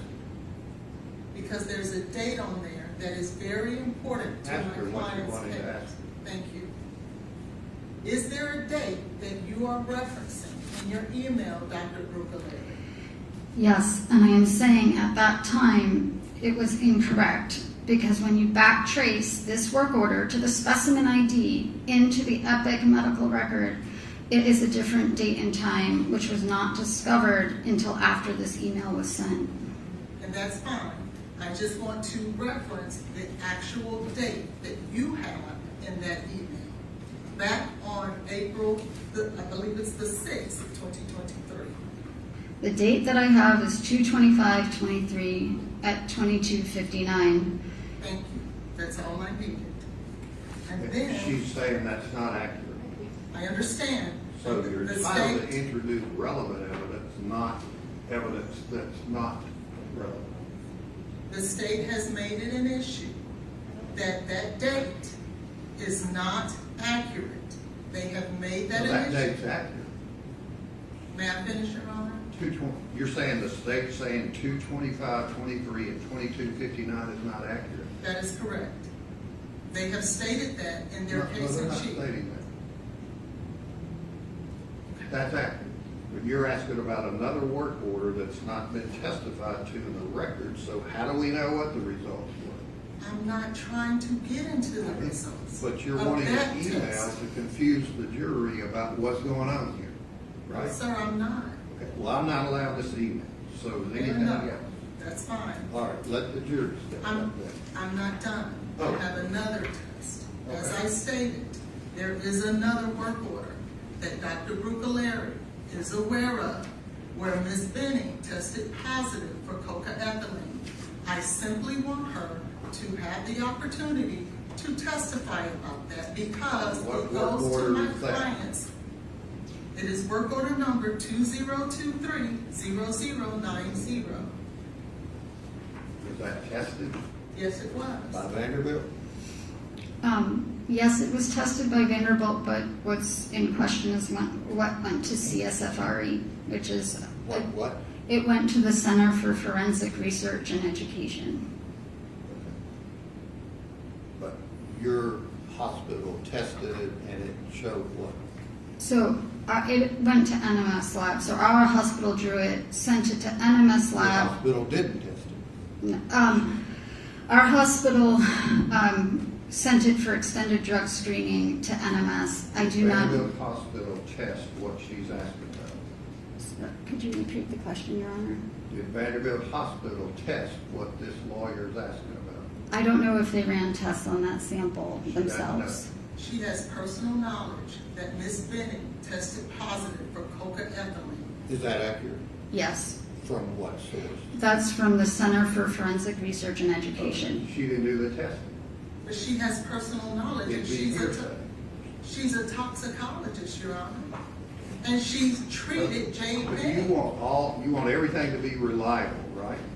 No, what I would like is I for don't want this. everything to be reliable. May I finish, sir, please? Just answer my question. I You would want love- all the test results to be reliable. I would love for that. Okay. But Well, that's we not don't the have the case. people that did this test. Did you subpoena them? I don't need the people to be Well, that then she test. can't testify about the results of someone else's test. She can testify about her personal knowledge She doesn't because have personal knowledge. she just told you she did. It's from another testing agency. It doesn't matter. She got. Okay, well, I You can think make it's your out. ruling, Your Honor, and that's I'm fine. ruling, so that's out. And So what is your else do ruling? you want? I just said it's out. Thank What you. else do you want to ask her about? There's nothing else. Okay, let the jury step in. Can I get my test back, please? Sure. Subpoena somebody from the lab.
next witness. The defense calls, Eric Devlin.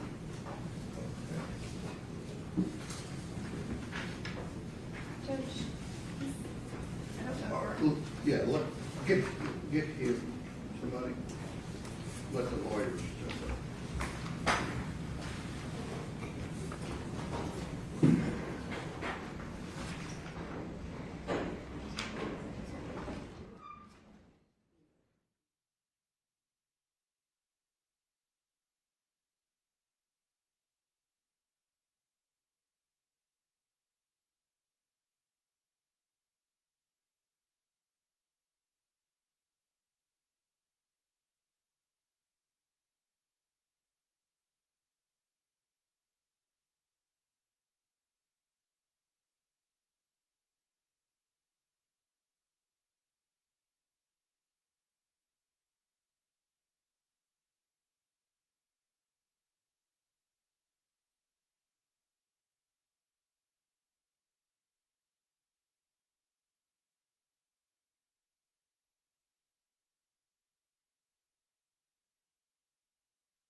And let the lawyers step up.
You have to sit back there outside, sir.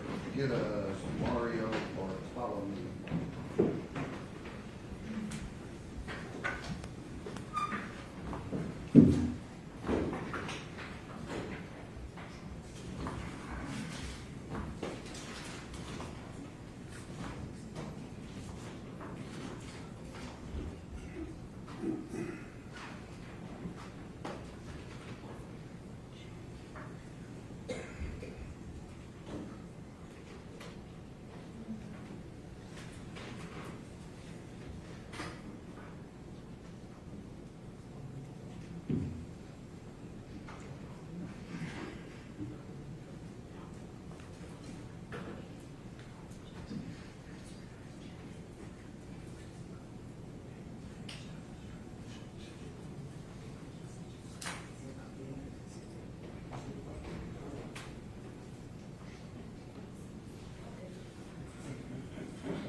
You swear to tell the truth, so help you God.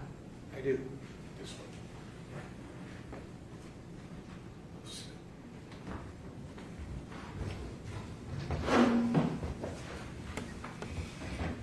The attorney, I'm going to ask you just some, I don't know about brief, but some questions in terms of the bottom line issue they're wanting to call you, okay? Yes. Outside the presence of the jury. Okay. Good afternoon. Good afternoon. Can you please state and spell your name for the record? Mario San Bartolome, M-A-R-I-O. Last name is S-A-N-B-A-R-T-O-L-O-M-E. And what do you do for a living? I'm an addiction medicine specialist and family physician. And can you tell this court a little bit about your education? Sure. I'm double board certified in family medicine and also in addiction medicine. I'm also a medical review officer, which is the individual that is involved with drug toxicologies as it relates to substances of abuse. And I currently work as an addiction medicine specialist at a community clinic overseeing a treatment and any sort of substance use related things at a federally qualified health center. And can you tell us a little bit about your education? Yes, I went to UC Davis for undergrad and then went to medical school at UC Irvine, followed by residency training at Long Beach Memorial, and then pretty much started practice right around that time. And have you published any articles? I have not. Have you dealt with or worked at addiction treatment centers? Yes, I have. How many? Approximately, I'd say 5 or 6. I've been a medical director for every level of what we consider to be along the continuum for addiction treatment. So inpatient, hospital-based, detox, inpatient, rehab, outpatient, intensive outpatient, and partial hospitalization programs. And what, if any, other specialized skills and trainings you may have? Primarily just the added medical review officer, I think, to the addiction medicine board certification. And do you have any experience treating patients with addiction? Yes, I do. Do you have any experience treating pregnant women with addictions? Yes, I do.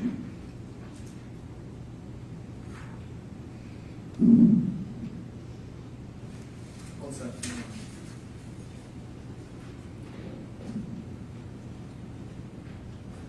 Do you have any experience in dealing with and or diagnosing substance use disorders? Yes, I do. And what would some of those be? The substances? Is that the question? Yes. Methamphetamine, cocaine, opioids, alcohol use, cannabinoids, pretty much any substance of abuse, hallucinogens, inhalants. And what is substance use disorder? Well, a substance use disorder is a diagnosis that's related to a chronic illness that we call a substance use disorder based off of the substance, the primary substance. And it involves biological, psychological aspects that are typically defined by somebody continuing to do things despite negative consequences. And have you ever testified before as an expert, as a medical review officer and a addiction specialist? Yes, I have. No further questions at this time, now. Okay, good. I would ask that he be tendered as an expert in, as a medical review officer, as well as a addiction medicine specialist. The state's not so much concerned with his qualifications, but with the relevance. What are you wanting him to opine for this jury? I want him to opine for this. Oh, okay.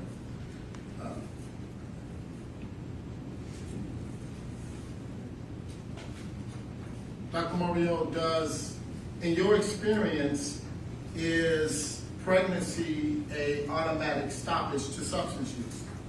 No. Why not? Well, because even though it is definitely a well-studied external motivator, in other words, if somebody is in the process of using substances and finds that they're pregnant, it is something that is associated with a higher likelihood of having motivation to stop using. But by itself, it's not something that's a guaranteed that somebody would stop using any substances. Okay. And what is addiction medicine trying to understand? Well, addiction medicine really deals with judgment. It deals with physiologic changes that drive somebody to have impulsivity, to have the kind of behaviors that can be harmful to them. And despite those things, there's changes in the brain that cause them to continue the behaviors that hurt them. So a lot of it has to do with judgment, and a lot of it has to do with how substances interface. Can self-reporting in clinical settings, what is your opinion about self-reporting in clinical settings?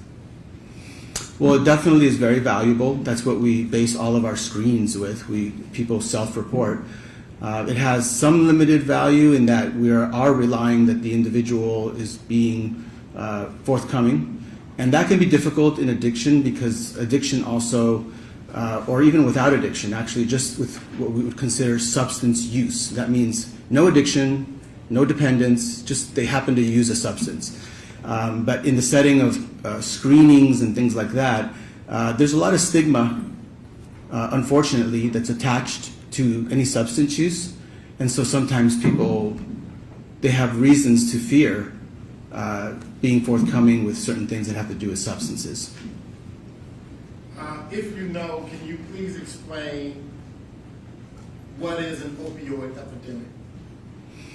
Well, the opioid epidemic is currently something that we've experienced since around 1999. Currently, we're in our fourth wave of the opioid epidemic, and everyone's probably seen in the news drugs like fentanyl or heroin. These are class of chemicals that typically we use for pain.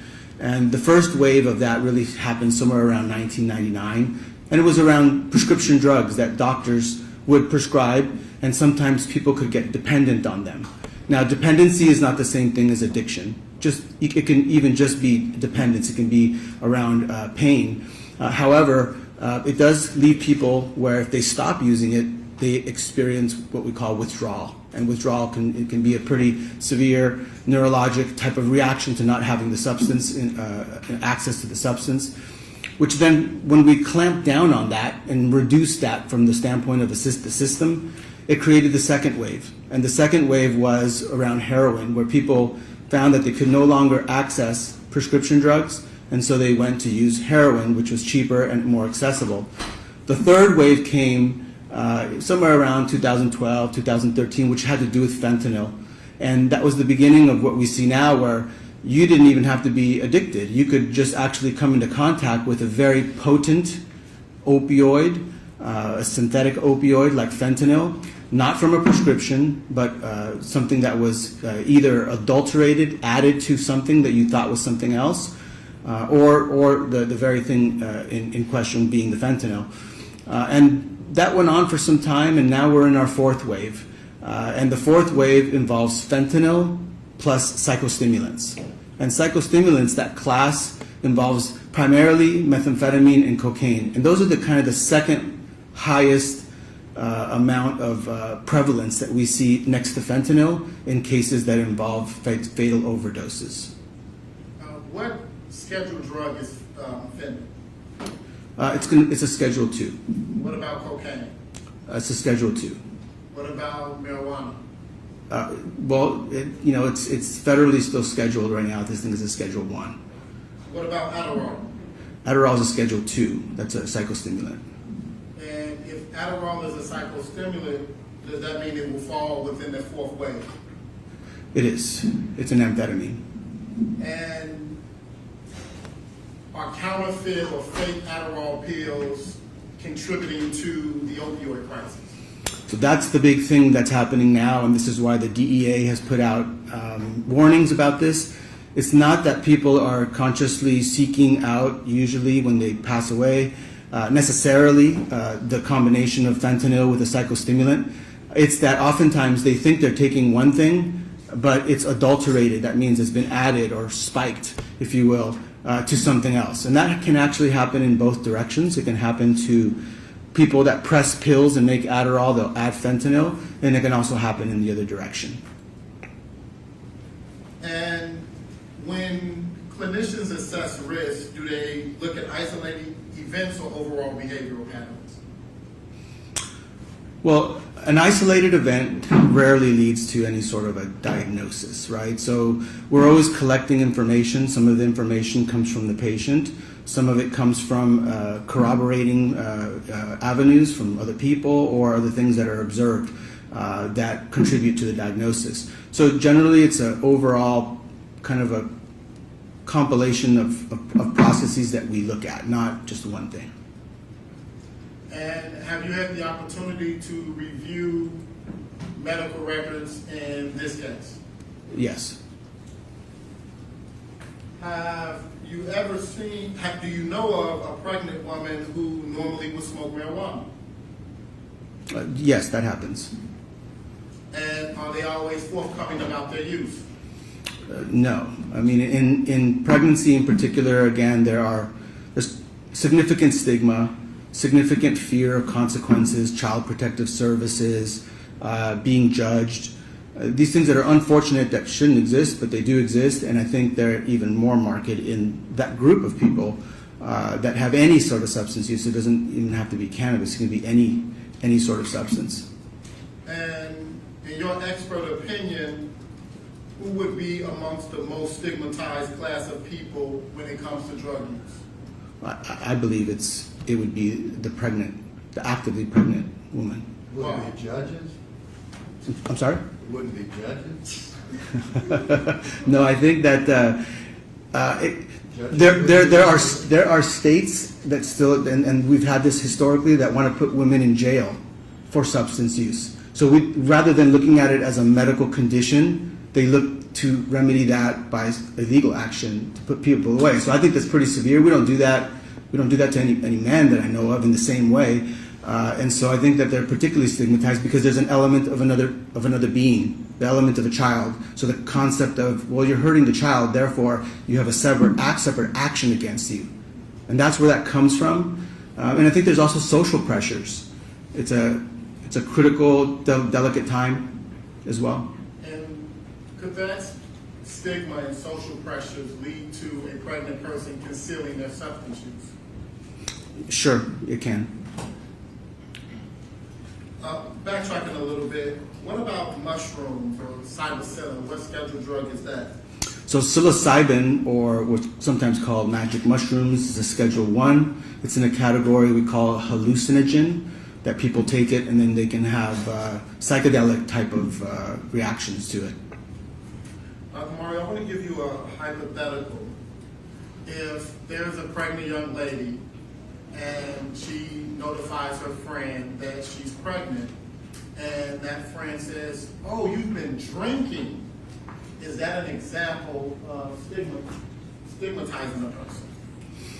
Well, it can be that anytime somebody that is pregnant shares any information about any substance use, that this is why doctors get trained to have more of a poker face about it, that our concern is how do we evaluate what you need rather than judge what you did. And in your expert opinion and in treatment, have you ever heard of someone being able to smoke mushrooms?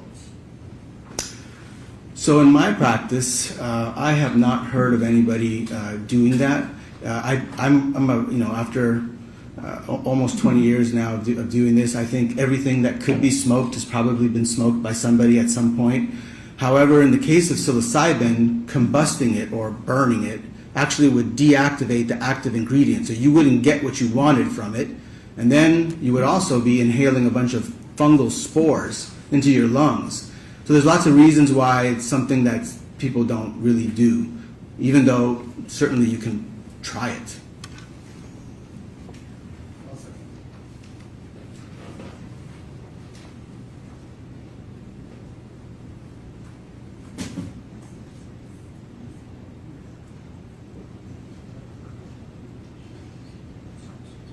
And lastly, if you could just talk a little bit about how substance use impacts, if at all, the prefrontal cortex of a person.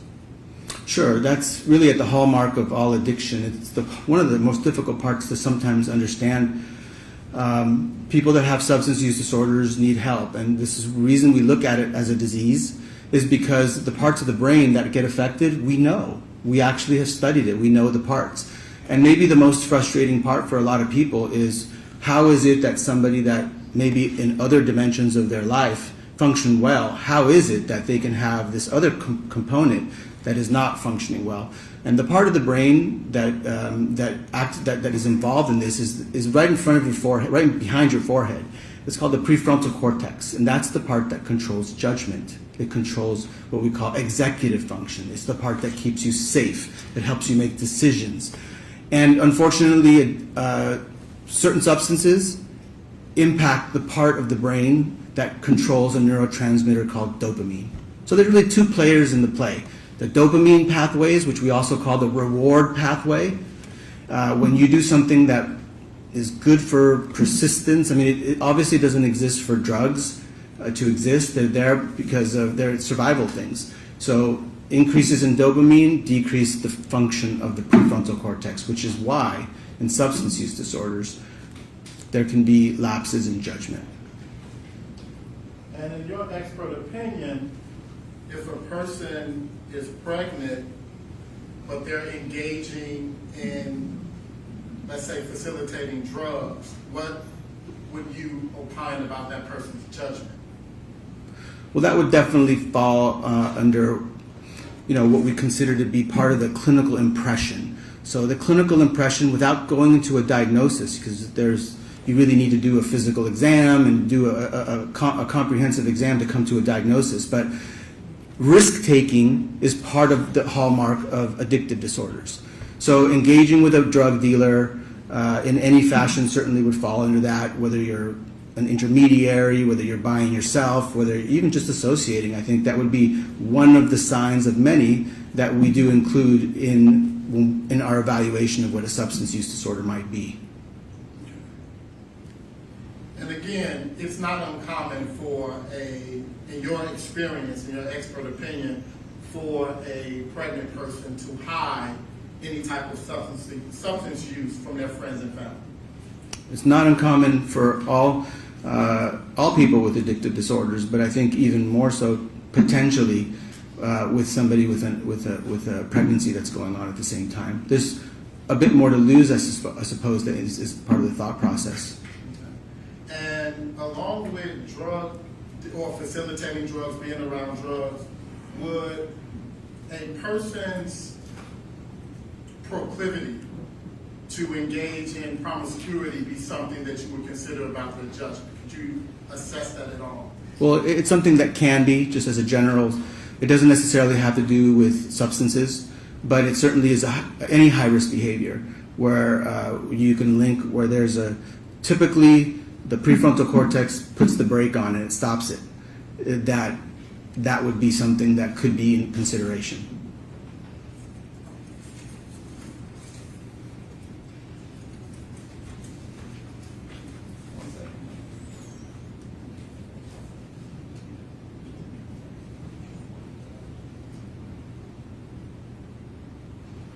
Your Honor, at this time, I would like to tender Dr. Mario as an expert, as a medical review officer, and an addiction medicine specialist. Any questions from the state?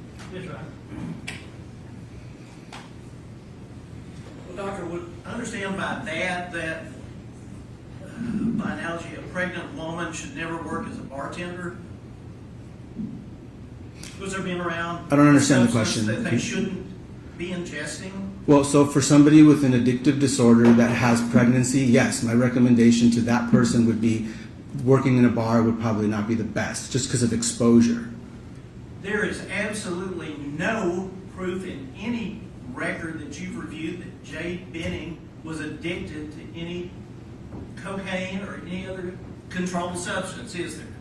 Not of cocaine or no addictions. And she was a casual user of marijuana, correct? Well, so we don't use terms like casual user, so that would have to qualify that. I mean, we have what we consider to be misuse of drugs and then use disorders. We can't really make a determination on use disorders because a full evaluation wasn't done. The labs, the examination.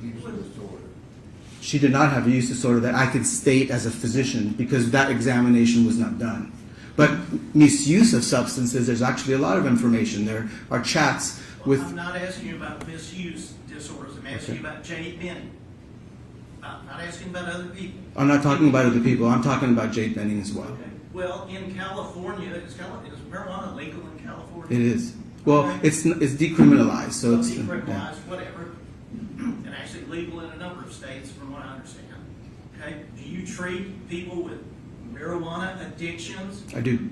All right. So do they come to you out of the blue, referred by law enforcement? Law enforcement doesn't give me many referrals unless there's court ordered. However, I do get referrals, and I do have people that come in that tell me that their cannabis use has gotten past what they can handle, and they feel like their life's out of order. Gotten out of control. Yeah. Absolutely no indication that happened with Jade Benning, is there? I would consider engaging with a drug dealer unusual behavior that would be linked to, in this case, cannabis. What gives you that information? From the text messages that she was having between Danny, the dealer, she was getting for her coworkers and for herself, cartridges of cannabinoids, all sorts of different species of cannabinoids, some magic mushrooms. I'm sorry? She was getting them? She was brokering them. Some of it was promised to her, and but most of it was as an intermediary for coworkers. Okay. I would consider that to be unusual behavior, I think, for anybody to engage in that, because the risks are high. Not judging if it's a good thing or a bad thing, but to put yourself in a position to have to be an intermediary and then potentially be at risk for the consequences when you give somebody else a substance that somebody else brokered for them. From the records you reviewed, we're talking about Adderall. There was no Adderall or any derivative of that found in Ms. Benning's system, was there? No. And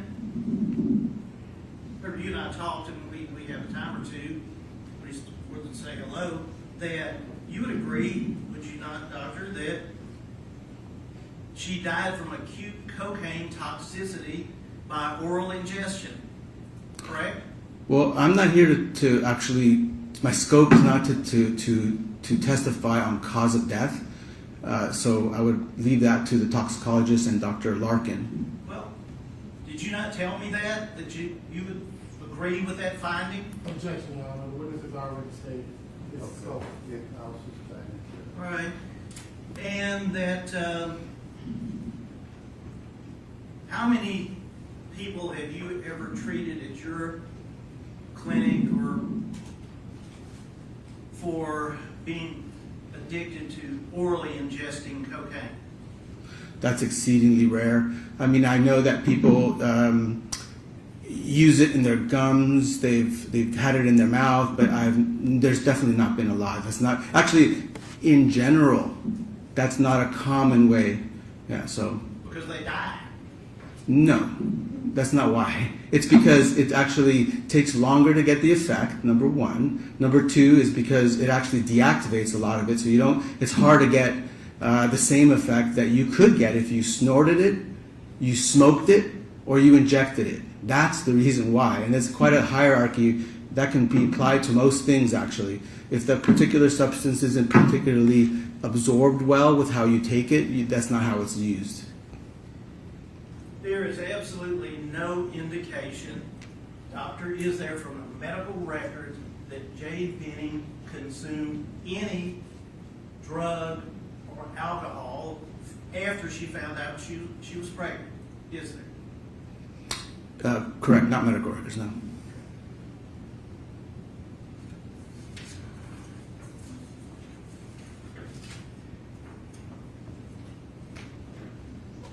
And so, nothing that you have testified about is based on any personal interaction with Jade Benning, correct? That's correct. Either during her lifetime or from obviously the review of the records. There is just nothing there. Yeah, I have not personally evaluated Ms. Benning.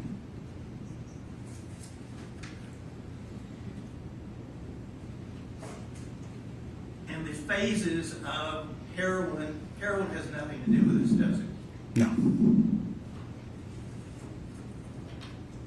Are you referring to the different? Your epidemics. Yeah, well, they're not mine. They actually are ours, but I mean, the heroin was just one stage of that, and so that was just one to kind of explain why there are different stages of that exist. That the most recent one is fentanyl and psychostimulants.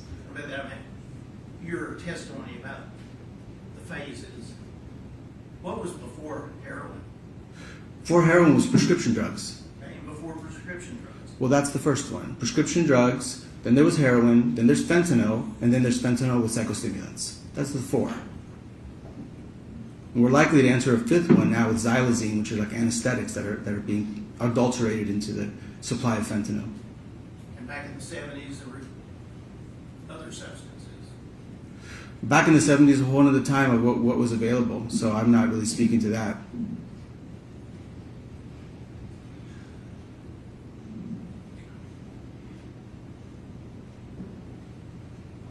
That's all. Okay. Thank you. Thank you. Step down, step back out. Oh, you got more questions?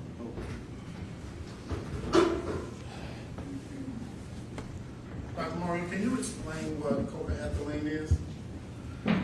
Coca-ethylene is a byproduct. Your Honor, I object. Wasn't covered on direct or cross-examination. Okay. I really was reading the jury out. Treatment specialist, addiction medicine.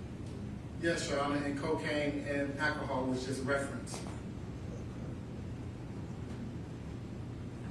Isn't that what you plan on getting into with Dr. Larkin if she testifies? We've already heard testimony about it, right? Yes, Your Honor, but however, what was just elicited from Dr. Mario was about a person working at a bar, and was there ever any evidence of any uses of cocaine with Mrs. Benning? Is he aware of any usage of cocaine? Are you aware on whether or not the substance coca-ethylene was found in Ms. Jade Benning's system? Well, my understanding is that there's one of the lab reports that did show that there was coca-ethylene. It sounds like there's probably contested. It's maybe for the. Go ahead. And what is copoethylene a byproduct of? Well, so when you consume alcohol in the setting of cocaine, you produce a compound called cocaethylene.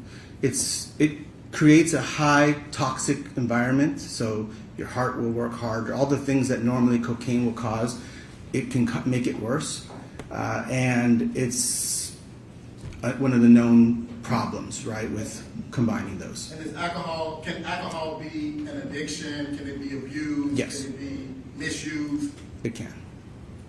And can you be a casual cocaine user? You can. You can be a casual cocaine user, somebody that uses not with great frequency. It's possible. It's possible with alcohol as well. Any other questions? So you can be a casual cocaine user, but not a casual marijuana user? I don't think I said you can't be a casual marijuana user. Said earlier. That you can't be a casual? No, I don't think I would have said that. I mean, if I did, I misspoke. But you absolutely can't. You can be a casual. You wouldn't use the word casual. Yeah, I wouldn't use casual because in the context of what you were talking about, it was. He's asking you can be a casual cocaine user. So you can be. So if the definition of that is that somebody uses infrequently, if that's what your definition is, when we discussed the issue of the marijuana, I thought you were talking about something more like diagnostic. I just wouldn't use those words for something diagnostic. But they both can be used with low frequencies, for sure. Doctor, about the cocaethylene, you said someone told you about that? No, I've seen it in the reports from one of the labs. But again, I'm not here to testify in my scope about that. I think you have a toxicologist and you're going to have Dr. Larkin on that.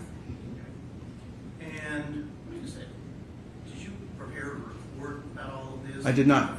I don't have a report. That's all right. Anything else? No. Okay, you stepped up.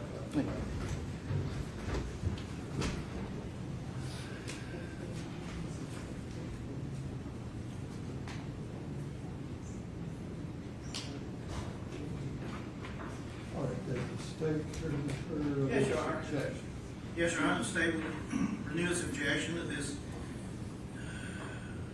doctor testifying under Rule 702. It's been nothing that he has testified about. In fact, knowledge of this incident, no knowledge of Ms. Benning, other than she was not addicted. All this testimony would have to come under Rule 702, that it is would substantially assist the trier of fact, the jury. And the Merriam-Webster dictionary, synonym is important or essential. But this testimony is not anywhere close to being essential. It's irrelevant. It is designed to, if anything, just attempt to paint Ms. Benning as someone she was not. And I would ask the court to exclude this testimony in its entirety. If I may encourage Your Honor. Sure. Your Honor, it is not only important, but it's a vital and critical issue that the state has put before this jury through multiple witnesses, which is the fact that Ms. Benning would not engage in any type of drug use or behavior because she was pregnant. And so it is very... They didn't say that. They said there's not even proof that she did. And, Your Honor, we believe the contrary. We intend to get into that. But this gentleman doesn't know that. Yes, he does, Your Honor. He has reviewed text messages that suggest she was offered drugs while she was in fact pregnant. We haven't gotten to the text messages, but if those come in, then they come in. He doesn't have to interpret them. No, but certainly they are evidence of the lifestyle that Ms. Benning was engaged in. The state certainly has taken the position that it is a barrier to her being involved in anything illicit because she was in fact pregnant. And so the defense has a right to put on evidence before this jury that simply being pregnant is not a reasonable statement of sobriety in and of I itself. asked the state that 2 hours ago, and they agreed with you. But Your Honor, they can take that position because they have rested. They've already paraded a bunch of witnesses before this jury who have said otherwise. So you think you need this person to tell the jury that women that are pregnant can still use drugs? And that they are stigmatized, and that may be a reason that they would not disclose to family members and loved ones. Okay. Thank you. All right. As it turns out, the cocaethylene that was brought on redirect and then recross, as the own witness said, he's not here to interpret what that, he knows what it is, but he's not here to say one way or the other about what that means for Ms. Benning. The other proffer involving pregnancy, not being an automatic stop to using drugs, pregnant women can still use drugs, the testimony about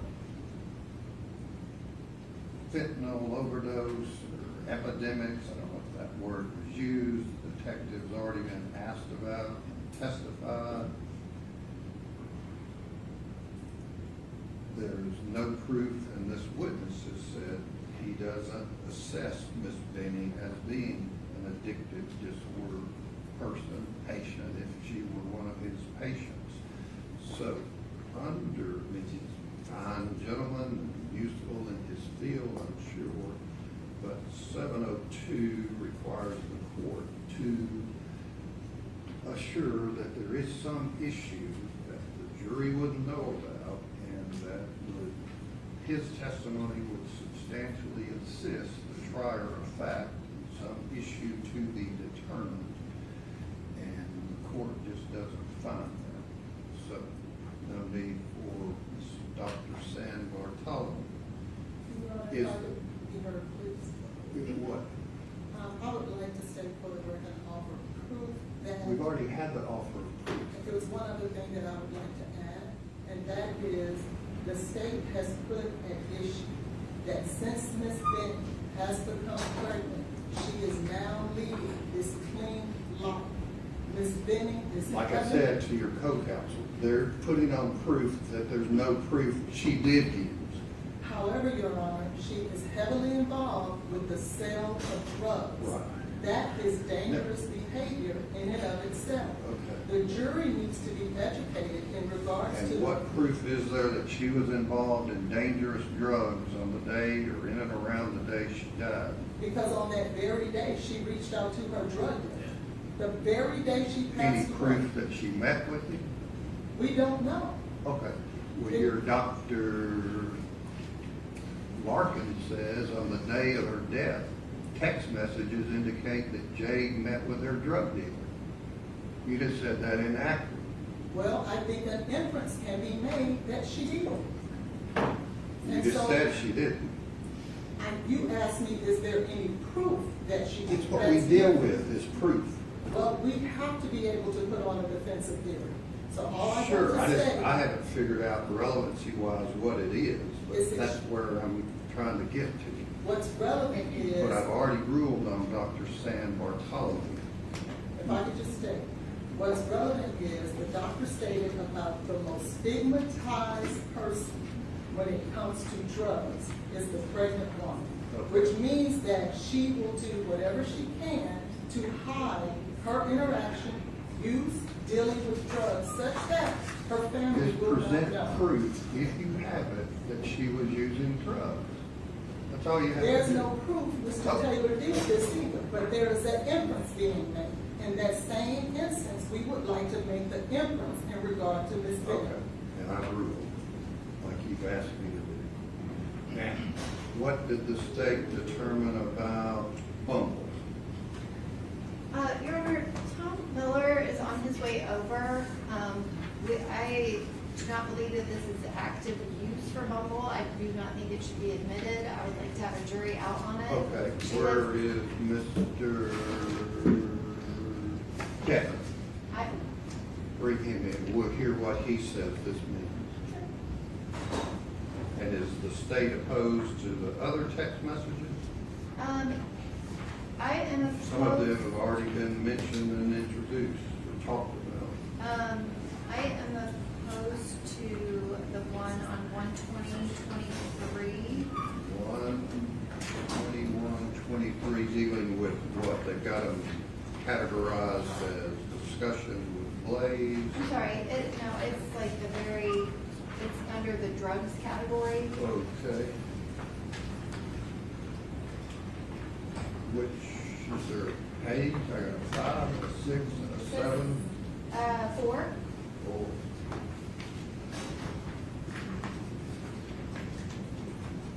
That's the metadata with the message. You're talking about, could I get an 8 on the top shelf? Correct. What is your objection? My objection is she's not ordering this for herself. It's in January and it's not relevant. We've already had testimony related to the same thing. Correct, but they can put on other proof. What's your other objection? On page 5, that is a received message, not a sent message. I don't know what Mr. Edmonds gonna say. So it's received, but it's still drug related, right? Correct. Okay. Anything else? Yes, on 6, it's from 11/5/22 and it's received. The state submits it's not relevant. Okay. What else? Also number 7, it's received, it's from January 18th of 2023. Okay. Anything else? On page 8, the reference to Adderall, I feel like we have already been through. This is not Adderall that Ms. Benning was requesting for herself, it was for her friend that was Right. on. We just confirms that, right? I'm sorry? This just confirms that. That's Yes. for someone else. No. Right, this is like someone else is asking for it, not Ms. Benning. Anything else? Anything else? Number 8, I feel like actually clears up the That's the Mario one you situation. just asked about. I'm sorry? That's the one you just mentioned.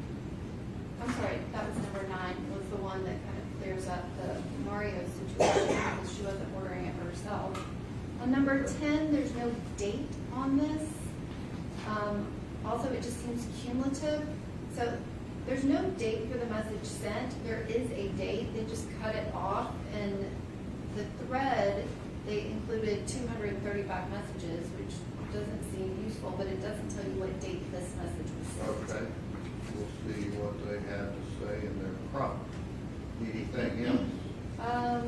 Number 11, like everything, he's printing stuff without the usernames in it. This message would have a username, but it's clearly someone else asking for narcotics. It just seems like it's Mario, and that would be important to the other texts. Anything else? 12, I don't have an objection. Pages 13 through 15, no objection. Communication with Blaise Taylor, no objection. Plans with Blaise Taylor, again, I don't have a specific objection. I just have no idea why we would submit a message without the person the message is sent to. And then the Bumble, I have a giant problem with. Okay, we'll hear about that. And the Jerry the Porter messages, the state's objection is that these are not relevant to any issue before the court. According to the defense theory, it shows you talking with another guy, texting another guy. These are texts from December. Right. The first page is from December, so she's not even speaking to Mr. Taylor then. All right, if you'll step up, Mr. Devlin, raise your right hand if you swear. You swear to tell the truth, so help you God. I do, Your Honor.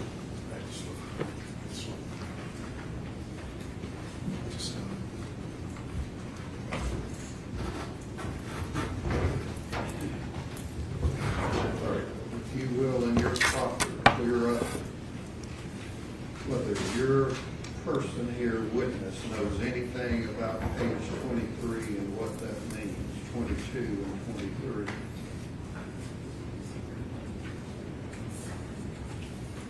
Mr. Devlin, could you please state and spell your name for the record? Sure. My name is Eric, E-R-I-C. Last name is Devlin, D-E-V-L-I-N. And Mr. Devlin, how are you employed, sir? I'm currently the managing director of the Lone Star Forensic Group, a digital forensics company based in Houston, Texas. And could you give the court your credentials in regards to the digital forensics? I have an undergraduate degree in history, political science, and film out of Southern Methodist University. I have a law degree out of South Texas College of Law.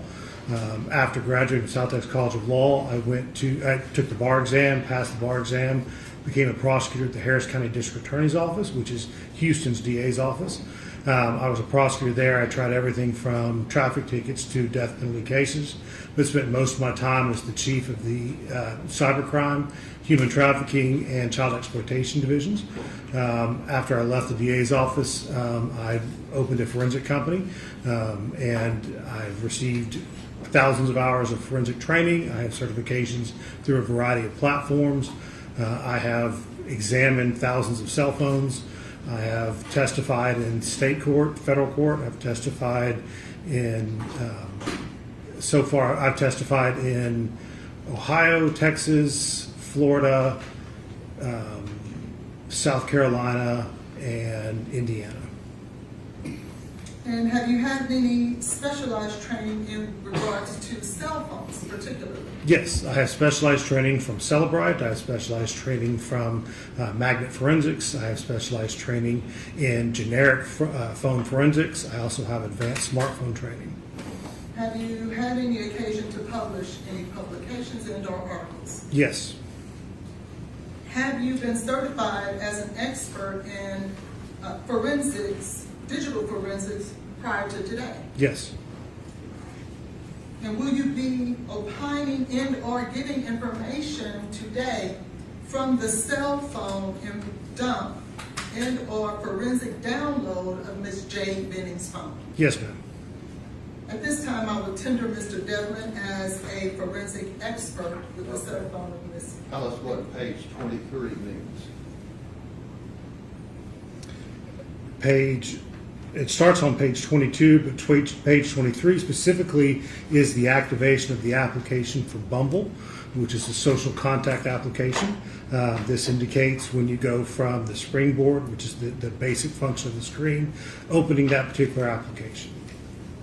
And does this, or do the notations that we find on page 23 actually state that Ms. Benning opened that application and interacted with it? I can't say Ms. Benning did. I can say that this phone opened. Thank you. And did they do so on each and every occasion? Did this phone, every notation that we see here, did it in fact interact with the Bumble application? Each one of these is an interaction with the Bumble application. And it's not simply just a notification? No. Interacting how? Either opening it, closing it, switching it, adding in, making contact with the actual application.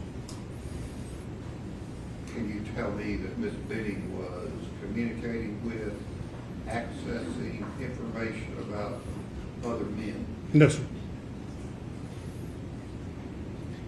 Can you tell us what is the purpose of the Bumble application? What is its purpose? What is involved? The Bumble application describes itself as a social contact application. So while many people use it for the purpose of dating or hookups or other interaction, other people use it as a contact social media application that time.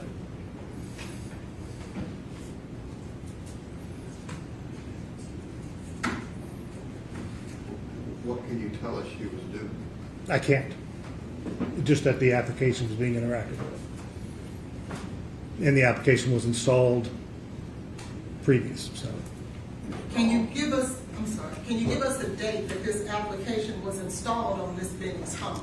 I show an application, an installation of the application on 2/17/23, and I see another installation on 2/22/2023.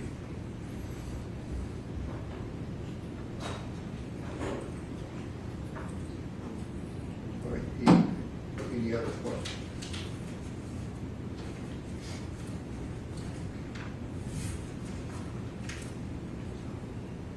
Do you have one? I do. Mr. Devlin, did you pull out the information where Ms. Benning registered for Bumble August 6th of 2022? I didn't see that part, so. Okay, so you were searching specifically for user activity on Bumble, and you didn't just put Bumble in as a search term in the Axiom software. When I was, sorry. Did you not do that? Oh, I did enter Bumble as a search term, that's correct. Okay, but you missed where she got a text message from Bumble with her registration code on August 6th of 2022 at 12/17/27. Your Honor, if I could just note, that might have been during the date-limited portion of our search. No, you wanted to go back to January 2022. I don't think you're allowed to go back on those issues. You were limited to certain issues that we could search. Well, you're wanting this witness to testify about her accessing Bumble, so they're asking their question. Go ahead.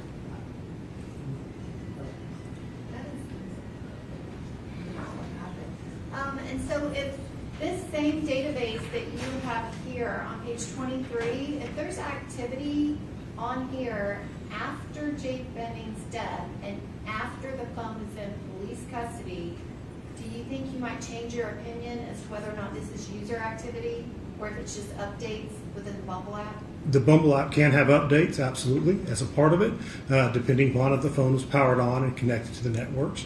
I did see actually registration codes. I did see other messages that were what we call system-generated messages, but I didn't see any messages at all on here with her communicating with anybody on the Bumble app. So no messages with Ms. Benning communicating with anyone on the Bumble app?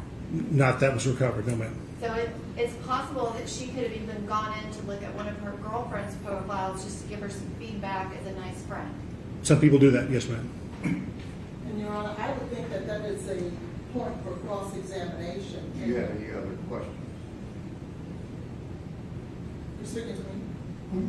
Are you speaking to me on this? To you. Yes, I do. Did you find entries like this after the date of death? I haven't noticed it, Your Honor, so I didn't look for that particular, so. You didn't look after 3/6? No ma'am, no sir. Okay. When you looked at the Bumble application, did you pay close attention to whether or not the application itself was interacted with as opposed to just a notification? These logs here are not notification logs. These are actual interactions with the application. And when you say interactions, what do you mean? That means the application was opened, the application was interacted with. I don't know what they did with it. I don't know if they searched for somebody. I don't know if they communicated with somebody, but there was an interaction with the application. That's as far as I can see on here. So then it is a possibility that if she interacted with this Bumble, it could be that she was looking at dating men. It's possible. So in the same manner that she could have been trying to message a friend or a girlfriend to check on her, she also could have been messaging a man to try to date. Could be, yes ma'am. Again, Your Honor, based on... Do you have any other questions? No, I do not at this time. Does the state have any other questions? Not related to the Bumble app. Okay. All right, thank you, sir. You can wait back there. Thank you, Your Honor.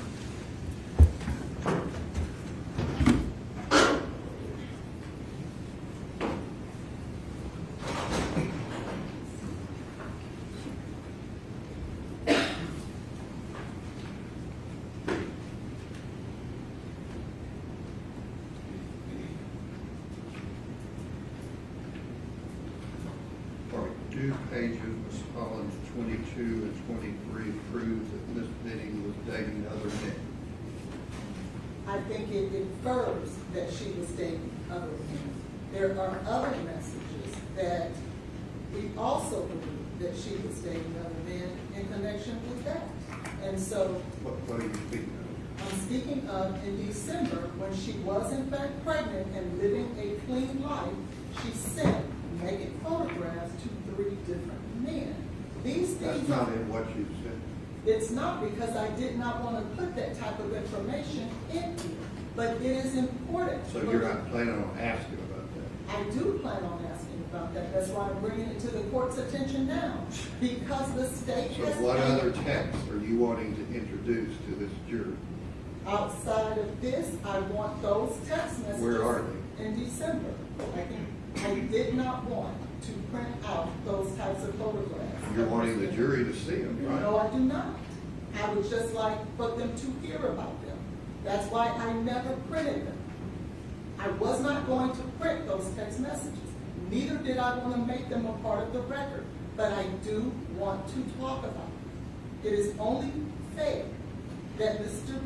Taylor, who has been painted as someone who doesn't care, dating other women while he's with Miss Benning, that he is not afforded the opportunity to show. To trash her. No, they're trashing him, if that's the case. So you want to trash her? No, I want the jury to have all the facts, Your Honor. That is all. That would be great if in fact it's proven. Well, I can tell you those 3 messages are proven in December. Has the state seen those? No, Your Honor, the state has not seen them. Well, I thought you downloaded her phone. Well, I haven't looked at every single thing on her phone, and particularly whether or not she's dating men in December when they're broken up. The state's position isn't irrelevant. That's the first time in 7 days I've heard that.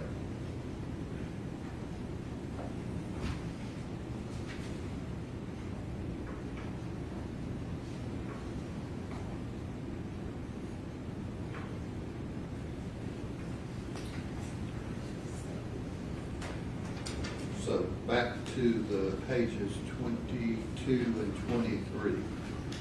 What does that show me under 401? What it shows is that Bumble is known to be a dating application. It is not known to be a place where you go and say hello to a friend. He said it was. He said it was one of the things you can do. Well, then I'm saying it wasn't, because your witness just said it was. He said that in response to the state's question if it was a possibility. He said yes. Now, he says that happens. It's a possibility. But that is not the primary purpose of Bumble. That might be the primary purpose of Instagram, TikTok, Facebook, but it is not the primary purpose of Bumble.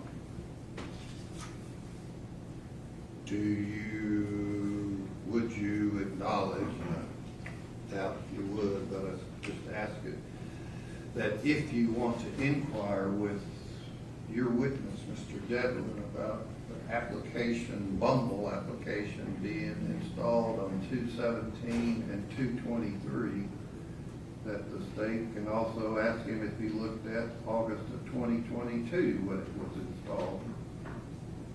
Yes. And your position is what? If the state can talk about August of 22? Just ask what they asked when the witness was in here.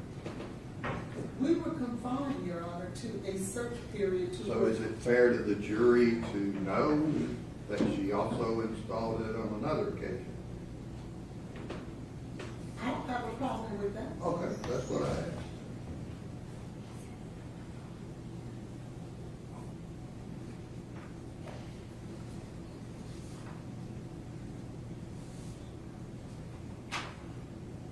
Okay, the other issues that the state had, you can cross-examine, find out dates, find out whether it's received. I mean, if it's received, some of these, quote, drug, quote, involvements, it's received, so.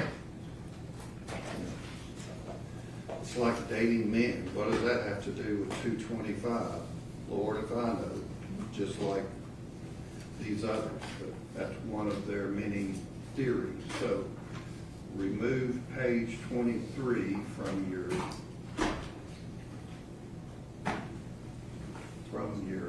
PowerPoint and or exhibit. I'll let you ask your witness about these other texts and slides that you wanted to introduce. Is he the next witness? He is, Your Honor. Do y'all need a break? Well, he needs to get on the plane, so I can wait if you don't mind, so that he can make his flight. I will wait for my break. Okay. All right, let Mr. Devlin step back in and brief the jury then. Judge, are you keeping out all three of the Bumble references? I don't mean you're talking about the one sheet that says Bumble? Well, yeah, I don't know why I'd bring it up if you're keeping the other pages Well, out. 22 and 23 are the Bumble pages. 22 just confirms that, according to him, she installed it. So you can pull out 21 and 23 and ask him about 22. Okay, so 20, because I have a presentation on my list. So 22 can stay in, 23 comes out. And 20. 21, 23 come out. I don't have an objection to 21 if 22 is staying in. I was trying to clarify that before. But 21 is just some creep. It just doesn't matter. You can ask him about 22, what that means. All right. The defense calls Eric Okay, there, we're not in here yet. Oh.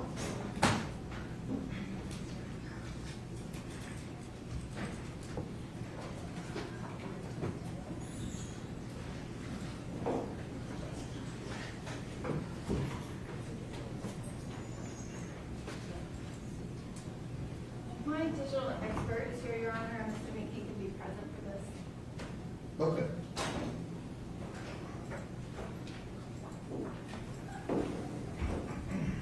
To be clear, what page are we taking out? Do you have Mr. Grant? Yes, I have it. Page 23, I have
Defense calls Jade Benning.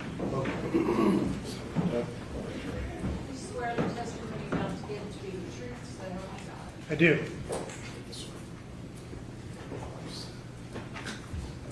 Mr. Devlin? Okay. Could you please state and spell your name for the record, please? Sure. My name is Eric, E-R-I-C. Last name is Devlin, D-E-V-L-I-N. And Mr. Devlin, how are you employed? At the present time, I'm the managing director of the Lone Star Forensic Group. We're a digital forensics company based out of Houston, Texas. And where did you get your education, sir?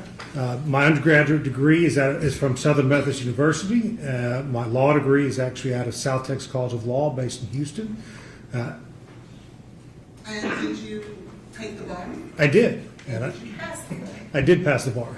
And after you passed the bar, can you tell the jury how you were employed? I was employed at the Harris County District Attorney's Office, so that is the prosecution office for the city of Houston.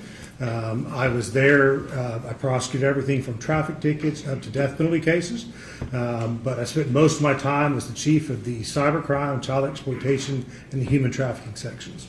Have you had any specified training as it relates to digital forensics? Yes, while I was a prosecutor, I actually began taking forensic courses to be a better prosecutor, present those cases in court better. While I was taking those classes, I actually realized I liked that better than the practice of law.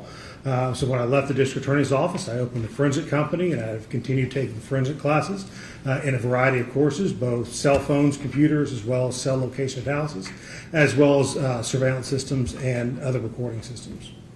And have you had any specified training specifically to digital forensics? Yes, I have received thousands of hours of specialized training, everything from Celebrite, Magnet Axiom, as well as a variety of other forensic courses specifically. I've also received advanced training in smartphone examinations. And have you been published, or have you published articles in regards to digital forensics? Yes, I have published articles related to digital forensics, cybercrime investigation, and child exploitation. And have you had the occasion to testify before in digital forensics? Yes, I frequently testify in Houston, where I'm based out of, but I've also testified in Florida, South Carolina, Ohio, and I think I'm missing a couple. So, And have you had the occasion to testify on both sides, for the prosecution and the defense? I more frequently testify for the state side than for the defense, but I do testify for both. So, Thank you. At this time, I would tender Mr. Devlin as an expert in digital forensics. Any questions from Mr. Taylor?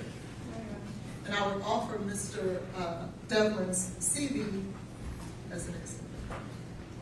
Okay, get that, stick that CV1. All right.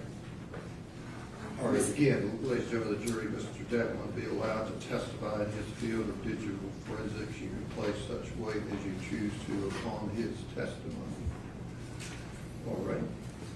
Mr. Devlin, have you had the opportunity to review the digital download of Jade Benning's phone? yes, And in doing so, have we asked you to locate specific text messages, not all of them, but just a representative of some text messages? yes, Specifically, I'd like to draw you to page 3.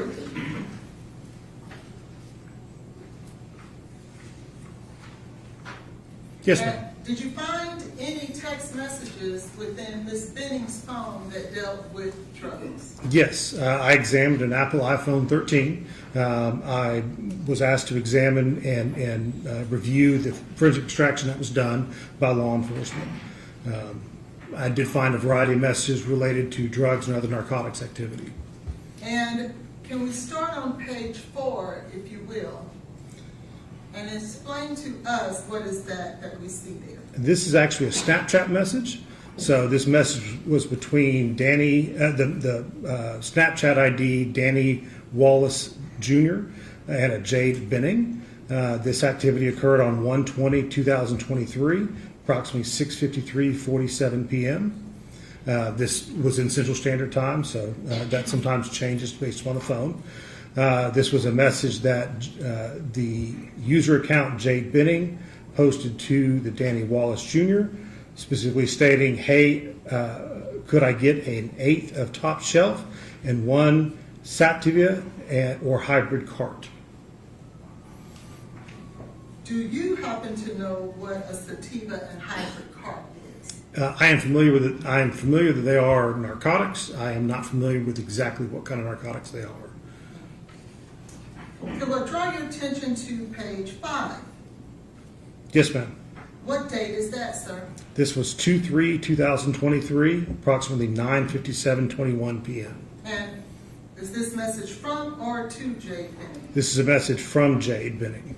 And could you read the message for us, please? It says apple fritter with the emoji of a fire sign, $25 eighth, $50 quarter, $100 half, $150 zip.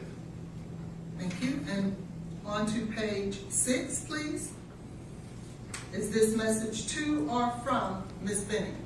This is a message that was posted inside the Telegram chat room, so it's not one sent by Ms. Benning, but it was received on this device. What is a Telegram chat room? Telegram is a social media site, communication site. It's created by an individual out of Russia. It is advertised itself as to be super encrypted. It is not a good place. So. And was this application downloaded on Ms. Benning's phone? Yes, ma'am. Can I draw your attention to page 7? Is this message to or from Ms. Benning? This is a message posted in that gas station chat room on the Telegram application. What is a gas station chat? On Telegram, you can create all kinds of chat rooms and invite whoever you want to be as a part of it. That's one that occurs, and actually in narcotics activity frequently occurs this way. It allows them to advertise sales or purchases or deliveries of different types of substances. And it's, again, believed to be encrypted and heavily anonymous. So, And could you read for us the message that's on this particular date? it says pressure plus with the emoji for carts with a fire $30 a pop, price cut on 2+. Could I draw your attention to page 8? Yes, ma'am. Could you explain to the jury what this represents, what page 8 represents? This is an actual iOS text message, so this is a communication between this particular device and another individual. That individual they're communicating with is phone number 501-451-0608. And could you read for us the text message? The text message start at 11/22/2022, 10:40:13 a.m. Do of your coworkers get Adderall? The reply, Lauren has some. Message again, ooh, what MG? The reply was 15. Message to this particular device, ooh, ask her, can I buy some? And then the next was a follow-up. This is still a message to this particular device. And what color are they? And the reply from this device was orange. And to the left there, who do you see is the sender of this text message? The sender of this message is this number is listed in the contacts as belonging to, and I'm going to kill the name, Nijaha, Nijaiha. Nigeria? Yes, ma'am. Thank you. And what is the date of that text message, sir? 11/22/2022. Can I draw your attention to page 9? Yes, ma'am. And could you read for the jury what page 9 represents with the date as well as the context? This is an iOS text message, and this is between the Jade Benning account and Mario Gutierrez account. On this message, it occurs on 2/18/2023, 9/33/02. The message was from the Jade Benning account saying he's about to bring your weed. There's a reply from the Mario Gutierrez account, says I fell asleep, and I don't know if I'm allowed to curse in this courtroom or not. So. That's okay, thank you. Could you please turn your attention to page 10? Yes, ma'am. And could you represent to the jury what page 10 represents? Page 10 is a iOS communication between the contact Danny, in parentheses weed, and this particular device. On this one, the message is, I have mushrooms right now. LOL, my coworker's wanting some. And on what date is this text message? I appear to have cut the date off on that text message. I can't tell you. Okay, thank you. Would it be between the dates that you have listed there where it says first message, last message? Yes, ma'am. Thank you. And those dates would be between April 6th of 22 and 2/25 of 23? Yes, ma'am. Could you now go to page 11? Yes, ma'am. And what does page 11 represent? These are text messages, specifically occurring on 2/25/2023, 9/10/46 a.m. And what does the message say? The message says, yo, can you holler at Danny? Your boy needs a half, please and thanks. Now, I don't see who this message was sent to. Do you have that information, Mr. Devlin? I do not have that information. And what date is on this text? This text here is 2/25/2023 at 9:10:46 a.m. On page 12, can you tell us what page 12 represents? Page 12 is a text message between Jade Benning and the contact Danny Weed. and it occurs on 2/25/2023, beginning at 3:39:21 p.m. And what does it say? Specifically, it says, "Hey, my coworker wants to get a half from you." The account Danny Weed replies, "Bet I gotcha when I get back." The account for Jade Benning replies, "Sweet." Now, did you ever find through your research whether or not page 11 was a message from Mario Gutierrez? I got to be honest, I don't remember. So, Thank you. I want to draw your attention to page 13. yes, ma'am. Now, before we move on, were those all of the text message that involved drugs in between with Jade's phone from January of 22 through February of 23? No, ma'am. They were a sampling. Thank you. Let's now go to page 13. What section would this subject matter address? I was asked to look for conversations about Blaise Taylor. I want to draw your attention to page 14. Yes, ma'am. Please read for the jury the text message.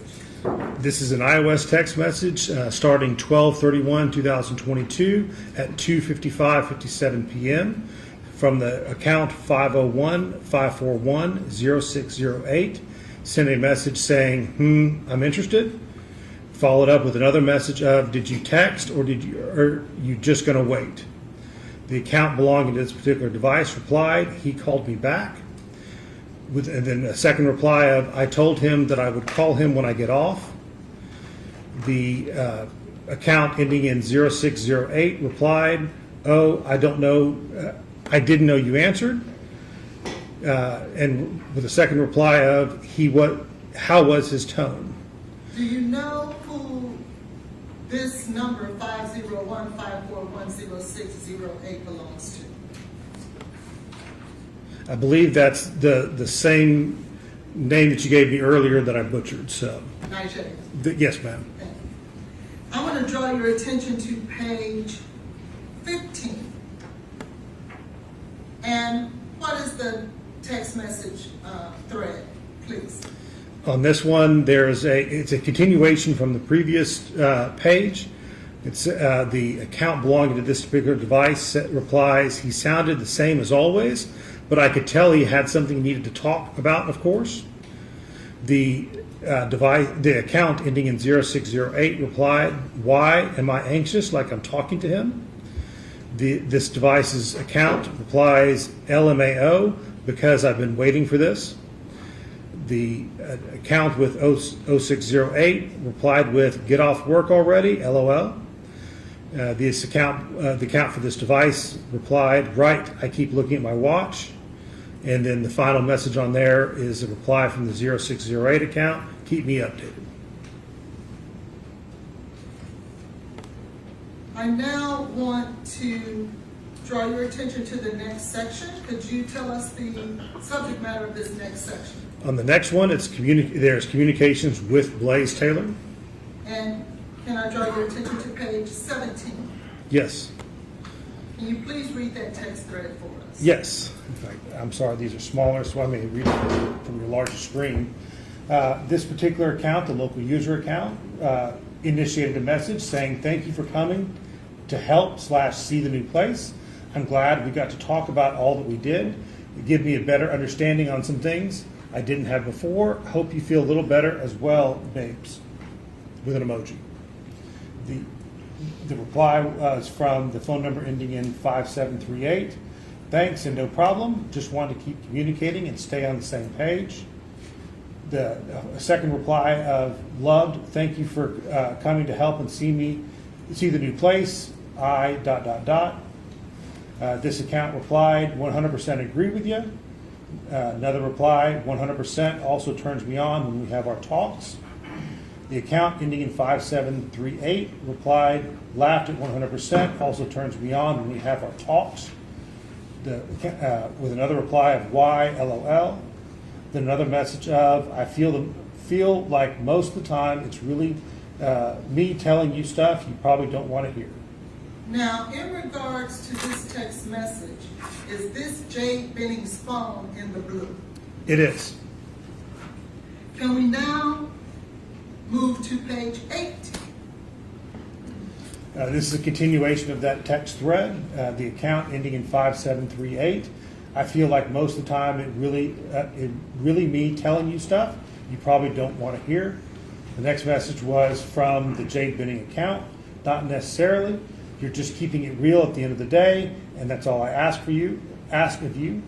And because to see you serious, for one, LOL, and us being able to calmly communicate about the situations we have in front of us just lights me up. The account ending in 5738 replies, LOL, okay. Well, I said I'll always be up front and answer any questions you have. This account here for this device replied, heard you. And this device, this account, the one ending in 5738, was under the contact name of Blaise. Thank you. Let's now move to page 19, and what subject matter is this section? This specifically is related to messages regarding plans with Blaise Taylor. And can I get you to turn to page 20? Yes, ma'am. And could you read for us the text message here? This message was on 2/25/2023 at 12:03:10 p.m. The message was sent saying, okay, LOL, I'm going to plan to do a little at-home paint with Blaise tonight. And what date is that text message? 2/25/2023. Can we now move to the next section? Yes, ma'am. And what section is this? The label on it is Bumble. Can you please identify page 22 and explain to the jury exactly what this is?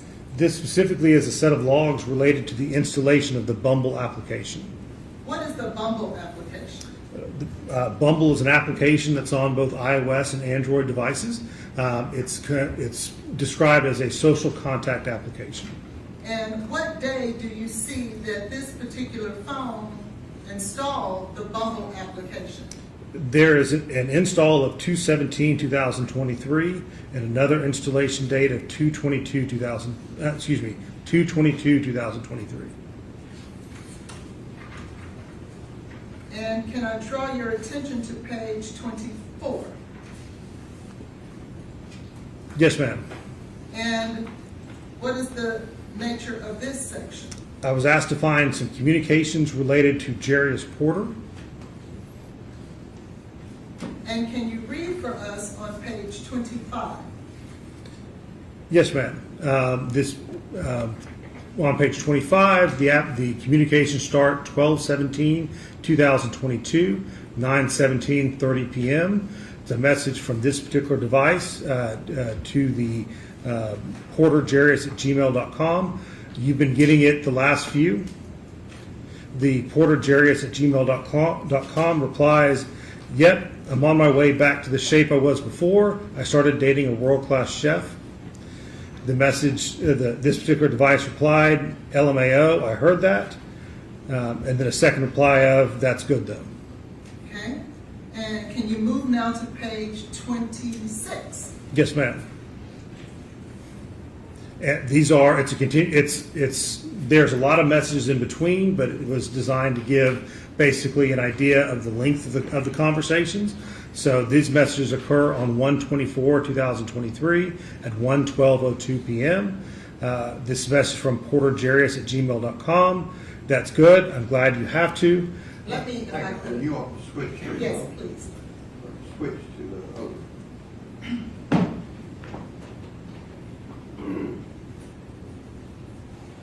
I'm sorry, do I continue? Yes. Oh, sorry.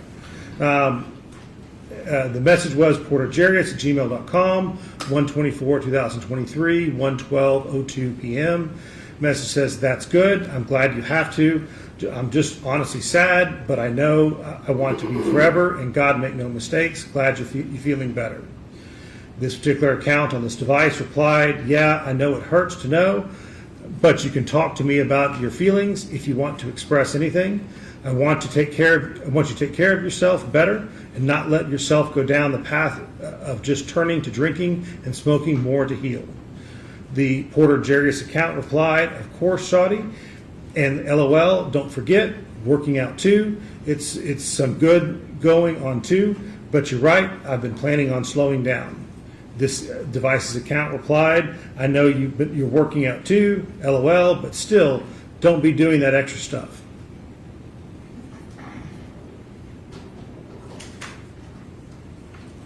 And the next text message that we have.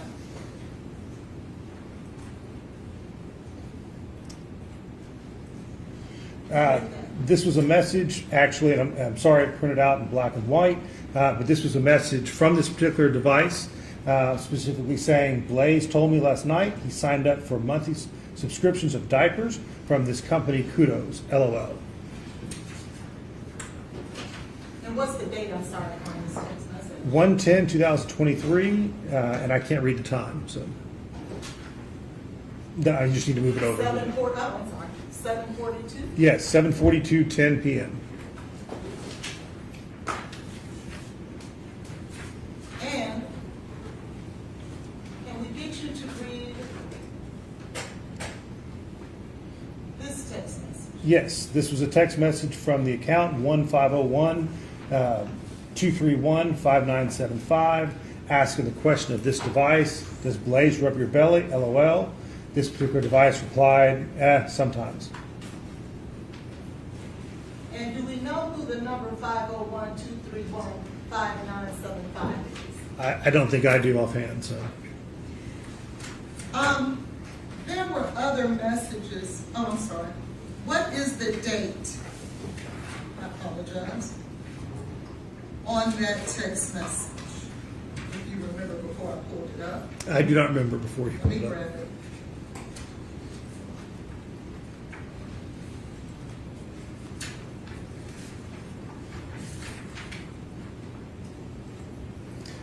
Those messages were 1/25/2023, began at 9:30:11 p.m., ended at 9:30:35 p.m. Mr. Devlin, in your search within Ms. Benning's phone, did you happen to run across a text message between... Objection, Your Honor. Okay, let the lawyers.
Did he see a text between Jaya and Ms. Benning? regarding her posting about her baby? Do you remember seeing any of those text messages? I vaguely recall that, but I couldn't give any details on it. I've seen a lot of messages, so. Okay. And you don't remember if Ms. Jackson, Nigella Jackson, asked Ms. Benning when she was going to post about her baby? I remember that specific message of when are you going to post? When Ms. Benning responded, do you remember it having anything to do with Blaise Taylor? I don't recall the response, so. Thank you. I'm asking. Questions from the state? Thank you, Your Honor.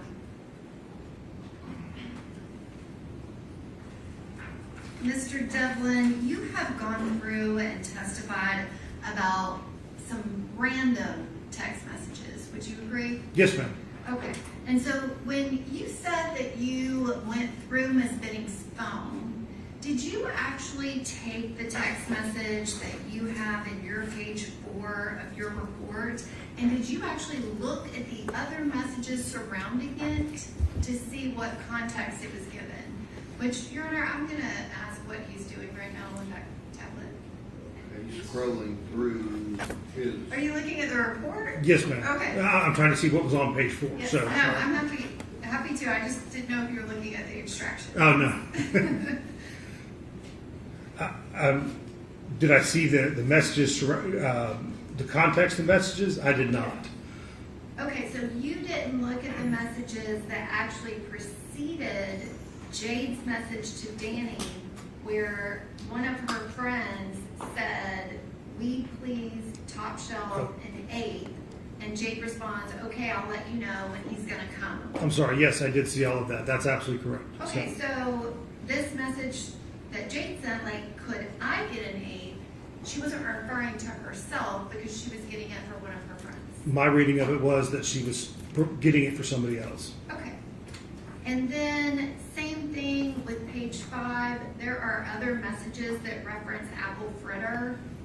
And Jade was seeing if anyone wanted this because she regularly would get different weed from Danny Weed for people that she worked with.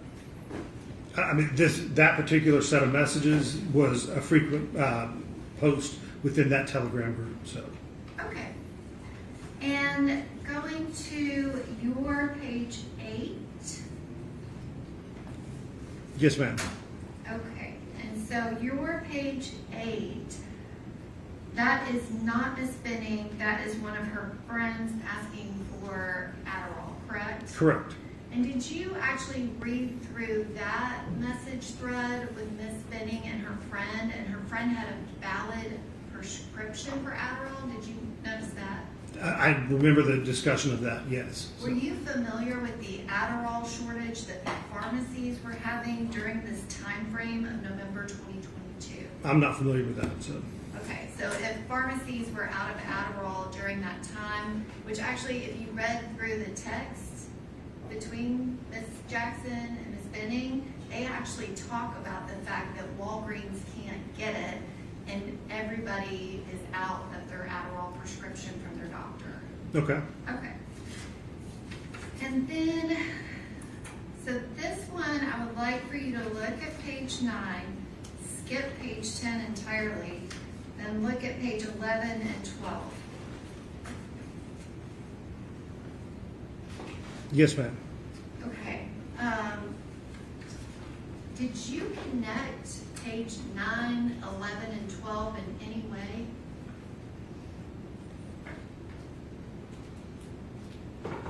Did I connect them?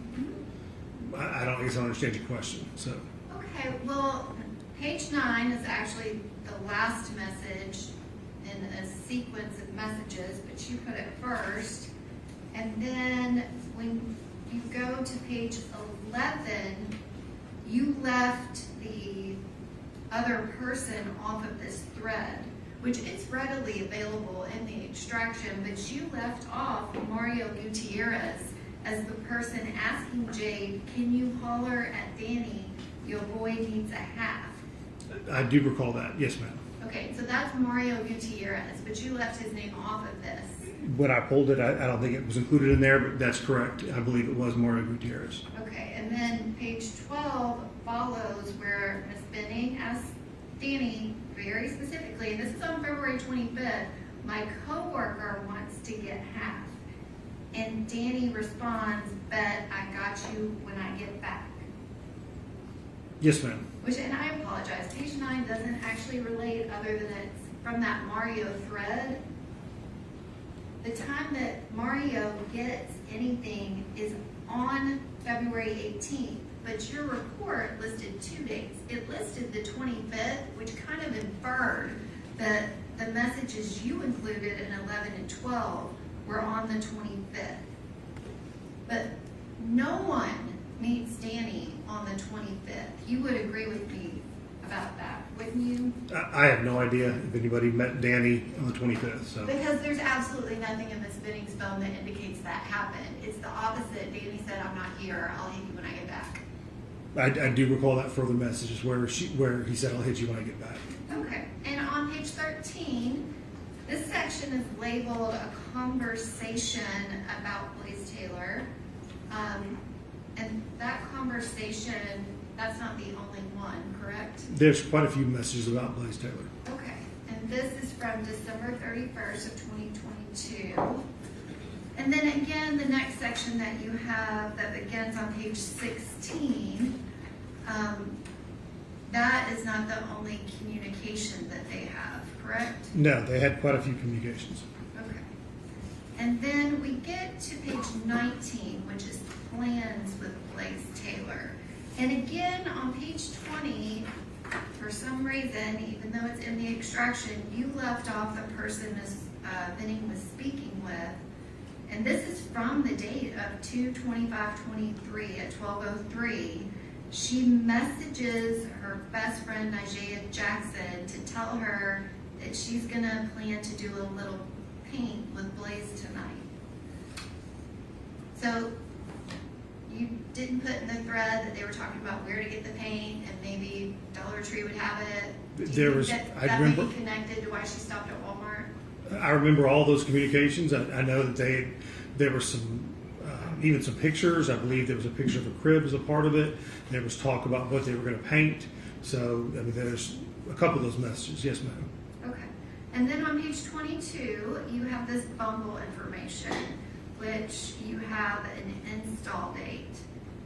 But you didn't include the message that showed that Ms. Benning registered for Bumble in August of 2022. This was, when I ran this particular search term, this is what came up.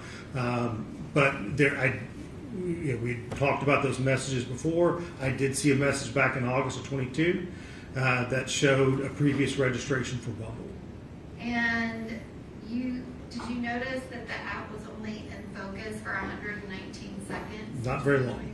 It was very quick, wasn't it? Yes, ma'am. And you don't have any user data to show what was happening when she accessed that app. Correct. And so, like, if I thought that Kendall had a Bumble profile and I just wanted to go click on it to look at it to kind of give her some feedback as a girlfriend, it could have just been that. Absolutely. Okay. And then you included some random messages with Mr. Jerry Porter. Did you notice that they were very close friends? They appeared to communicate quite a bit. So during that period. As very close friends. I don't know enough about them. I just know I was asked to pull these messages. So. Okay. And then the last messages that you apologize for being in black and white, so they don't have a page number. Do you know what I'm referring to? I do know the message you're referring to. So. Okay. So this is January 25th of 2023, and it's just a message from Jade's mother asking her, does Blaise rub your belly? And Jade responds, sometimes. Right. Did you keep reading the messages on where her and her mom actually message back and forth and draft a message from Jade to send to Blaise to tell her how much she wanted him to go to her OB appointment where she was going to find out the gender of their baby? I recall something along those lines. Yes, ma'am. Okay, so. And you recall the messages where Blaise Taylor did not go to that appointment, correct? I'm unaware if Mr. Taylor went to that appointment or not. So you didn't look at those messages where he didn't show up? I read through them. As to whether or not he did or didn't, I don't recall that. So. Well, do you recall that he never went to a single OB appointment with Jade Benning? Objection, speculation, this witness doesn't know that. Okay, you can ask whether he reviewed any text about that, but Did you review any text messages where every time she had an appointment and asked him about it, he didn't go? Objection, counsel is testifying. do you recall any text messages about appointments? No, Your Honor. The appointment? No, Your you Honor. don't recall. And the last message where Miss Benning tells her mother that Blaise told her the night before that he signed up for a monthly subscription for diapers from this company. Did you find any other mention that proved that Mr. Taylor actually signed up for a diaper subscription? No, I did not. Thank you. Any other questions?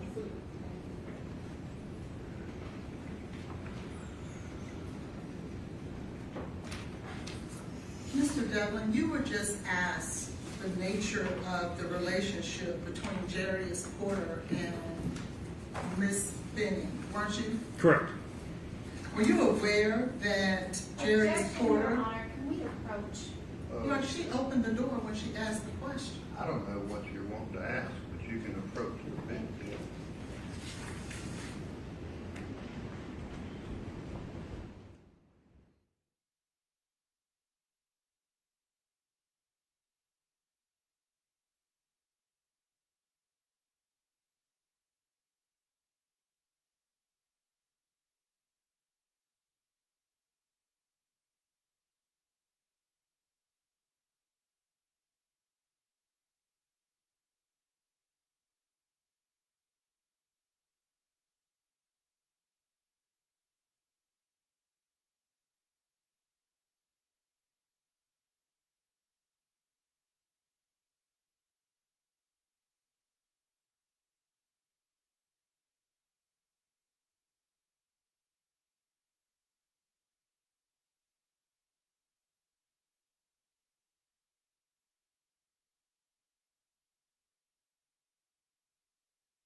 Any other questions?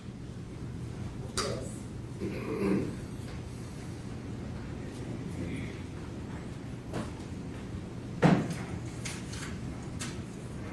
Were you aware, you stated on cross-examination that Ms. Benning actually downloaded Bumble first in August?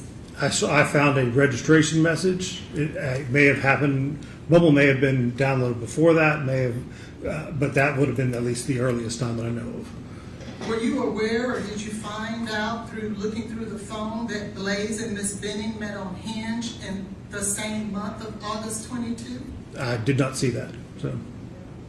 In regards to Mario Gutierrez, did you notice through the phone that Mario Gutierrez is the significant other of Lauren Weber? Yes, ma'am. And Mario Gutierrez on the 25th is the same one asking Jade to get her narcotics. Yes, ma'am. And that's Lauren Weber, the person who went inside of her home when was told not to, the crime scene. That is her. Okay, see, there's disputes about it, so don't throw that up like it's true. So what is your question? Your Honor, she said she did. Said In regards, she did what? she said she went inside of Miss Benning's Right, home. we've heard that, but there's nothing about police. We've heard all that today. The jury's heard it. So what is your question that this gentleman would have a foundation about? Did you have an opportunity to look through the text messages between Jade Benning and Jarius Porter? Yes. Did you find that they were a little bit more than just friends? Having read through the messages, I don't know if they were just friends or if they were what they call friends with benefits. I don't know. So. In regards to the appointment of I think it was a February 2nd appointment for Ms. Benning to go to the doctor to find out the sex of the baby. Did you see any text messages where, well, let me first ask you this. Did you learn through the text messages that Mr. Taylor worked for the Tennessee Titans? I don't recall seeing that, so. Did you see through the text messages that on that very same day, he had to work or had an assignment at work with the Tennessee Titans? If I did, I don't remember that, so. In regards to the Bumble application, and I think that the question that was asked of you on cross-examination was that it could be an app where someone will go and say hello to a girlfriend. Is that what was stated? I mean, I thought the question that was asked of me was, is it possible that somebody logged in to see if their girlfriend's profile was on there? I thought that was what was asked. What is the primary purpose of the app Bumble? They call it a social contact website, but for the most part, it is a hookup or dating application. And this is the very app that Jade Benning registered for in August and then downloaded again, and I think you said February. Correct. Thank you. I passed. Any other questions? No, Your Honor. All right, thank you. Thank you, Your Honor. Sorry, let the lawyers step up just a moment.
Let's go to the jury, down to a few other witnesses, but we have to have another jury out hearing, so instead of sending you back out and back in at whatever time, we're going to recess for the day for your purposes. Remember what I said about not discussing the case, forming any opinion about it, looking things up, watching anything on media, just ignore all of that. And tomorrow, be back in the morning, 8:45, 8:50, we'll get you up here and resume the trial. Thank you very much. You can step down.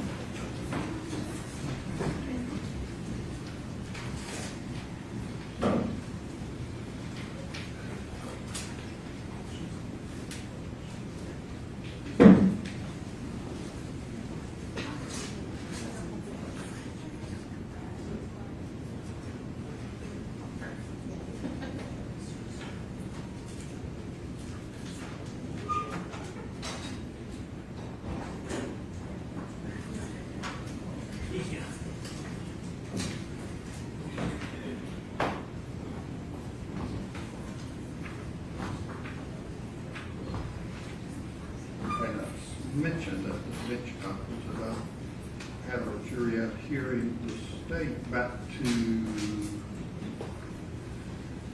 this document that has, well, let me ask this. Is Dr. Larkin out there?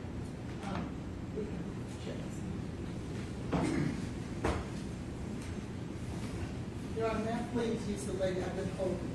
Okay. All right, we'll take 10 minutes and then hear briefly from her. Court is a 2-minute recess.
Is there anything from the state's perspective, objection-wise, discovery-wise, about Dr. Lindsay?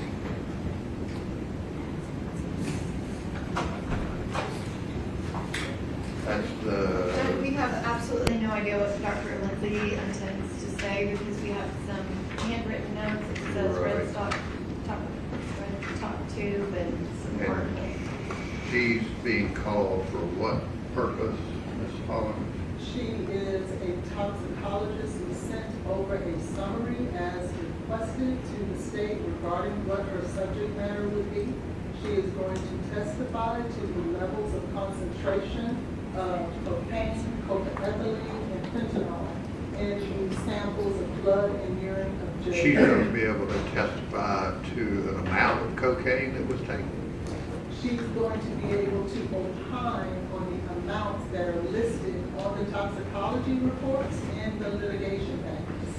Okay, in terms of whether that they are numbers that you actually rely upon?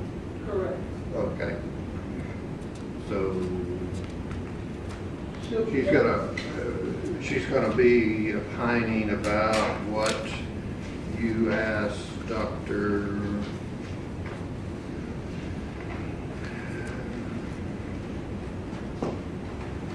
Got into the 500,000, 98,000, those kind of numbers. No, I didn't. No, I'm not talking about you, I'm talking about the state.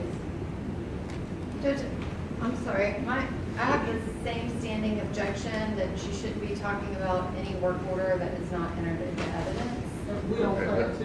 That's fine, I don't think they're doing that. So, and then on Dr. Larkin, you now have this document, right? Yes, so. I'm asking the state. Yes, sir. The report that we got today? Right. Yes. So, is it the state's opinion that I can exclude Dr. Larkin from testifying because you just today got this document? Yes, Your Honor. Based on what? On the prior motions that we filed last year, we have had, zero notice. She's typed a report. She's trying to opine as to the cause of death, and we have had no notice. Reciprocal discovery as well. Your Honor was specific with them that if an expert was going to have a report, it had to be provided to the state pre-trial. That is not a report. I did not get it until today. The court asked us to reach out to Where is Dr. Larkin? She's right here. Let her step up.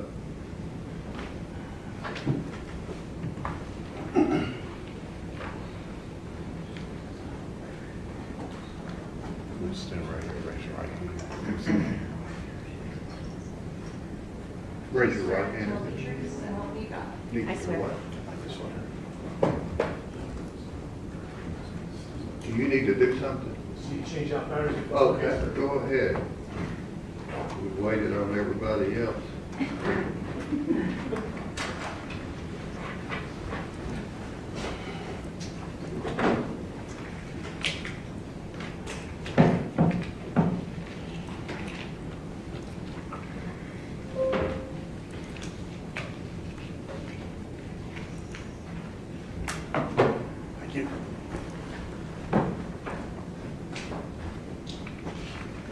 Did you generate this two-page document?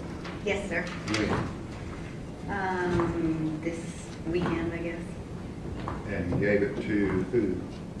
I was asked this morning to send Gave my it to who? notes. Did you give it to anybody this weekend? No, I did not. Why did you compile this two-page document? That is the way that I approach when I'm going to do something like this. In my Why mind, I wait need for to. the last minute? Yes, sir. Why is that? Because I'm going through what I've put together over time, and when it gets closer to me going to testify, I want to make sure that I clearly and concisely put my points. I was an engineer before I was a doctor, and Okay, that's how I so approach when did problems. you send this to anybody? This morning I was asked for notes, and so those are the notes that I have. So I sent those when I was at the airport this morning, about 10:30 maybe, and I sent that to Letitia and her team. Okay. Any questions from the state? Dr. Larkin, how long have you been working on this? That was just very quickly putting that together. No, she didn't ask that. You're talking about it, the case? Right, how long have, you said that you just at the end put your analysis together that you've been working on. How long have you been working on your analysis? I think I got asked to, I think when originally they were in Nashville a few months ago, I was told about the case, and then more recently I've done work on reviewing all the records, and that's probably within the past month or two. I don't know for sure, but more recent. It hasn't been years or anything. Okay, so maximum 2 months, maybe a month, you've been reviewing records related to this case? Approximately. I don't know exactly when I started. I'd have to look at when I started getting some information, but Do you have documentation about that with you? I don't have it on me. I could find that out, but it's been several months. Okay. I would say on the outset, if you want a number, maybe, several months, something like that. Well, you said 1 to 2, and now you're up to several. Which one is it? Yeah, I'm going to object to this line of Okay. questioning. Yeah. This Is there something in your phone or something you have today that you could tell us? Look up and tell us. I can tell you. Okay. Yes. We reached out to her prior to the last trial. She was not officially retained at That that was time. in January. Yes, it was. Okay. However, she did not start actually digging into the trial until probably maybe 2 to 3 months ago, before she got everything that she needed. Okay, what other questions do you have? Did you take notes along the way? No, I don't. I mean, I guess I put the notes into there. I don't have any other notes that I've taken, if that's what you're asking. So no other notes, and you put that together this morning? She No, said ma'am. this weekend, last weekend. Yes. Last weekend, but you didn't send it to anyone? I did not until today. Were you instructed to not type up a Yeah, report? I object. I object to that line of questioning, because what I tell my expert is confidential from Mr. Taylor and his constitutional rights. She Do you have doesn't. any other questions other than that? No, this time you're all right. All right, thank you. Thank you, sir. Have a seat.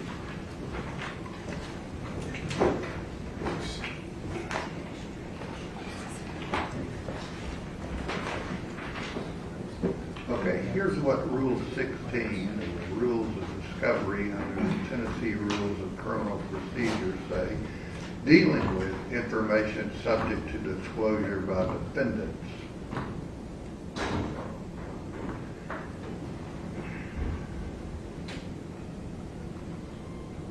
Inspect and copy or photograph books, papers, documents, photographs, tangible objects, or copies or portions of these, if within the defendant's possession tends to introduce them. That's part A of that B1A. In terms of our discussion about what a report is, that's under B, where it says reports of examinations and tests. And the pertinent parts say that the defense has to disclose upon the defense asks for discovery, then the defendant has to comply with reciprocal discovery, which the rule says inspect, copy, or photograph any results or reports of physical or mental examinations. That's what all the appellate cases mainly deal with, is insanity, mental health examinations, and of scientific tests or experiments made in connection with a particular case or copies thereof, if the item is within the defendant's possession, custody, or control, or the defendant intends to call as a witness at the trial the person who prepared the report. So, does this document deal with scientific tests or experiments?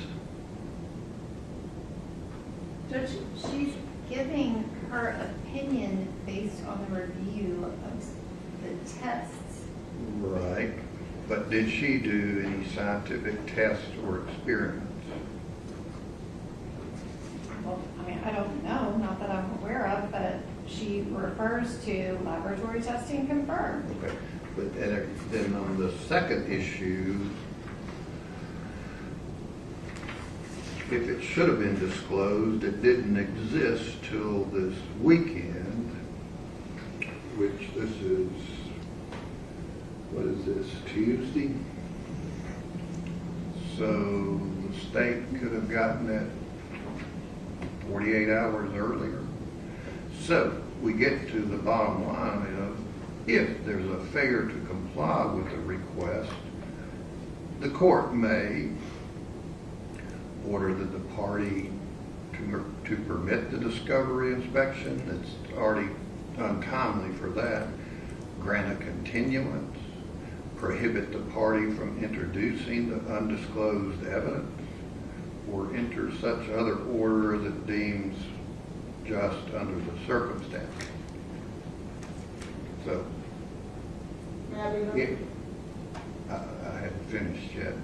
If there is, I'm not sure there's a violation of Rule 16, but if there's a 48-hour violation,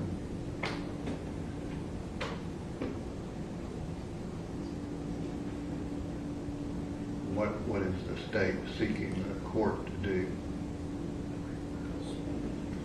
Judge, we're asking that it be excluded just as we did in our pretrial motions. Okay, but does it even fall under Rule 16? It's your decision.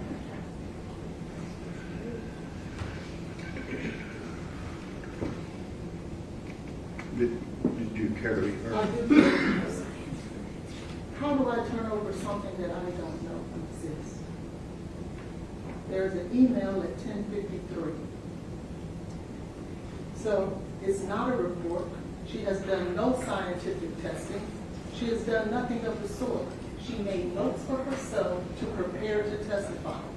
The court tells us, reach out to our people, find out if they have notes. Today is Monday. I'm in the middle of trial, questioning witnesses, trying to get all the experts together to give the court what it asked for. That's difficult to do when I'm direct examining and putting on my case in chief. So at the break, 48 hours if she did it on a Saturday, which I don't, she wouldn't ask specifically. Go ahead. and so we're complying with what the court asked. She didn't call us and tell us that's what she was doing. And as I stated, it's not even a scientific test. It's nothing that she conducted any type of test on her own. We don't intend to introduce it into evidence. So I don't understand what it is that we've done wrong. Okay, anything further? Judge, I have a secondary objection, Okay. depending on if you are going to allow it. All right. The state has a couple of other issues with this report that is notes or report, whatever it is. Her report relies on information that is inaccurate and it's not in evidence. And it's specific to that urine test that Ms. Hollins keeps attempting to ask all these witnesses about that is not in evidence. And the state is, again, asking that she not be allowed to testify to any of the lab reports that are not in evidence, but she based her opinion on a lab result that is incorrect. She also is opining as to the cause of death, and the state's position is she's not qualified to do that. I don't know.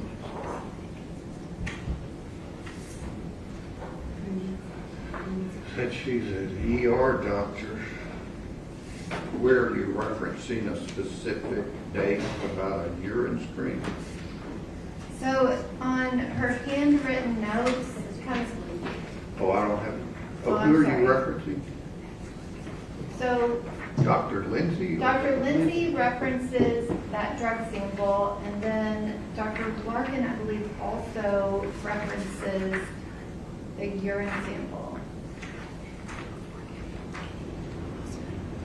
Right, it's on the bottom of page Fentanyl 2. was detected in a urine specimen that was collected before fentanyl was administered in the emergency department. Is that what you referenced? Yes, and then it says, therefore, the fentanyl identified in the specimen could not have originated from the hospital treatment, and instead indicates fentanyl exposure before her arrival at the hospital. And then she goes on in the third page, in the second paragraph, to talk about the opioid epidemic that has spread. Yeah, I mean, I'm not gonna let her testify about that. What about is that next to last and last sentence on page 2 accurate, Mrs. Holland? I believe that that is a question for the trier of fact.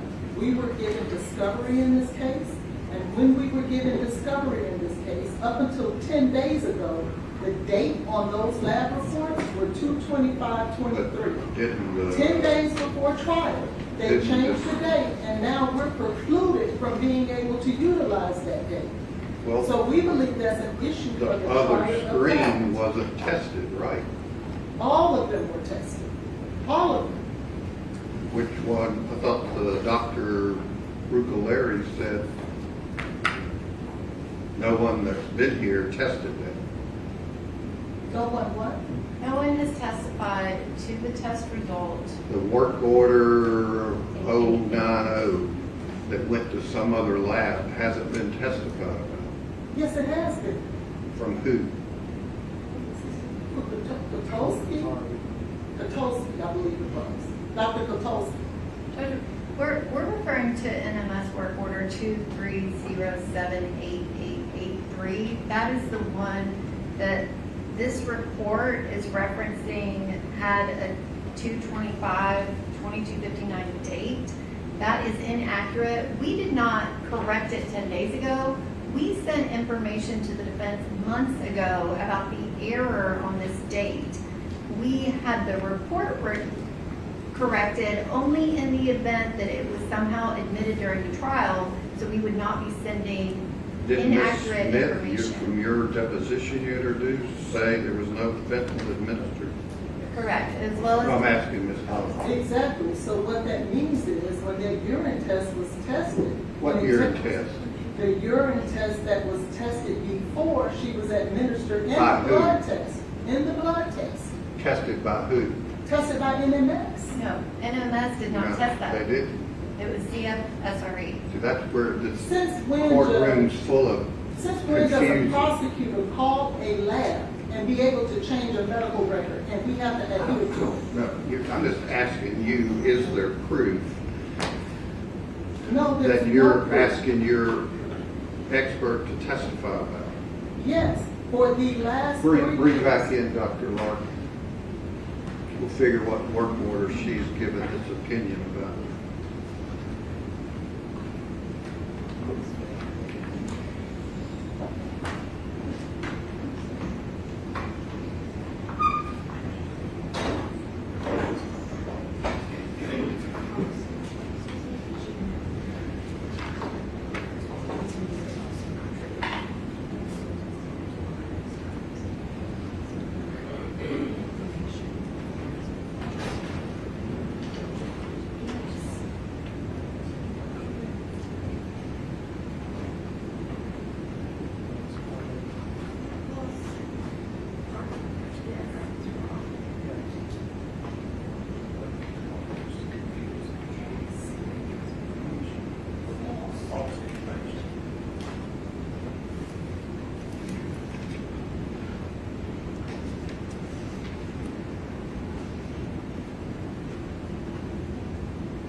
what general Norman is the work order that no one's been here lab-wise to testify about?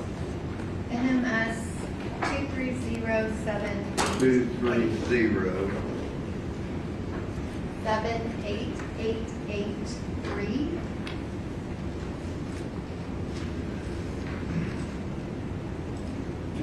You're gonna be able to testify without anything in front of you? No, and no. So my question is anything in this document, 3-page document, that has anything to do with work order 2307883? I don't know. I think Dr. Yancey's in the back. Who? You're looking at the document that I submitted, not Dr. Larkin. Why are you standing up? Because. Just have a seat. Okay, I think, so. Just have a seat. I don't have any You reference see to any those work last orders two in there. sentences in your report? It's not a report though, right?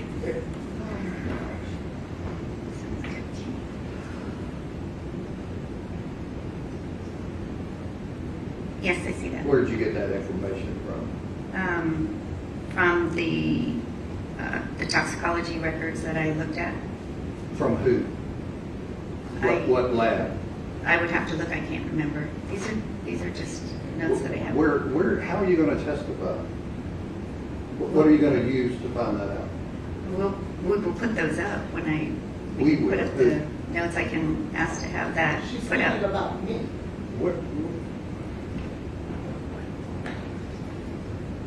So you have no clue where you got that information? I got them from I have all the toxicology reports and I have summaries. I would have to look exactly where it came from. Okay. If this were a report, it would actually have reference to that. Okay, well, tell me where that information came from. I would have to have the reports Do and that. pull it up. Where is it? Is it the same report you asked about earlier, or this Well, I one? can share this with you. What I plan to testify or have her testify about is Where is the I'm report? alleviating your issue. You're not asking her about those last I'm two not. sentences? Oh, you said earlier you were. No, I didn't. Yes, sir. Then why'd you put this in this document? As she stated. Those are just- I'm not asking notes. you. Those are just notes for me to So look you at. didn't rely on I've this? never ever You didn't actually rely produced on this something like last this. paragraph for any of your opinion. Not for what I'm going to be testifying to. No, those are just some of my thoughts I put Okay, down. why don't we do this? If You I had- ask her what you want her to testify about. I'm going to tell you, she's not prepared right now to testify for that because I don't have my things together yet. She's going What to do you testify. need to have together? I'm going to tell you what the two reports that she's going to testify to. Okay, give us those. I don't have any problem with that, sir. 231-26889 is one of them.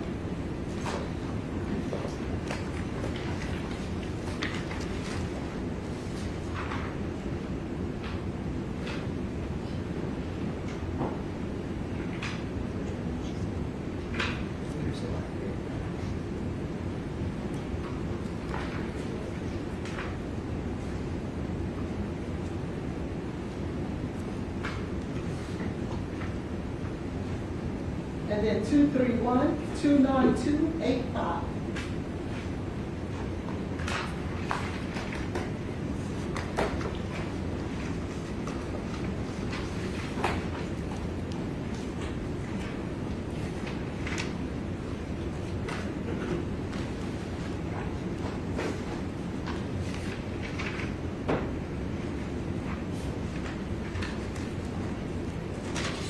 Your Honor, that's the first blood and the comforter.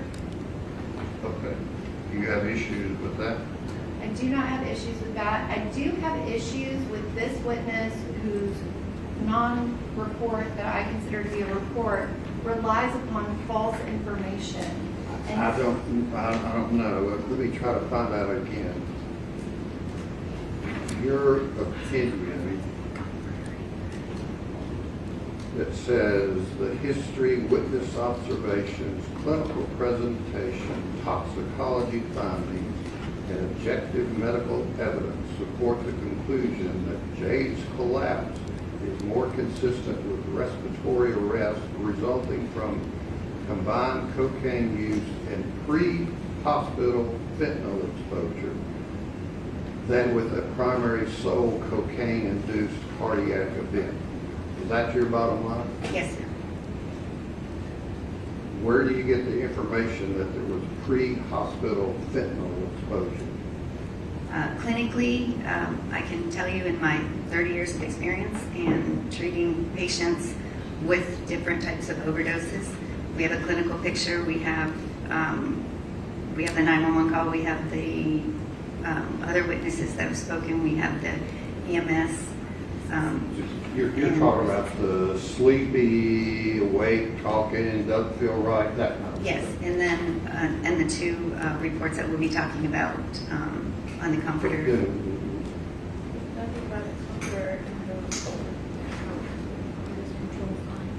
So the Unfortunately, it wasn't tested for and everything. what wasn't tested? She's not privy to it because I haven't had the opportunity to meet with her, which I had planned to do tonight. What The wasn't state- tested for? Not everything about fentanyl was not necessarily tested for, and On what?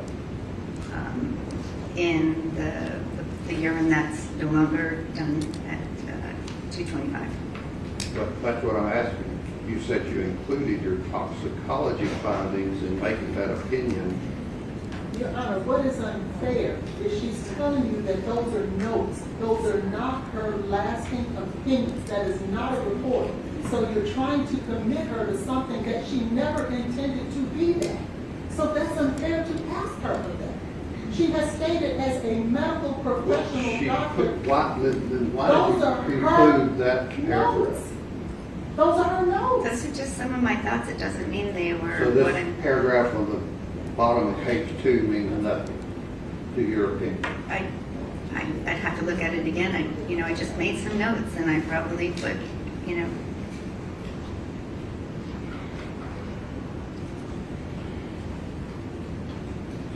I mean, that's not the basis of my opinion, but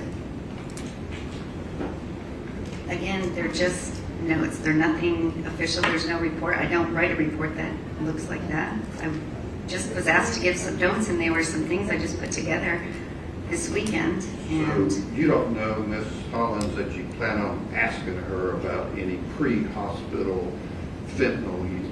Yes, I do, because it was in the vomit. Their own witness testified that the vomit was the fentanyl was in the From the vomit. lower level and all that. It's hard, it's really hard. But what I'm saying is that the fentanyl was found in the vomit.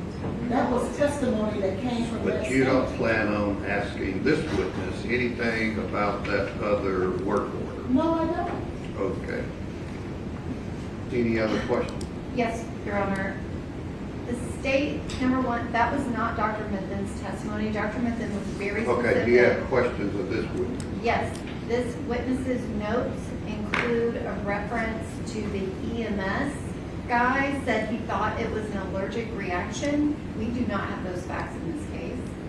Where are you referencing? That is the last sentence in the first paragraph.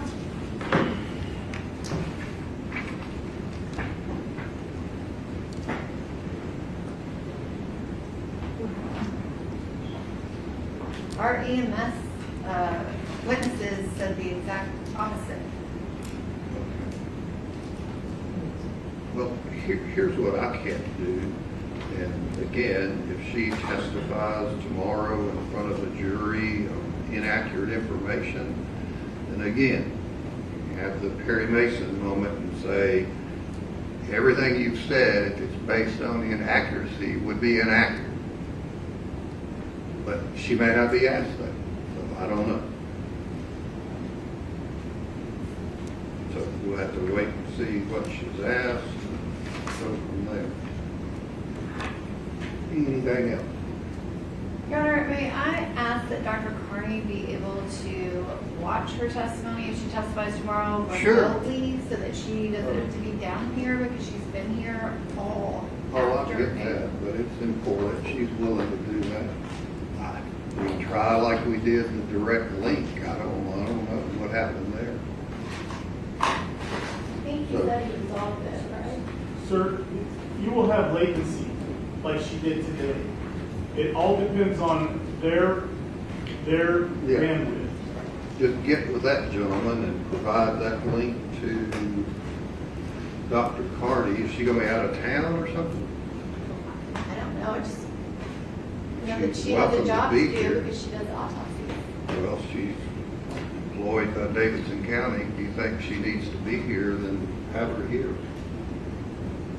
All right, thank you.